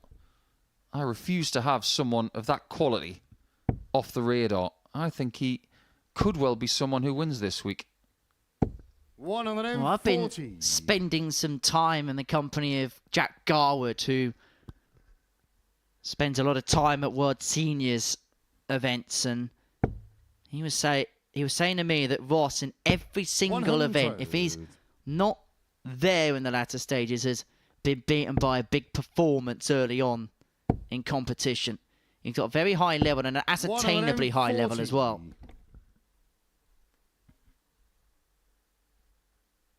Might just do it later tonight. And remember what we saw from Group B last week? That's right. Just a matter of 16 points from Greaves, which preceded 67. the weekly win. This time it's double 16 for Justin. 51. And another chance for Labanauskas. 93. Hood has had chances in this game. He's had 5 darts at double and missed them all. That leaves 85. Draw 15 would have left tops. And so Hood's going to come back for more. 77. 8-8 to break back. 16. It would return the game to throw at 2-1. And indeed he will. In the third leg. Justin Hood. Not going down without a fight. Forward leg is Justin the throw first. Game on. If Justin was going to get some merch made, he could get some Justin hoodies. 134. It's not the worst idea. Darts merchandise these days is rather widespread. You can buy dart shirts, you can buy darts. In or out box. 100. Just got to do things a little differently, haven't you?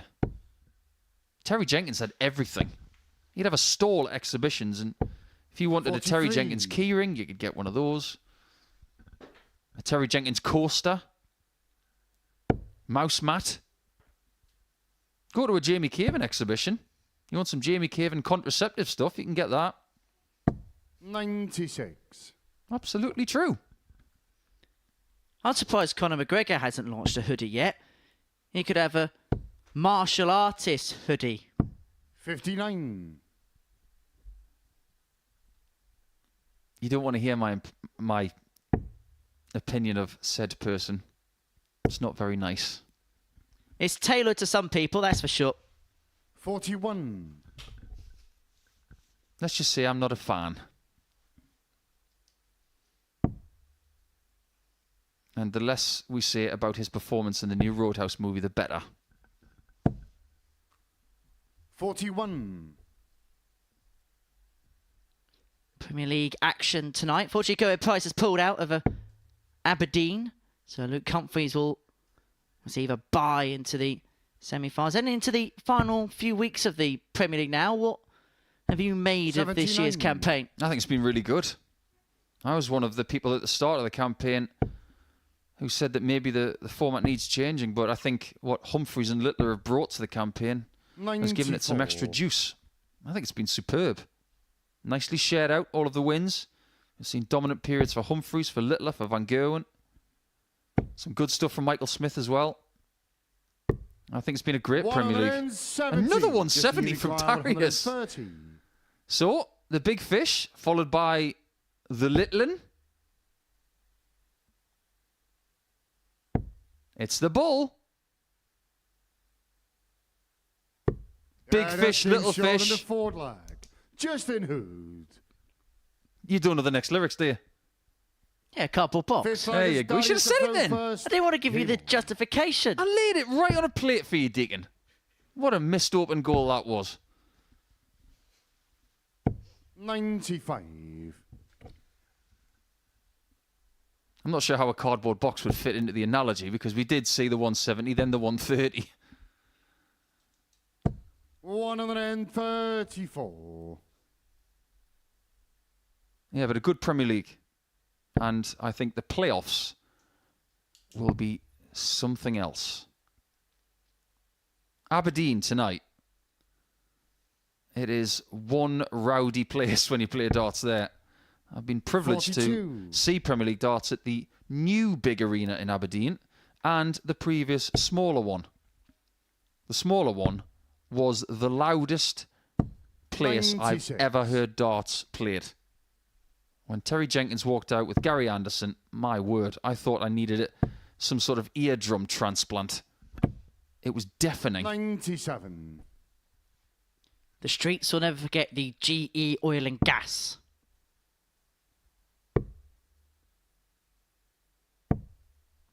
63. Well, this one's gone a bit tepid after a really good start. They're almost identical in average at this point. Maybe also putting in numbers which will be very effective in this group overall. 133. That's good stuff. And we did talk about this number, didn't we? In the previous match. You can go 2 treble 20s and double 7 92. if you feel this Darius is your required only chance. 134. What's the MO for Darius? Heads downstairs for the 51. Another one of them. Leads 32. Oh, that's superb from Yeah, Darius. this game's short He of the hits fifth Hood leg. back with a top Darius of his own. Labanauskas. And he leads 3-2. Six-legged just in the throw first. Game on. Is that a sign that Mr. Labanauskas is starting to feel sharp? 60. I look at him in the background and he looks like he's in a good mood. He is very hard to read sometimes.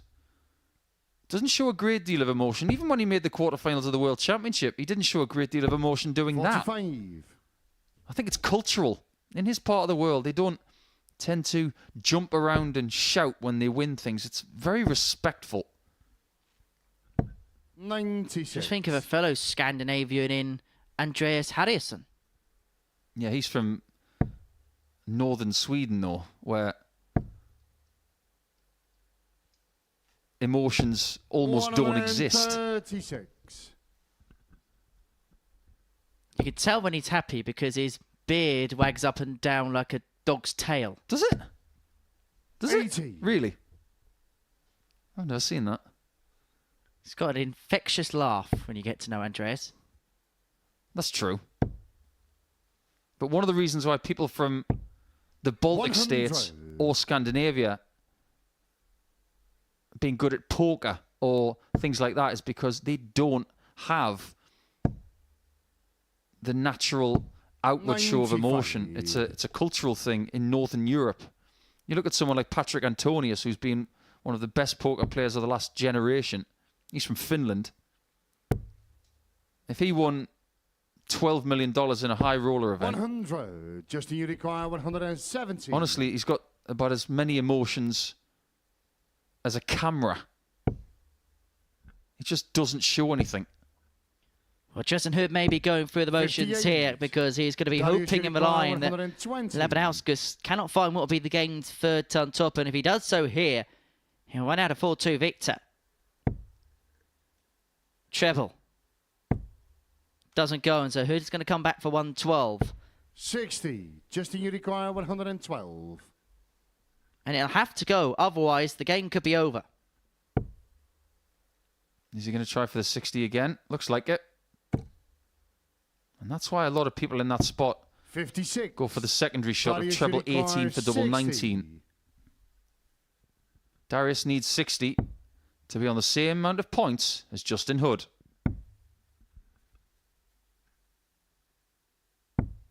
$40. But he cannot find it. Justin, you Darius require denied. 56. Hood to take us the distance once again. Tops.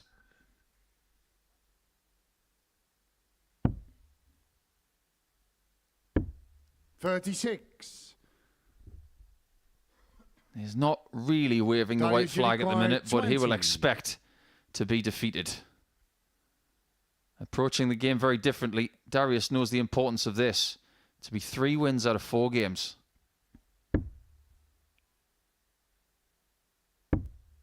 Double 5. For Darius to defy. And defeat 15. Justin Hood, but it doesn't go. And Happy Feet has been given a Justin, you reprieve. require 20.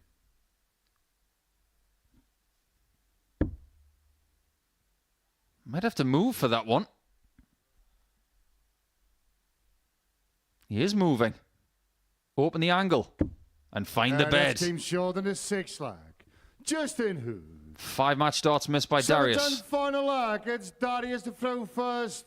Game on. I believe it's Darius. It might be Darius, based on the conversation we had about great Dariuses earlier. Well, this is different. Someone's 57. been spending time with Modus Razma. Well, just going back to that double 10 there with Justin, that was one of the advantages of being a left-handed player in that particular scenario. It was no different to a right-handed player having a double 8 grazed the wire but then stood up. I'm trying to figure out, considering how well 96. he scored overall in this game, because he's got 10-ton plus throws, 2 140s. I know he hasn't got any maximums, but why in a last leg decider would you then 83. go for the 19s as a start? Something he hasn't done all game.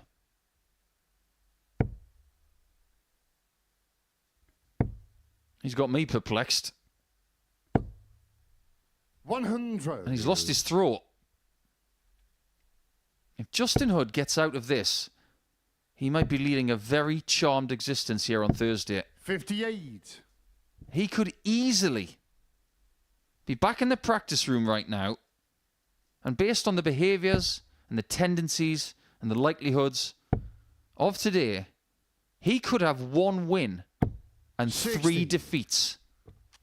But no. He's 180 points away from having 3 wins concurrently after winning his first game of the day with a 97 average. Which just 100. illustrates that those 2 points mean exactly the same no matter the context. Just goes to show that darts is not won on paper. 58. Justin, you require 80. For the match and for 4 wins from 4. Double 10. Up for 5s. In it goes. It's 4 wins from 4 for Happy Feet, who gets over the line eventually against Darius Labanauskas by 4 legs to 3. An intriguing affair, that one.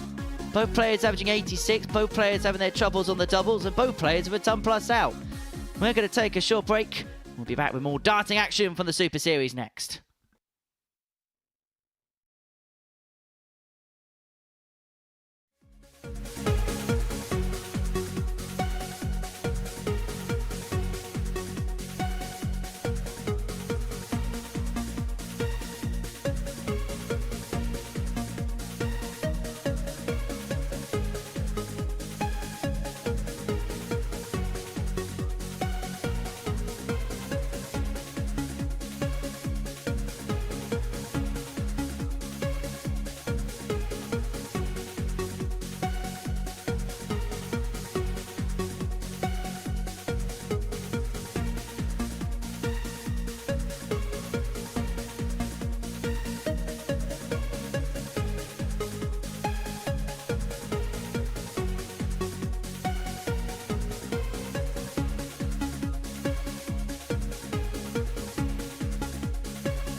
Welcome back to the Modus Super Series, where before the break, Justin Hood got the better of Darius Labanauskas in a last leg decider by 4 legs to 3. Next up on the stage, Andy Hamilton and James Vanbesien go toe-to-toe here at the Live Lounge in Portsmouth. As far as their days are concerned, well, these are the bottom 2 here in the table in Group C. Hamilton with 1 win to his name. Vanbesien looking to get his first win to his name on this Thursday afternoon. In terms of the way they played over the course of the day, who would you favour in this particular contest? It's a difficult one to call. Yeah, maybe going with Hamilton because he's got to win, whereas James doesn't. It's easy to go with that. But if we go through the numbers, Hamilton lost with an 87 against Haynes, lost with an 83 against Hood, won with an 85 against Labanauskas. They are fairly consistent numbers. If we were to gauge those against James, he's had an 86, he's had a 74 and an 84. First leg is James Hamilton is my answer for 2 reasons. He's got to win and he's got a slightly better set of numbers. However, if you are having a little bit of a flutter on that here today, remember to gamble responsibly, over 18s only, and begambleaware.org. 100. Darts is not about what's been done, it's about what you're about to do. And Andy doesn't have the darts, so he is up against it from the off. It could come down to vital chances at double. 44. I've had a brilliant message in the break from Ryan Palmer, the Lion. Collected his kid from school. How are you, Theo? 7 years old now. 140. Got home from school, put the darts on, as you do. He said, Daddy, Justin Hutt's playing. I think I'm taller than him. How tall is Theo, Ryan? 96. I think Jimmy Van Ski was about 6'3" when he was 7. Could you imagine if Justin Hood qualified and he plays Jimmy Van Ski at Champions Week? Nothing tops Cord Decker and Mikuru Suzuki. 140. Height difference of a mile.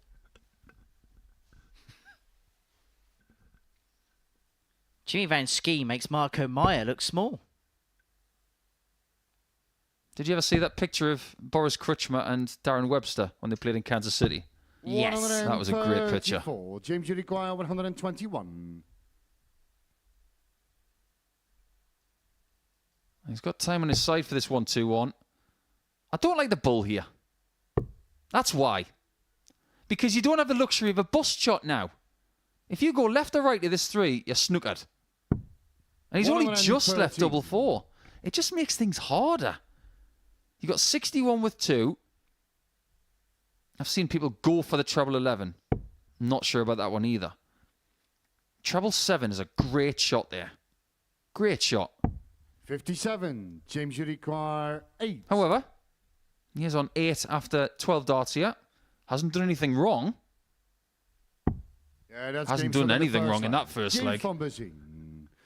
Nice Second leg, little it's Andy to 13 throw dart to first. start. Game. Vanbesien, the only player who've had a victory to his name so far today. And he hasn't played bad. Okay, he had that game against Terry Nash where he struggled, but he ran into that 97 against Justin Hood. 120. And then average 84.52. And I feel like he should have won that game against Johnny Haynes, which went all the way. Haynes won in the last leg decider. Should is a very strong word in darts. People say that Wayne Mardle should have been world champion in 2008. He could have. Andy Hamilton could have been world champion in 2012. We could be watching a world champion. But think about this. 180. 1800 180s in this series. Right there. But what if Andy had won the World Championship in 2012? The whole 41. ripple effect. Would he still be here? Probably not.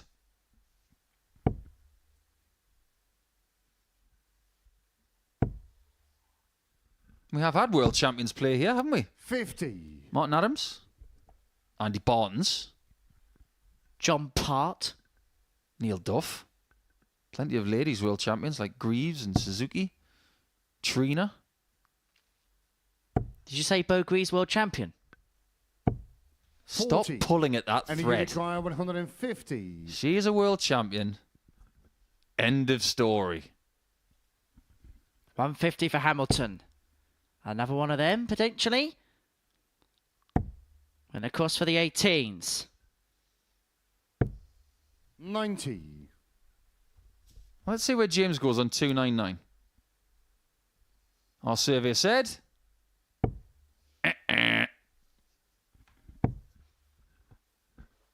Andy's on 60. 59. You won't have any hope of And winning this Uruguay leg. 60. You don't go 20s.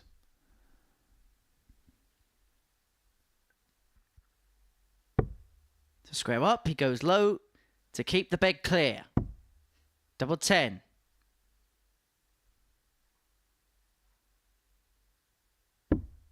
He has got time. Do you know what? It shows that the dartboard is immensely flexible. Not literally. Try and flex a dartboard and there's only one thing going to happen. It's going to stay where it is. But 60 checkouts don't have to be a big 20 in tops. And you require 20. This is not something that Andy has done his whole career. He has figured it out for himself. There's more than one way to skin a cat, you could say, but I hate that's that game phrase short because in I'm a the cat second man. leg. Andy Hamilton. Third leg is Well, Andy Jason Hamilton- Throw There's first. more than one way to hit a 60 checkout, let's put it that way. Level we are, one apiece.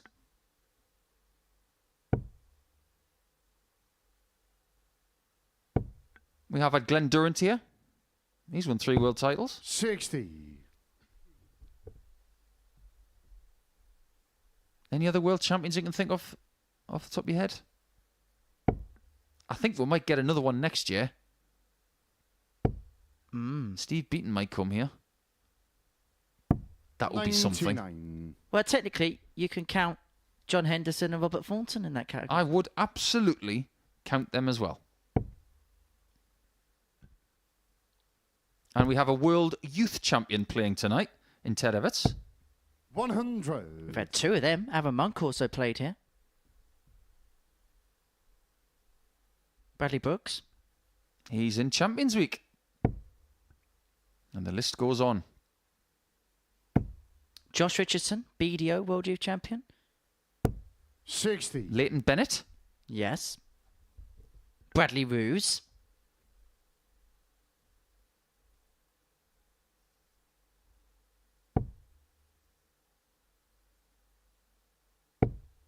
That was a bad first start from James. 120. But the next 2 were perfect.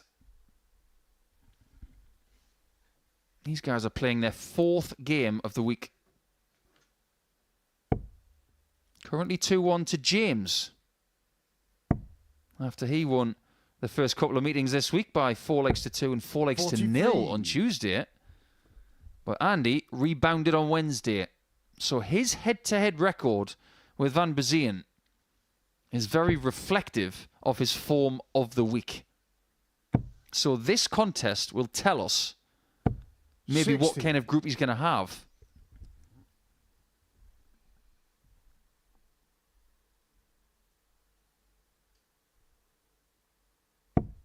Feels like a game where both players are just cancelling each other out at every single turn. Oh, look, Andy went 19s first on 299, 170. doing the right James thing. Uruguay, 160. However, did he do the right thing on the last start? He didn't. 19 would have not left a finish. Treble would have. What he should have done was think about it just for an extra second. It's not just about the first dart or the second dart. You've got to make sure that with your last dart, 100. a single or a 25 is going to leave the finish. I have to ask, would Dimitri Vandenberg or Jelle Klaassen, 2 of the best counters in world darts, would they have made that same error? Absolutely not. And there could be the 96. difference between James winning and losing a Uruguay, leg 60. and a match. Well, Vanbesien here to put himself 2-1 up in this contest. Tops. Double 10, open bed to aim at. 1 left in hand though. Yeah, Found game for short of 2-1 third to the leg. Belgian. James Vanbesien. Forward leg, it's Andy to throw first. Game on. Do you want to talk to you generically about where you see the future of Belgian darts at? It's bright. Lots of young players coming through. Plenty of places for them to play. There's a good 60. presence by the ADC in Belgium, the Netherlands, Luxembourg, that area of Central Europe, which is really good. Let's face it, with the likes of Vandenberg, Huybrechts, both of them, 100. Bartens, Roman, and other Belgian players all fighting for glory on the circuits. If Belgian youngsters are not motivated at the minute to succeed, I don't know what it's going to take.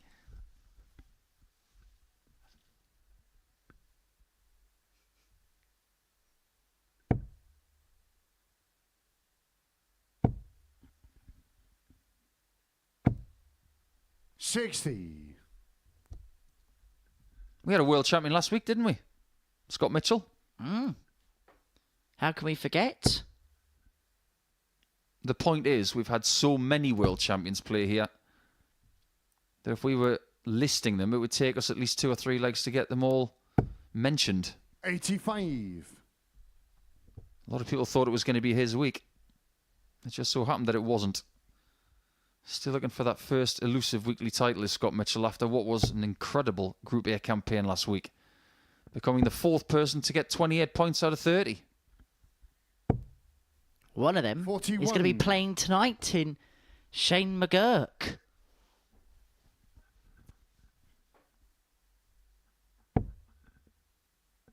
I'd love to hear an American try to pronounce his name when they don't know how to say it. Shane McGurk.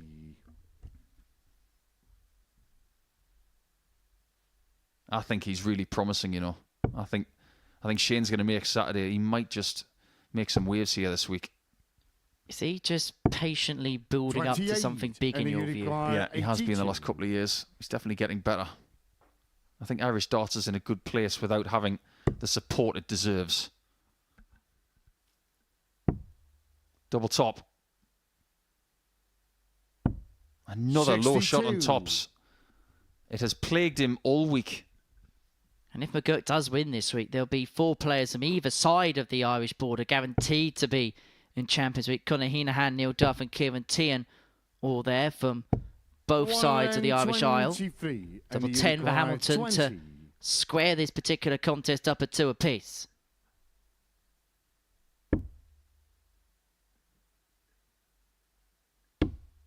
Double 5.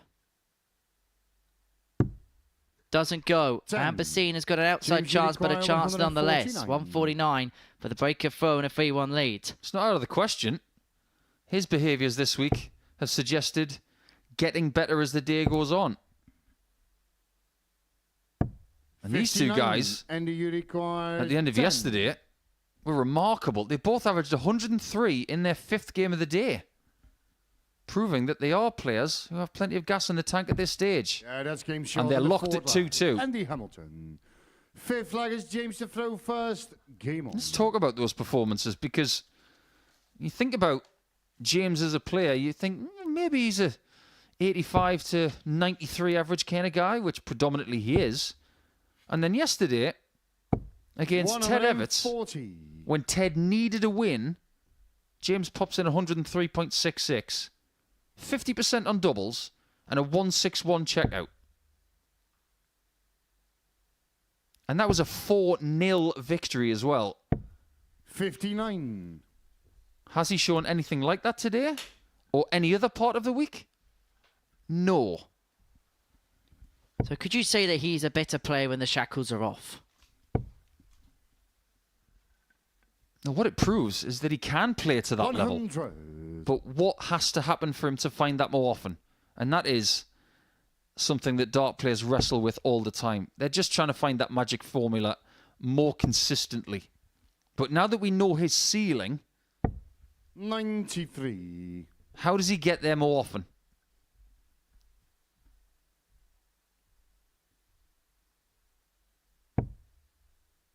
Every now and again, you're going to put in a performance that you think is above your station. 41. Jose de Souza averaged 127. It was around 4 years ago now, winning 6-0 in a match in the PDC Pro Tour. He's had some big numbers, but nothing close to that since. You might think to yourself that because I've done that once, I can do it again, and that is true. But you might average 127 once in your life. James might average 103. Never 100. again. But I don't think that's the case. He's got the skills to do that more often. It's just a case of finding out what went right in that game for him to do it on multiple occasions in the future. That's where progression is found. 59. James, you require 120 for a 3-2 lead for Vanbesien.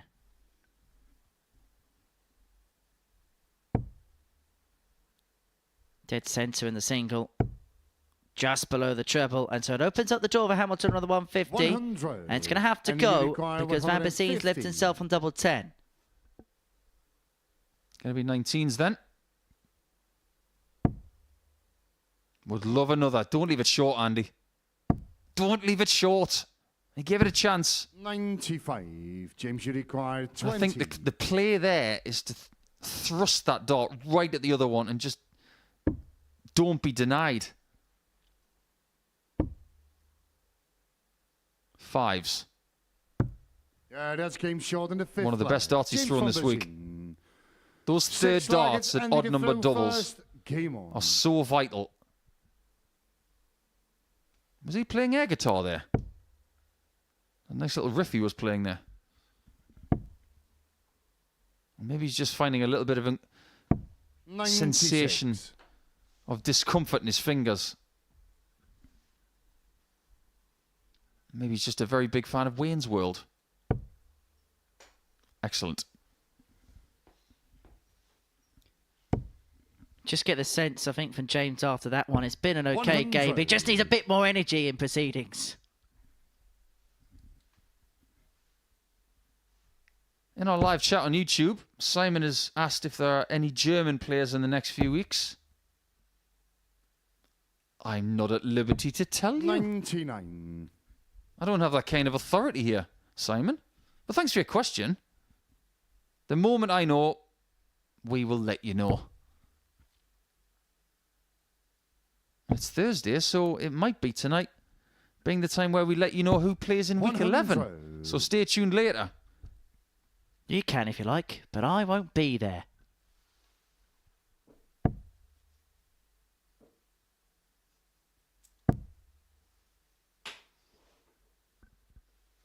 $98. The question is, who's going to be here tomorrow in a position at this stage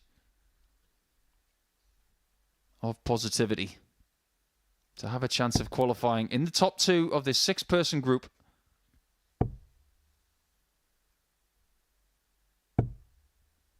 $36. I'll tell you who might be feeling a little bit jittery about tonight.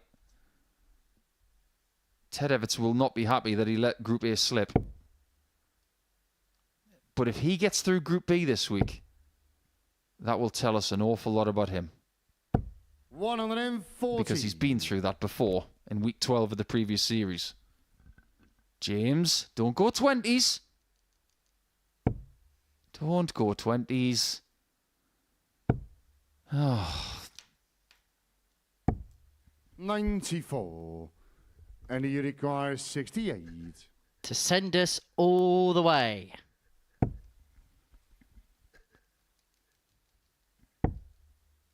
Double 12.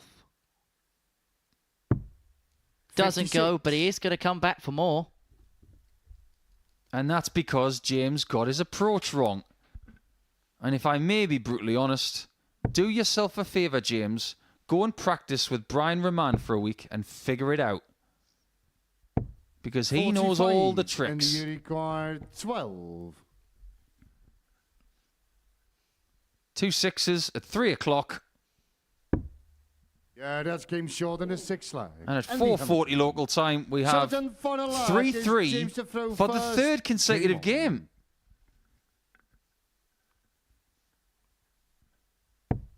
We love sessions like this. Where it's tense, where it's tight, where you don't know who and whom the victor's going to be.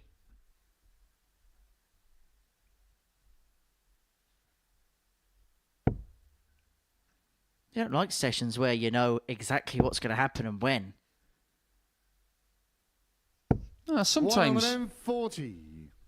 you can be forgiven for thinking that someone will dominate a schedule. A week ago, when Bo Greaves was just starting to get ready for coming here for the first time, there were people thinking she could have a fascinating run of fixtures and have a lot of great stuff, but I don't think anybody predicted her beating Kevin Painter with 114 plus average.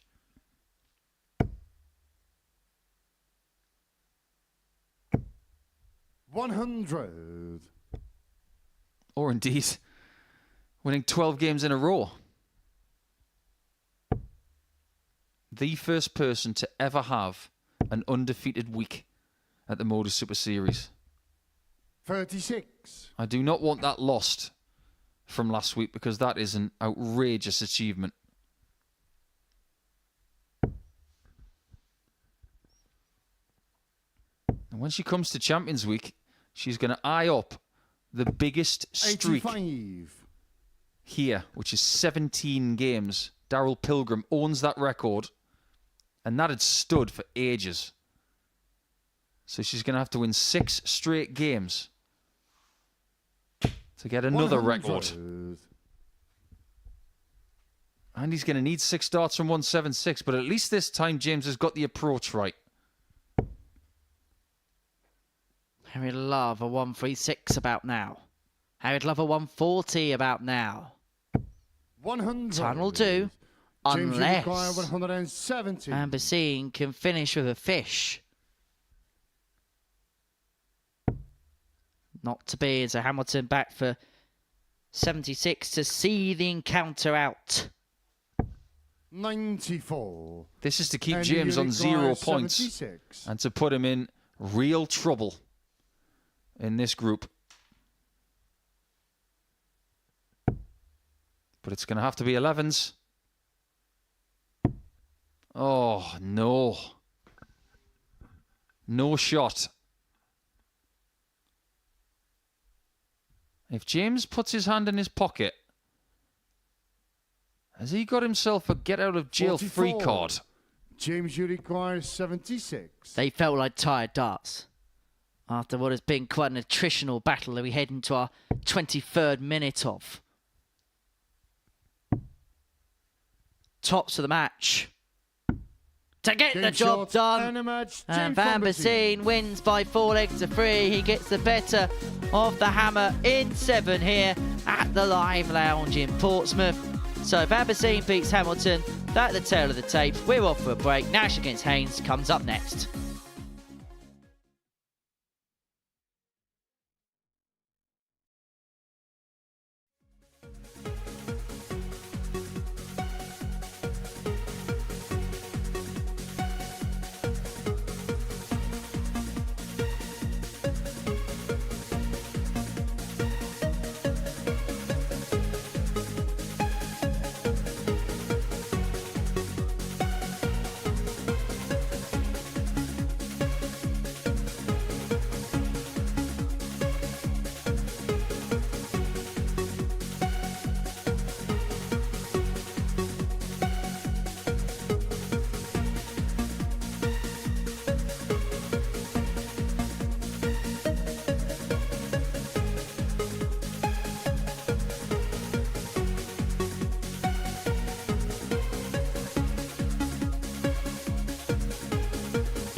Welcome back to the Live Lounge here in Portsmouth, where before the break, James Vanbesien beat Andy Hamilton by 4 legs to 3. Next up for us, it's Terry Nash up against Johnny Haynes. It's game 12 of 15 that we're going to bring to you in this afternoon session here on the South Coast. It's been a little while since we've seen Johnny Haynes on the stage. couple of games ago. It's felt like a lifetime ago. He takes on Terry Nash in the final game of the third round of fixtures here. Sorry, fourth round of fixtures here in Portsmouth. What do we expect from this one, Nico? I expect someone First follically leg, challenged to Terry win. to throw first. Game on. I'm stating the obvious. 100. I want a response from Terry Nash. That's what I want. Because he started brightly, got a win a little bit earlier on, but then just fell 81. away against Justin Hood in Game 8. He's got Haynes here, and he's got Hamilton to end. 97. These are probably two players that he's watched an awful lot of over the last 10 years. He gets a shot at them in the next hour and 15 minutes. 31. If he can walk away with one more win today, I think that's a pretty decent debut. But if he can find a couple of wins against these 83. reputational players, he will feel great going into dinner time tonight. Well, Terry has got to win against a reputational, well, 58. I wouldn't say reputational player, but a player who played in a game with a reputation, because when he played at the Welsh Open, he beat Anthony Dundas by 3 legs to 57. 0. Otherwise known as a walkover. Hype up. 81. You Terry, should know require better than to poke 164. a very vibrant, likeable Scotsman. He's going to have you for breakfast the next time he sees you. 44. You know what we're going to have to do? We're going to have to get Terry Nash back.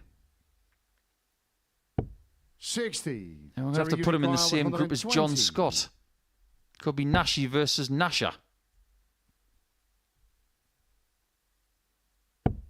That'd be nail-biting stuff. 78. You write your own material.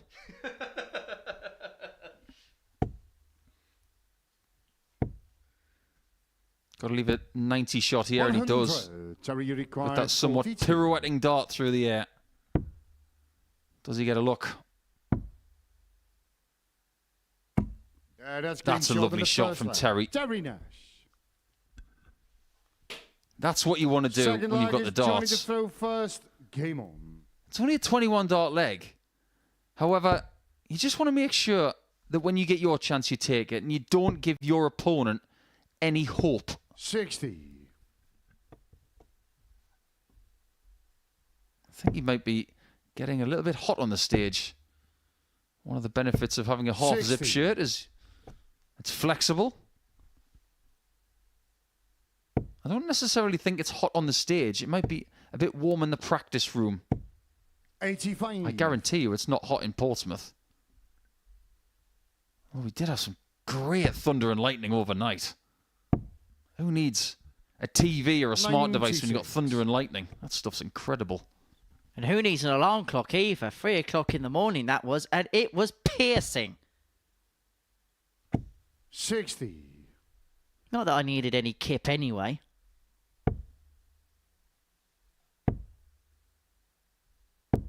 $81.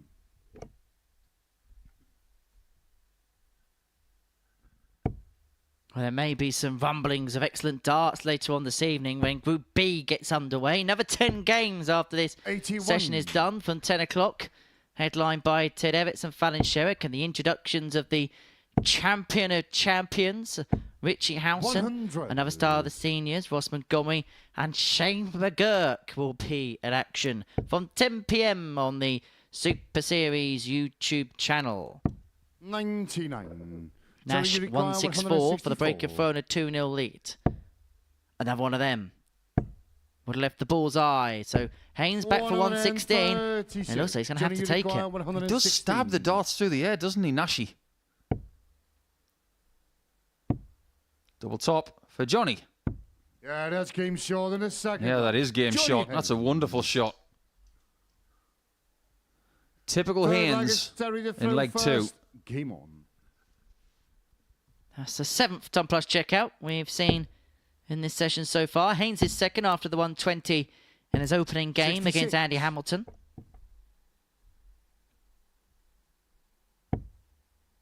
We've only had 16 180s, though. Not a great 180 count today. Considering how many we had on Monday. And it is the same sample size because they have 15 matches.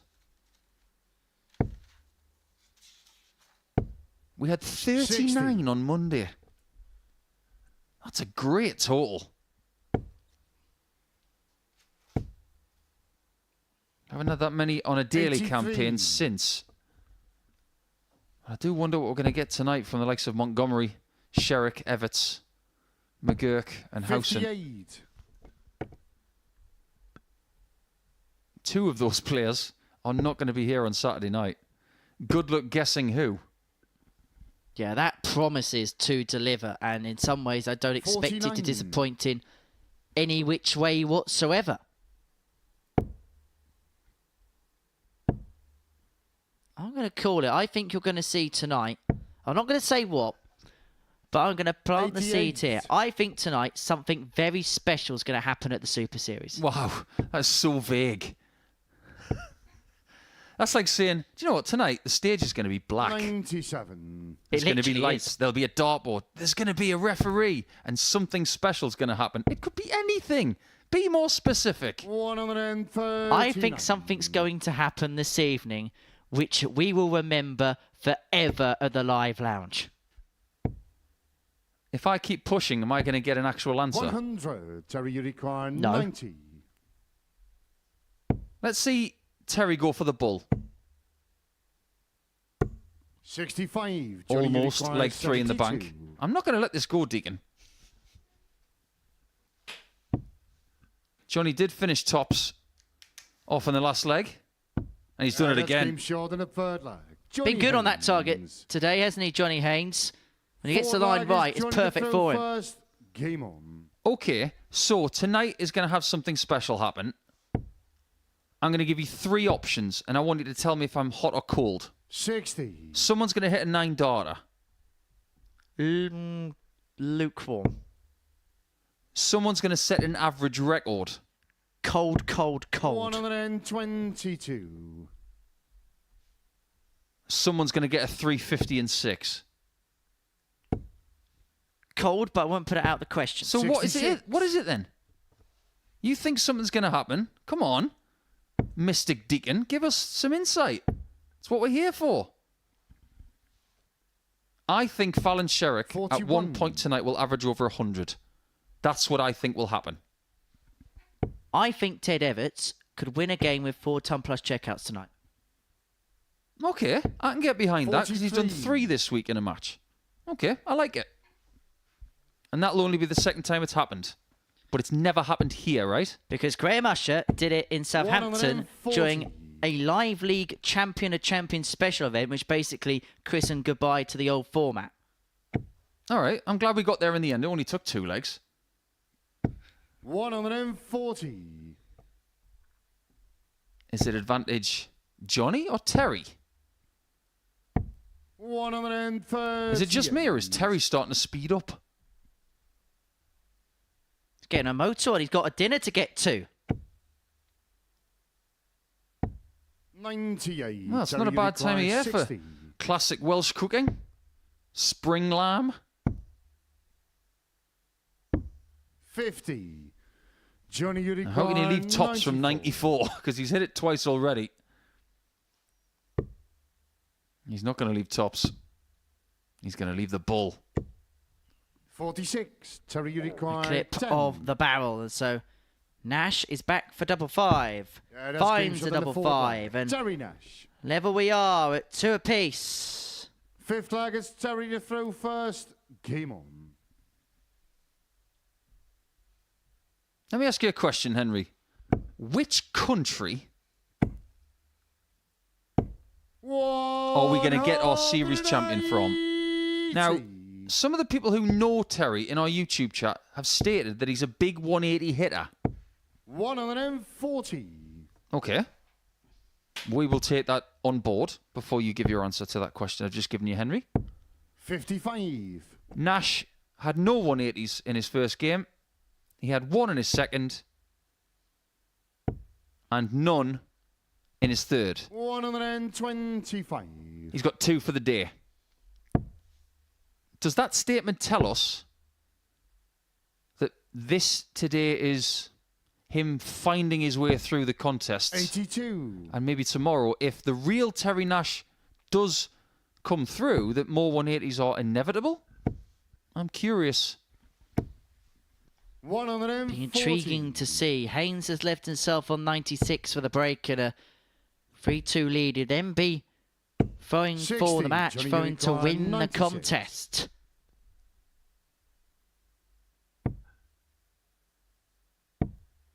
Can't leave tops on this occasion. 36. Can't leave Terry any double. Unicorn, 124. However, Terry could take the lead on a 1-2-4. This is to stop Johnny from getting a shot at tops. And he does stop him. Short in the 5th A lap. great finish from Terry. Nash. And that deserved every single 6 finger of that leggers fist joined bump. the throw first. And I think he enjoyed Game that. on. Okay, so which country's going to win Champions Week? Sweden.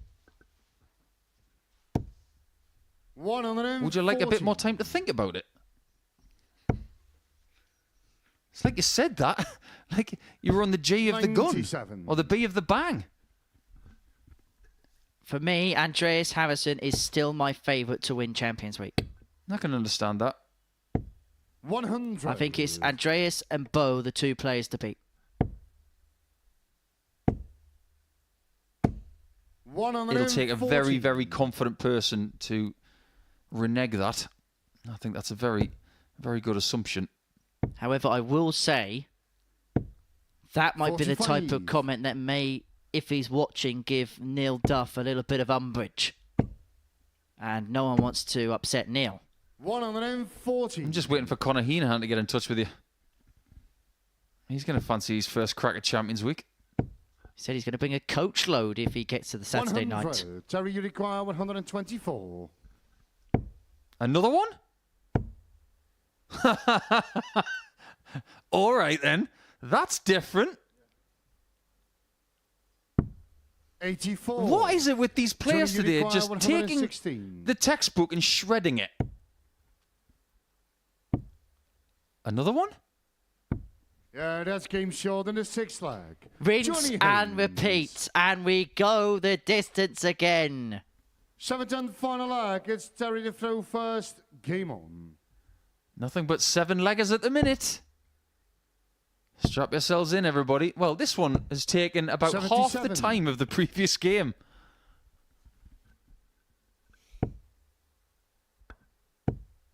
What you got left, Johnny? 140. This is the tail of the tape. Haynes wins, he goes to 6 points. Nash wins, 140. he goes to 4 with Johnny.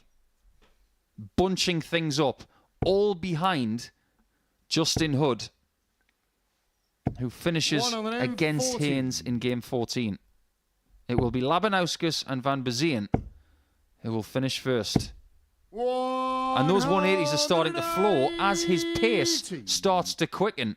Well, Terry, I hate to tell you this, but you can't finish 104 with 2 treble 20s. 140. Terry, you require 104. For the match. Be for 4th ton plus of the game. Double 12. 92. Doesn't go. Johnny, you require 81. This will hurt him. To put 4 points between you two. It's the bull. Game. Beautifully shot, found. the match, And when it mattered the most, Johnny Haynes found what he needed. A lovely embrace between the pair as Haynes picks the points up. He had the 2 116s, one to save the match and then the 81 on the ball to win it. Well, Terry Nash losing despite an average of 93.63 and 37.5% on the doubles. It's a win for Haynes in a last leg decider. We've got one more round to go, and that kicks off with Vanbesien against Labanauskas.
Welcome back to the Modus Super Series, where before the break, Johnny Haynes got the better of Terry Nash by 4 legs to 3. This is how the table looks. Justin Hood, the only player to won every single game so far today. He's on 8 points, with Johnny Haynes in second place on 6. Labanauskas on 4. Nash, Hamilton and Vanbesien all on 2.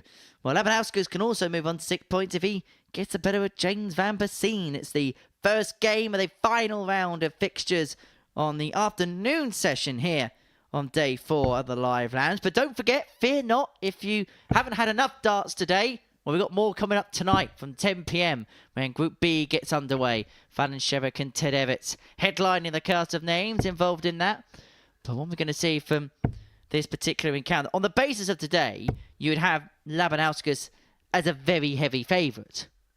Yeah, I think you would, but in typical Vanbesien style, he is starting to respond to a bad start. But he's left it late. He left it late against Hamilton in Game 11. But now it's another person who he played against in Group A that is standing in his way before the end of the day. I'm a poet. I don't know it. First leg is James to throw first. Game on. He does have a decent record against Darius this week. He's won one of the 3 games. But the 2 defeats he's had have been 4-2, and yesterday it was 4-0. Very symptomatic of how Darius is plotting his way through this week and constantly improving. Today is very, very close to being exactly what 49. Darius wanted. However, if he loses to James and has 2 wins from 4, he will not be pleased. 180. Superb.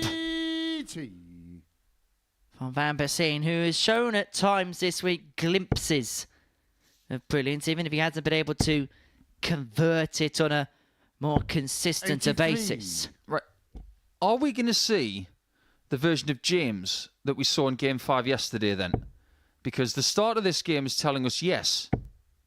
What is it about Game 5 and him? 120. He always seems to play his best darts at the end of the day. Have you seen a speed up as well? Did you see the delivery of those 3 darts? Well, it seems to be catching. Nash was really quick in his previous match. 99. James, you require 134. I assure you guys, you can take your time if you want. There's no curfew here. You don't have to be out by 5:15.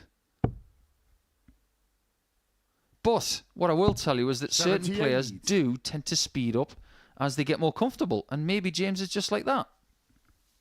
Yeah, I've had 1 or 2 players here, the Super Series, that have taken their time at the hockey. 60. James, you require Vanbesien 56 for a 1-0 lead.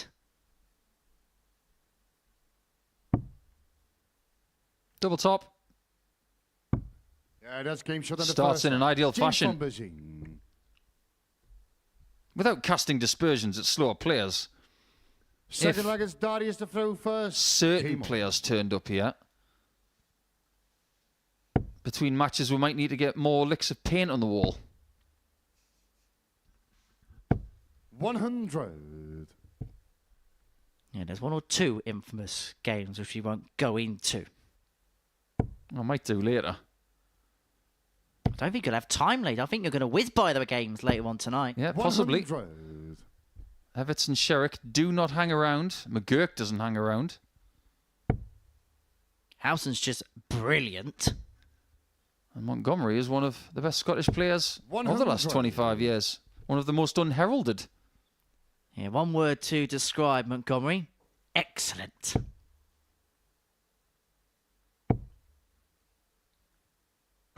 Took me a while to get that one. But it hasn't taken long for James to get 2 maximums in this match. 100.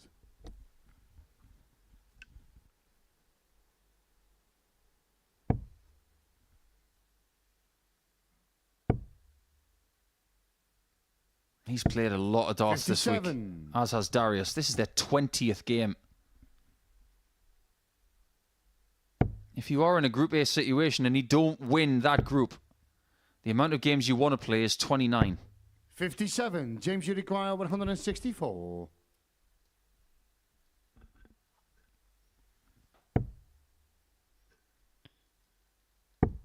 The bullseye for 164. Wasn't far away. Can Labanauskas find a big finish of his own with a 144? 144. He took out a 161 in his 5th game yesterday. I would not have been shocked to see James hit that bullseye. 100. James, you require 25. This is for that valuable break to give himself some breathing space. He's chosen double 12. 19. Finds himself Darius, you behind the require trapdoor. 44. As Darius is in Motown of sorts. Double 16. Now double 8.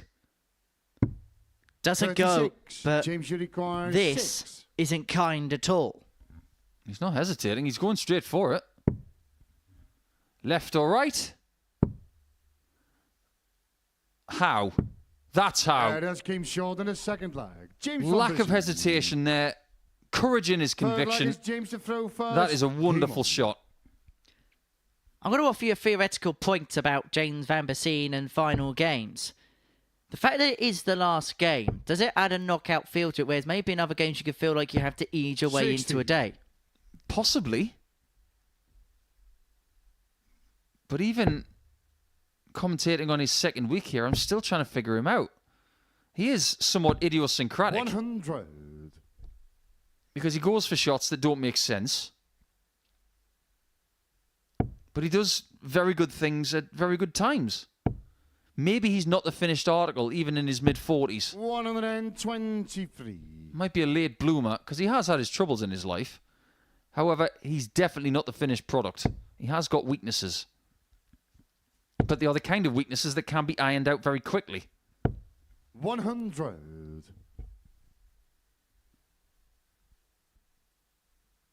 Shane McGurk is in the chat on our YouTube channel. Shane, get yourself ready, lad. 140. You should be here in about 2 hours' time. Looking forward to watching you play it. Hoping to be the poisoned arrow with the dart. Let's see what we did there. 95. Vanbesien on 6 darts on 178 to open up a 3-0 lead. As a matter of fact, over the course of the day, I've only seen one whitewash result, and that was 156. Nash against Vanbesien, and he's there. Hit a 156 on the double 18 to lead double 11 after 12. It's a good job he didn't have too much more to say there, Henry. He would have gone to the point where only dogs could hear you. 60. James, you require 22. He's not going to go for double 11. He's going to go for double 8. The next door neighbour. Yeah, that's game And he's going to take a 3-0 advantage into leg 4. Forward leg, it's Darius to throw first. I assure you that Game double 18 was not on purpose.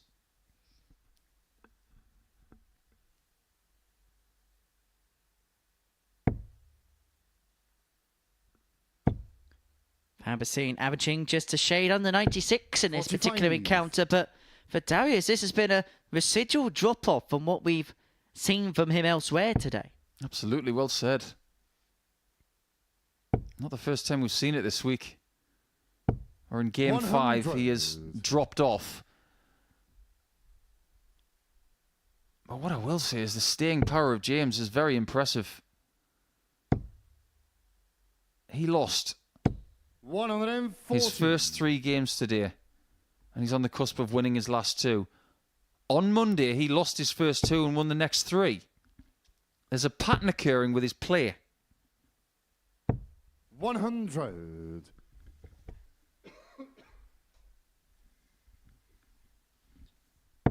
This is a good performance. This is 96, the average, from Vanbesien. 122. I wouldn't be surprised to see him take 301 and 6. I would now. Labanauskas here on throw, favourite to win leg 4. And who knows, if he can come back here from behind and still a 4-3 win, he'll move himself on to 6 points and possibly only a couple behind Justin Hood. Depending on what happens in the next game against Johnny Haynes. 105. Well, the comeback has to start somewhere for Darius. This is one of those moments where you must get the approach right. 81. It's not bad. Darius, you require 89. He's left to Terry Nash. Bullseye or fives. The first one. 64. And this is a first chance James, to you win require for James. 124. 1-2-4 for the match. 218 does a go. In fact, he's the only player, James, who hasn't 74. had a ton plus checkout today. Darius, you require 25. There could be time for that, but only if Darius hits this. Yeah, that's Which he game short in does. the forward leg. Darius Labanauskas. That ensures Fifth that leg we're, is James to throw first. as we go into game Game 14, which will be next, there will only be one result that has gone to 0 today, and that was against James by the aforementioned Terry Nash. It 97. was all the way back to game 6.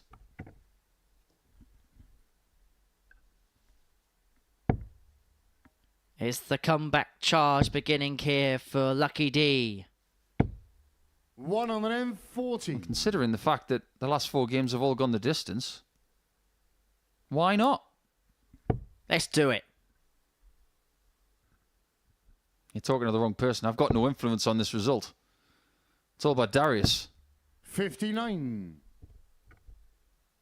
You've got one person who will be devastated with 4 points overnight and one person who will be elated with it. 100. That's why this sport is so psychological. James knows this is his chance on throw without there being any pressure applied to get the job done. If he has to throw again to win the match, it's going to be in a last leg decider. 60. And that comes with its own pressures and expectations.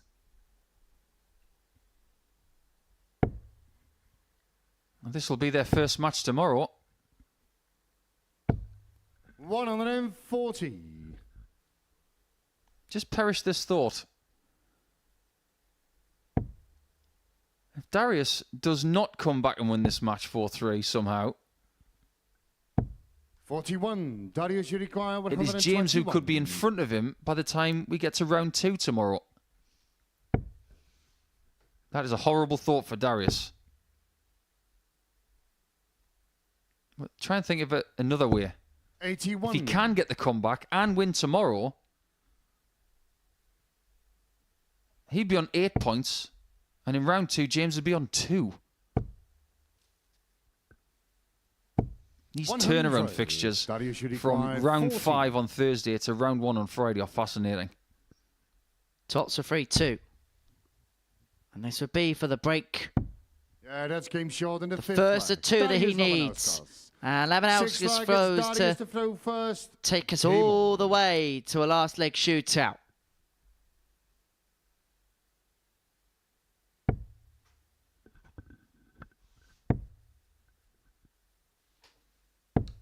$26. 2 of their games have gone 4-2 this week. Oh, how much James wants that to be the case again. Funnily enough, of all of the games that have taken place 81. by the Group A graduates coming into Group C, none of them have been 4-3 in the first 3 days. It just so happened that James Vanbesien, when he played 95. Hamilton, it was 4-3. And that is the only time of all of the fixtures that they've shared that it has gone the distance. Howie needs another triple here, Vanbesien. 100. Leg up in the offing.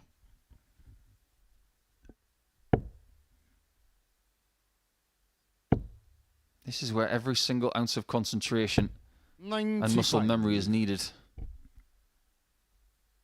Don't leave anything in the practice room. Don't leave anything on the stage. Leave it on the board. That's a superb 140. How we got that last start in, I will have to ask Penn and Teller.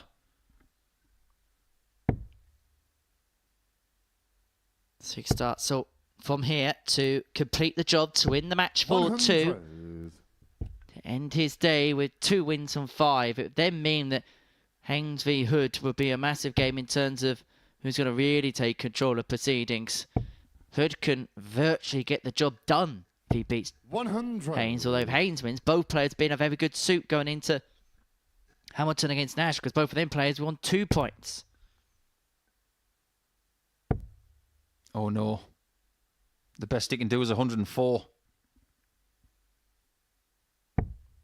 39. Can't get there. You require 80. This is a huge invitation to the 4-point party. And he's going to keep it simple. Oh, well, not so simple. Double 10. Doesn't 60. go, and has Labanauskas got Darius, you a require huge 146. haymaker in the locker.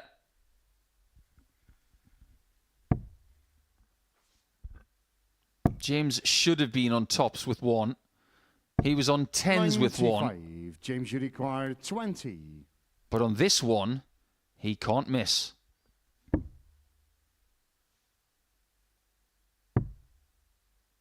Last shot. 10. That's 4 darts for the match. Gone. Labanauskas was 3-0 down in this contest. He could, in a couple of darts' time, level it up. Double 16 to send us the distance. We go that's game short in all the the way sixth once more. Darius Labanauskas. 7th and final leg is James to throw first. Game on. It's amazing how things work, isn't it? First 8 games, none of them go the distance, and then the next 5 do. Is that a sign of how tight this group is? 100. Maybe.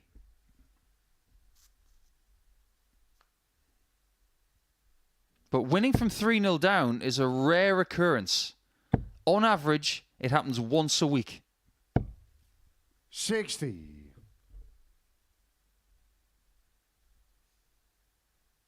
Now you've got someone who is going to be relieved to be on 4 points, and someone who is going to be 60. so happy he will skip out of the building if he's on 6.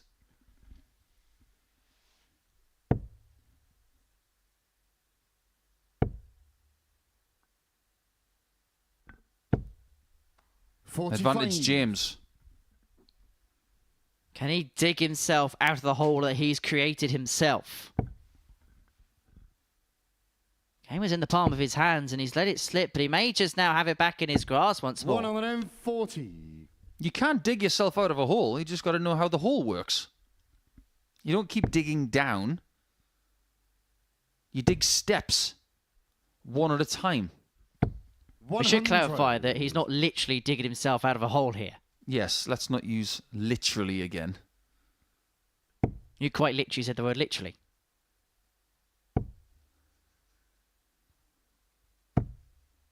$41. 160 for the match for Vanbesien. He's going to have a poke. And he's going to have a couple of pokes to get the job done. Is he? 140. James, you require 160. Usually he will.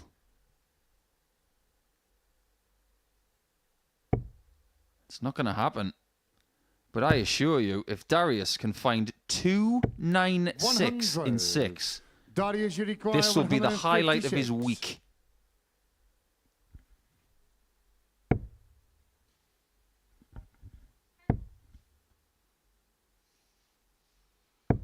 $100 For the match, James, you require Vanbesien 60.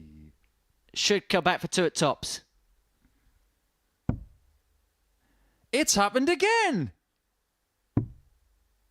What have you done? What have you done, James?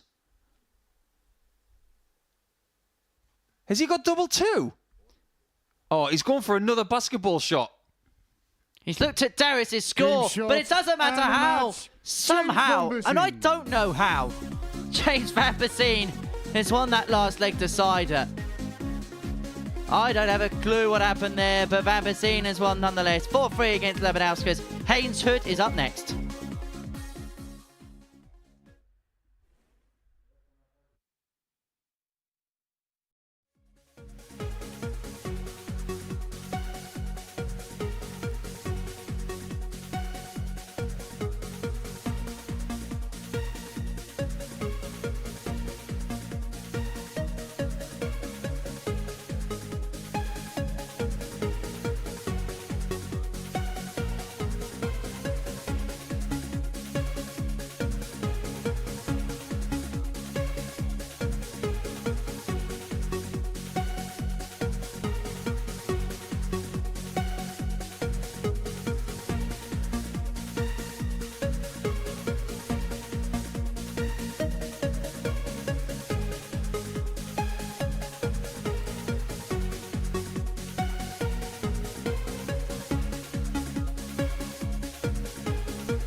Welcome back to the Modus Super Series, where Justin Hood could win 5 from 5 on his opening day here at the Live Lounge in Porter. But it's fair to say it's been a while since we've seen him last. In matter of fact, when he throws his first dart in this contest, it'd have been an hour and 10 minutes since he threw his last.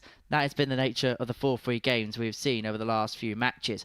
Up against him, Johnny Haynes, who, if he wins this one, will be 4 from 5 on the opening day here at the Live Lounge in Porter. A good return for the man from Swindon. What do we expect from this one, Paul? This could be the game of the day, based on where they are on the table. This is top versus second. Justin going for 10, which will be a very good thing for a Thursday. We'll give him minimal work to do on Friday. First leg is Johnny to throw first. Game on. But these two could be the two to go through.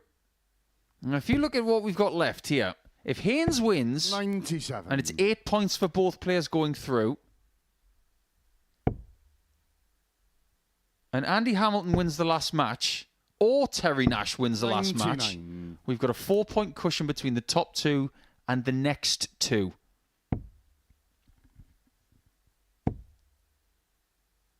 I place 100. maybe a little bit more importance on this match for Haynes than Hood. But do I dare say that winning 10 points on a Thursday is no guarantee of success? Because in this building, we have talked about the Scott Walters curse. 83. Was that when Chris Murphy's on the balcony and said he didn't have to bother turning up tomorrow because you could lose every game and still go through? Proceeded to turn up tomorrow, lose every game and not go through. I don't know who said it, but it happened. And it was not nice to watch, actually, to see someone who was perfect on Thursday going through torture on the Friday. 100. But it has given a very good point, hasn't it? Just because you can win 5 games on Thursday doesn't mean you're going to be in Saturday. Still got work to do. It's a 2-day group.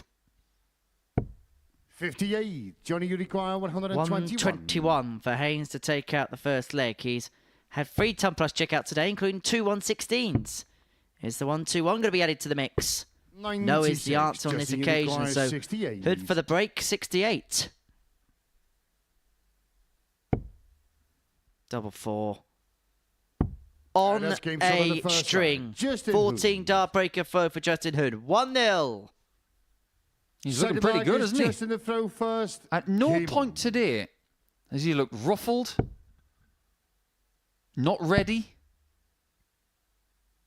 96. He started in game number 2, and this being the penultimate game of the day, he's been ready all day long, showing great 60. Modus Super Series experience of this format, and showing that the southwest of England has got a lot of great players at the minute.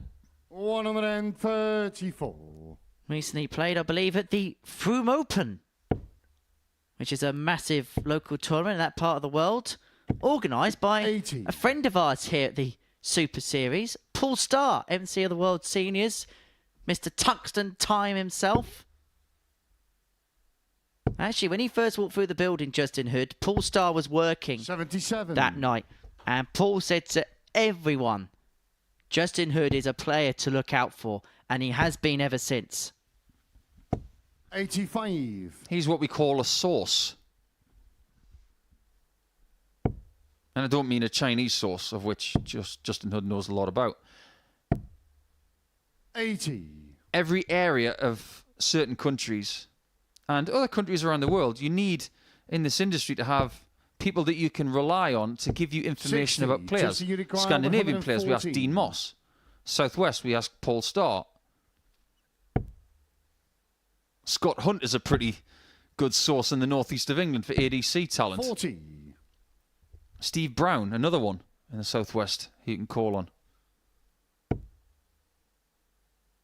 We can't watch every single tournament, every single stream. 60. Justin, you require 74. But we can get information about the people coming through the door to give you some sort of insight. And we know that Justin Hood is in form. He's going to go for the ball. He's not going to gamble. 26. Johnny, you now require he'll have to. 156.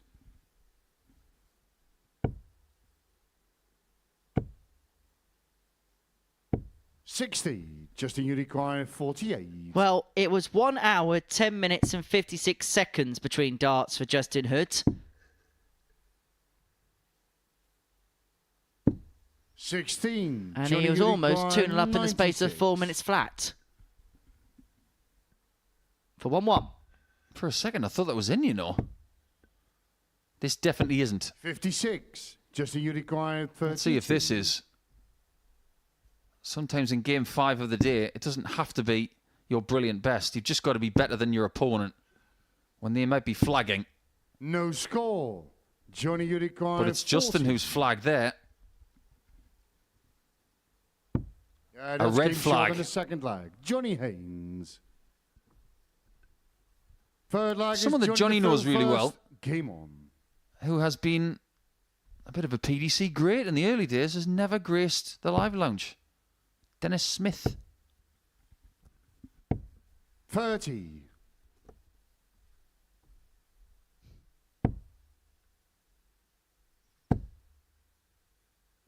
There also used to be a 100. really good dart player around the Swindon area called Chris Aubrey. Do you remember Chris? Name rings a bell, yeah. Yeah, great player. Former quarter-finalist on the tour. 97. Haven't seen him for years. Hope he's well. It just makes you wonder what kind of players that we've missed over the years with the ADC not being present, because there's so many players that come through the woodwork because of this, but in the past would have benefited so much from that system. They could always come back. But sometimes other things get in the 81. way. Family, life, work. In the case of some people, health. 55.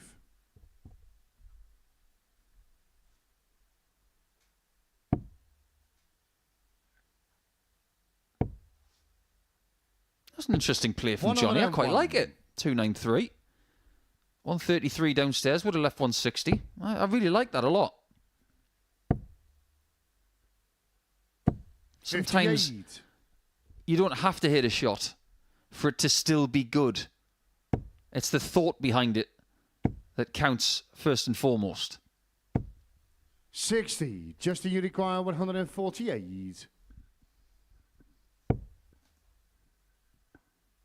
148 for Hood doesn't go. What can Haynes make of the 43. champagne finish? It will Johnny combine the two Unicorn, things that he's done so well 132. today. Hitting the bullseye and hitting a ton plus out. Looking for champagne and getting Prosecco. Because they're two very different things. Just double checking the number. It's 57. 92. Justin, you require 105. This has got options.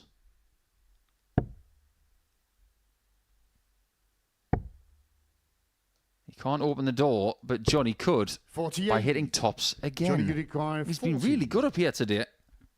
For 2-1. Double 10. Goes. Yeah, that's game short in Haynes the moves third lag. 2-1 to Johnny the goods. Haynes. Forward lag is Two just straight in the legs for throw Johnny. First. Game on. Can't remember Justin being in much trouble today. 43. Won his first game by 4 legs to 2. In fact, he was the second player in this spurt 96. of 4-3s to get a 7th leg win when he beat Labanauskas by 4 legs to 3. He was in a bit of bother in that match, but that's about it. 56. He beat Nash by 4 legs to 1. He was never in trouble there. And he beat Hamilton 4-2 in what was a bit of an attritional 81. game, but still found himself winning by a couple of legs, which always tells you that he didn't face a match dart, which is always a good thing. 81. Well, this fourth leg very much up in the offing. Haynes stealing the darts, 57. but by going off dry there, has just offered it straight back into the face of Justin Hood. We've had an interesting question in the live chat from CSpill99. 40. How do you know when it's time to get a new board? Good question. With 60. the Winmore Blade 6 triple core, it is very, very rarely that we have to change the board at all in a session. So we usually take this board off the wall at the end of the session, then start with a new one in the next session. But if something happens to the board, it can be replaced in a matter of 90 seconds or so, if needs be. So I hope that answers your question. Double 18 for Hood. That's For game two for the forward apiece. leg. Justin Hood. Fifth flag is Johnny the throw first. Game on. Well, the good news is if you haven't had enough of the darts today, we're going to be back tonight. 43. The evening session will immediately follow this one.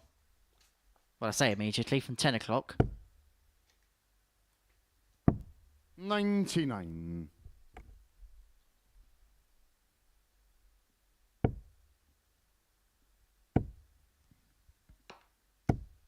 140.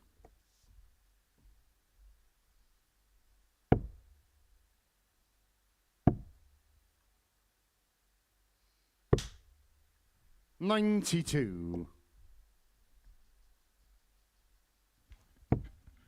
We've already had 84 legs today with a game to spare. 125. That's a lot. If we break 90 legs for the day, this will be one of those days that we might not 100. forget because there's been so many legs contested. Just to give you some sort of insight into what we've seen earlier in the week. 93. Yesterday, or should I say Tuesday, I had 85 in a completed day. We had 89 in a completed day on Monday. 96. Breaking Johnny 90 require 100. is rare. Tops. Yes. That's Yes. game short in the 3-2 fifth Haynes. flag. It's his Johnny fourth Haynes. dump plus out of the day.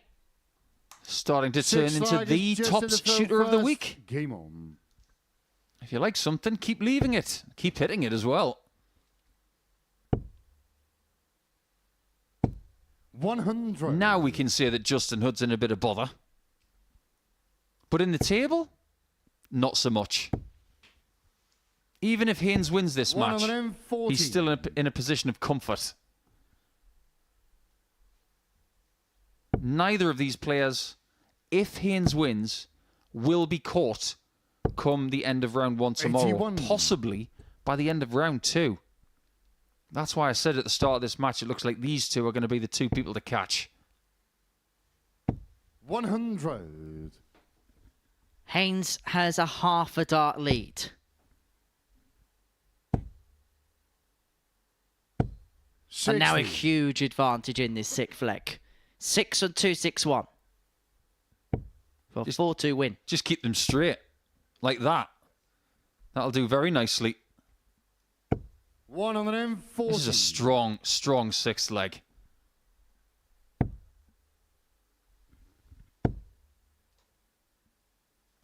$100. Johnny, you require Well, 121. to round it off with his second ton plus of this game and his fifth overall on the day. Trevor 17. Wood left the bullseye. 57. Hood Just you require 160 to take us all the way to a deciding leg. Another. Tops. Doesn't go. 40. Johnny, you require 64. But now Haynes has to take the 64. Trouble here. Double top. Doesn't 24. go. Just Hood you comes back for require double 20. 10 to take us all the way again. For the 6th straight game? Yeah, that's game short. Silly of the question. sixth leg. Let's Just go all in. the way and see if Johnny Haynes will eventually win this match. He's Seventh now and spun final one leg match is start Johnny the at throw tops first. after a very strong Game sixth on. leg. All he was missing was the final product.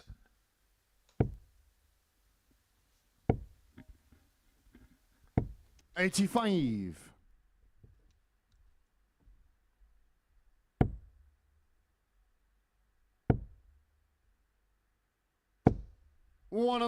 $121. Well, good start for Justin. Haynes will feel if he loses this game. 81. Here's let opportunity slip.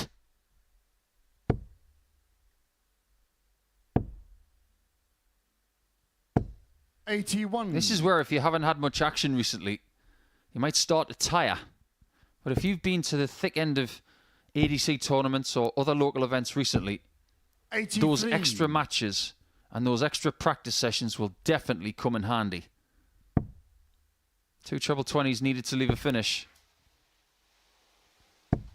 96. And so Haynes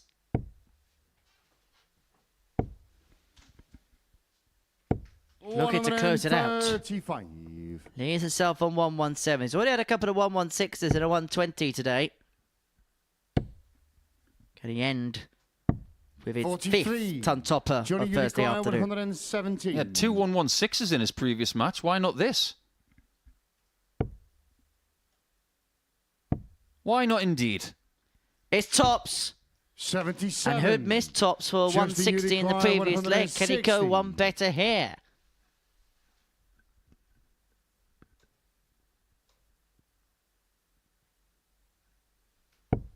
Another. For tops. But he does not like the lie. He has to move across. Oh, what a find from Justin Hood. It's 5-star from Happy Feet. He gets the better of Johnny Haynes by 4 legs to 3 in the last leg decider. Hood gets over the line and he's in with more than a squeak when it comes to tomorrow's affairs. And the best bit, we've still got another game to go. Hamilton and Nash after this.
One final game to go here at the Live Lounge in Portsmouth on this Thursday afternoon, and it sees Andy Hamilton in action up against Terry Nash.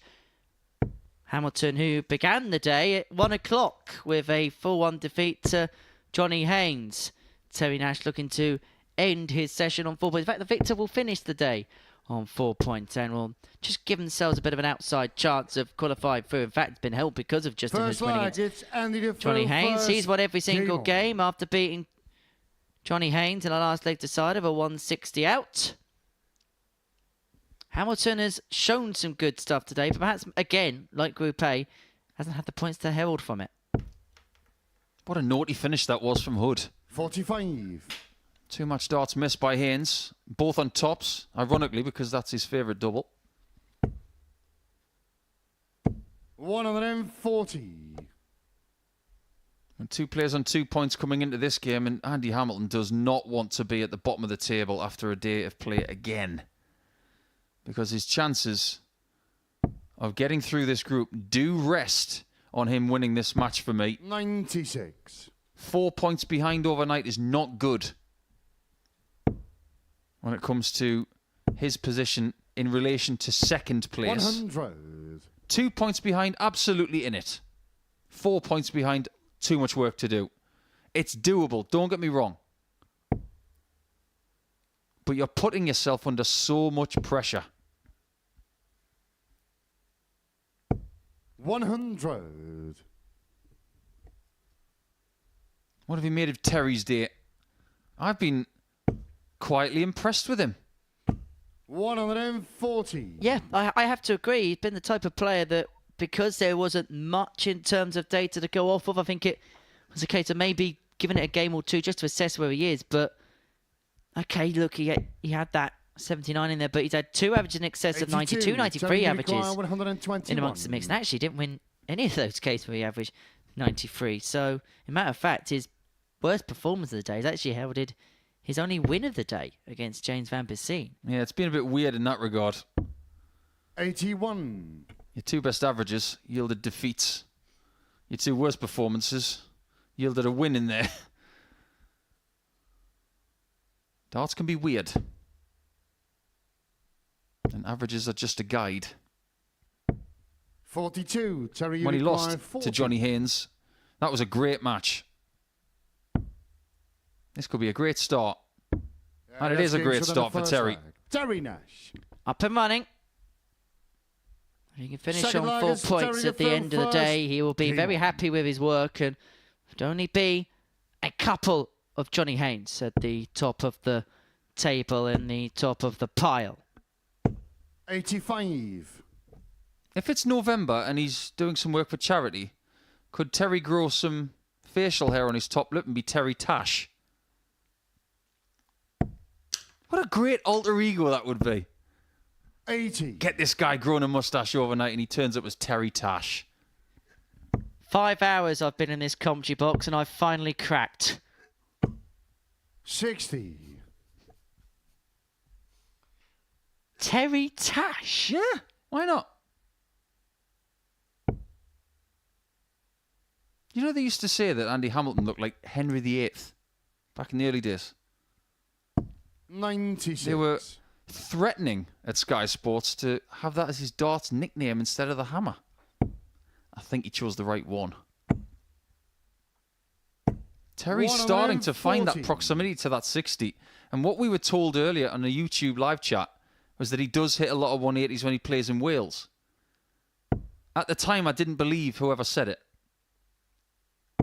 I'm starting to figure it out because of the proof of this dartboard that maybe he does.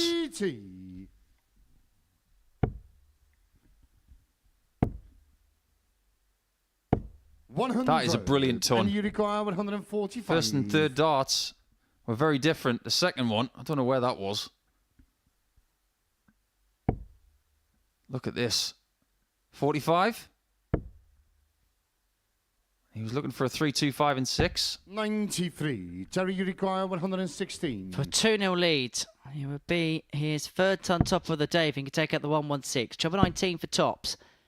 Isn't going to go, and so Hamilton to square this game up at 1 apiece, 52. 56, and you require 52. Don't mess around, Andy. Terry's on the prowl.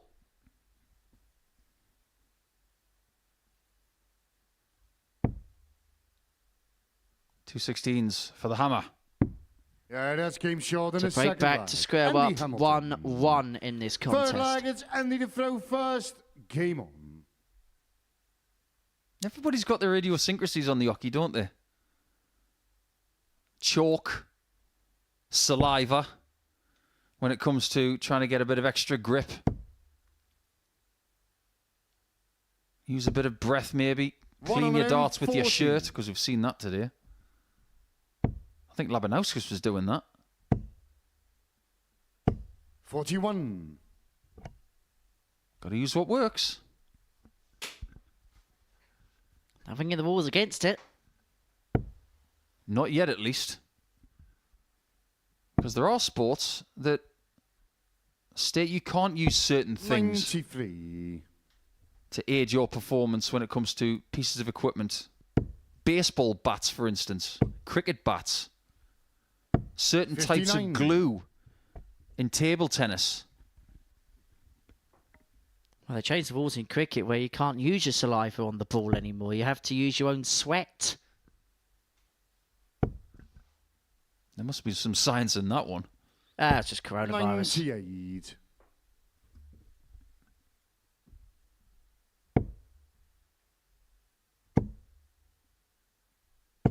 Terry's way 100. behind here, so Andy you doesn't have to require go for this. 170. We've had a few big finishes over the last few legs. A ton, a 1-2-4, two 116s and a 160. 58.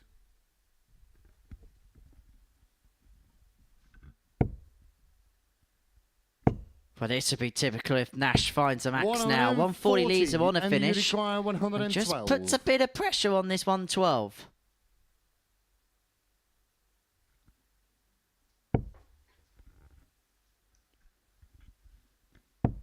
Double 16. Yeah, that's And game yet short in again, the it's third good. lag. Andy Hamilton. Fourth lag, it's Terry to throw first. Game on. Andy really wants to get to 4 points. He does not want to be in the basement overnight. Sounds like a punishment, doesn't it? 99. If you're bottom of the league, overnight, you stay in the basement overnight. That's a bit of motivation for the players. I promise you that doesn't happen. 96. But just imagine if it did. Be a bit like the Crystal Maze. You don't want to get locked in the room. 60.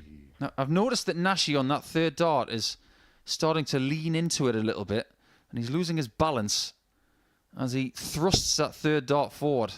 He's got to stop that. He's going to find himself throwing it from the wrong position. 98. He's not going to leave a finish from 3-4-2, we know that. 24. See how he's leaning into that third dart? It means that right shoulder's going to drop. I mean, that when he throws the dart, it's going to be from a lower position. Look how Andy stays in position here on dart 3. Everything is the same, apart from the rhythm, 23. which I've touched on this week already. So Nash looking to take advantage. Only a max will leave him on a finish. Max he finds. 180. Could have another 3-3.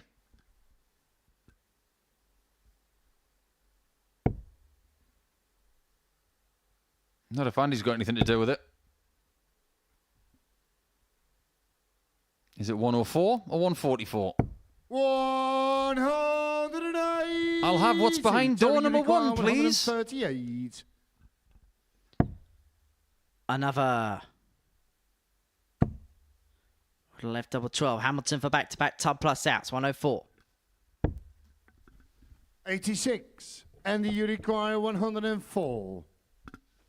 104 for the break, and it would mean he'd then be throwing for the match.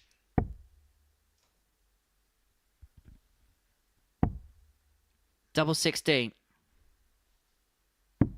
Doesn't go. 88. Nash is back to equalise this match at 2 Terry, apiece. you require 52. The double that's been so kind is finally cruel.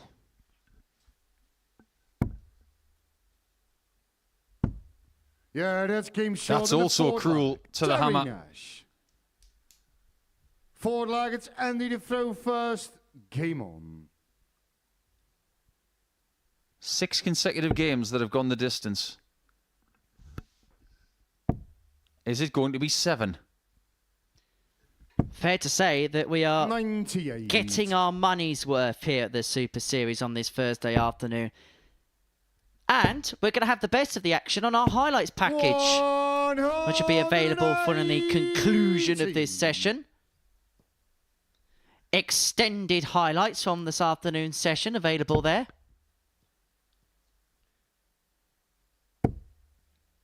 I'm going to make a prediction. Terry Nash is going to hit a 9-darter here. Terry Nash is going to hit a 9. No, he's not.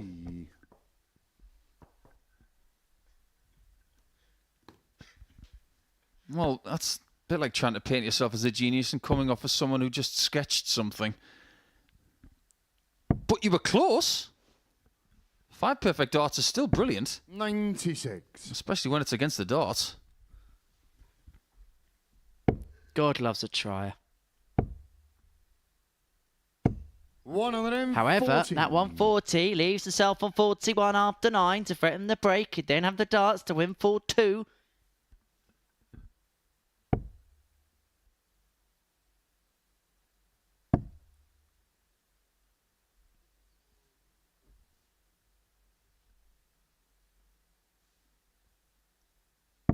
$60. Terry, you require 41. For an 11-dart leg, a breaker throw and a 3-2 lead, it's Tots for Tell. 1. It's a big ask for Andy to get the lead now. 167.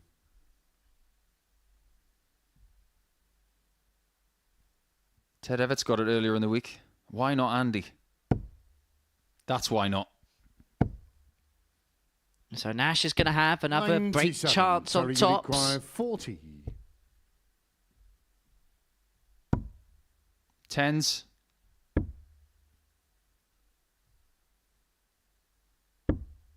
$30. Chance spurned. Andy, you require 70. So now Hamilton has his chance to move 3-2 in front.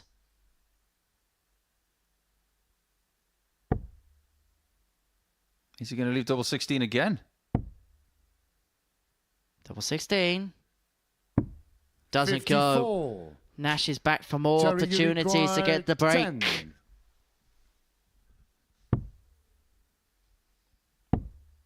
Double 2.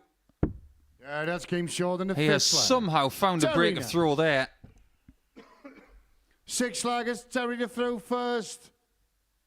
This is thirsty work for Nashy. Game on. Might be the last leg of the session.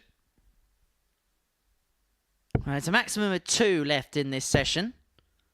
That's the scoring power pack. 100. Terry there severely outscoring the hammer. Very, very good from them both. 4 maxes.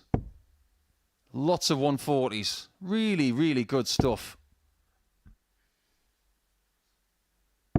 99. It's 6 o'clock here in Portsmouth. We are halfway 97. for a bumper day of darts here at the Super Series. Don't forget that we're going to be back for more in just a couple of hours' time. 10 o'clock, we begin proceedings in Group B. The likes of Ted Evitts, Fallon Sherrock, Richie Howson et al. Will all be in action. 83. You can't have Richie Howson playing during the afternoon. Owls are nocturnal.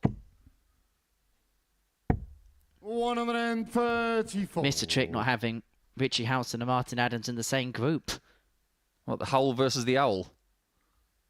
Absolutely. This is going to have to be perfect. And because it isn't, Terry has now got hope of a second win 83. today Terry, you require to put Andy in the 170. basement overnight. 6 and the fish. 58. He's himself on 112, which has been taken out in this game by Hamilton. That was when double 16 was an ally. It's turned into a 4. 134. Terry, you require 112. To complete a second win in his debut day in some style, the 112 is on. Tops 72. just above, but can Hamilton find his second ton plus out of the match to send us all the way again? Yes. Bring it on. Double 16. Friend or foe?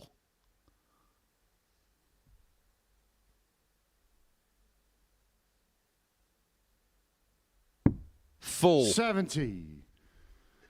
Tops Terry, you for require Nash 40. for the match. To get over the line. And to get Game his shot second win, and a match, Terry Nash gets the better of Andy Hamilton by 4 legs to 2 in our final game of the afternoon session here at the Super Series. At the tail of the tape, 8-8, 8-8. Great for Tell. We're going to have a chat in the studio in a few moments' time.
Welcome back to the Modus Super Series. We have Justin Hood alongside us. 5 wins from 5 as far as first days go. That was all right, wasn't it? Yeah, I can't complain. I didn't play my best, but I ground a lot of results out, and I would have took it at the start of the day, so hopefully same tomorrow. Did it feel up and down at times? Because you got out the gate really, really well, but then there was 1 or 2 performances where we know that you can exceed. Yeah, there's a couple of games that I was going 2-0 down and then finding some form, and I got to stop that if I want to win the week, but I'm sure it'll come at some point.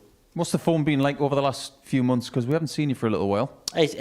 My form's always consistent. I don't have a lot of fluctuations. I've had a few personal things going on that I haven't been playing as much, but I'm confident I can win it.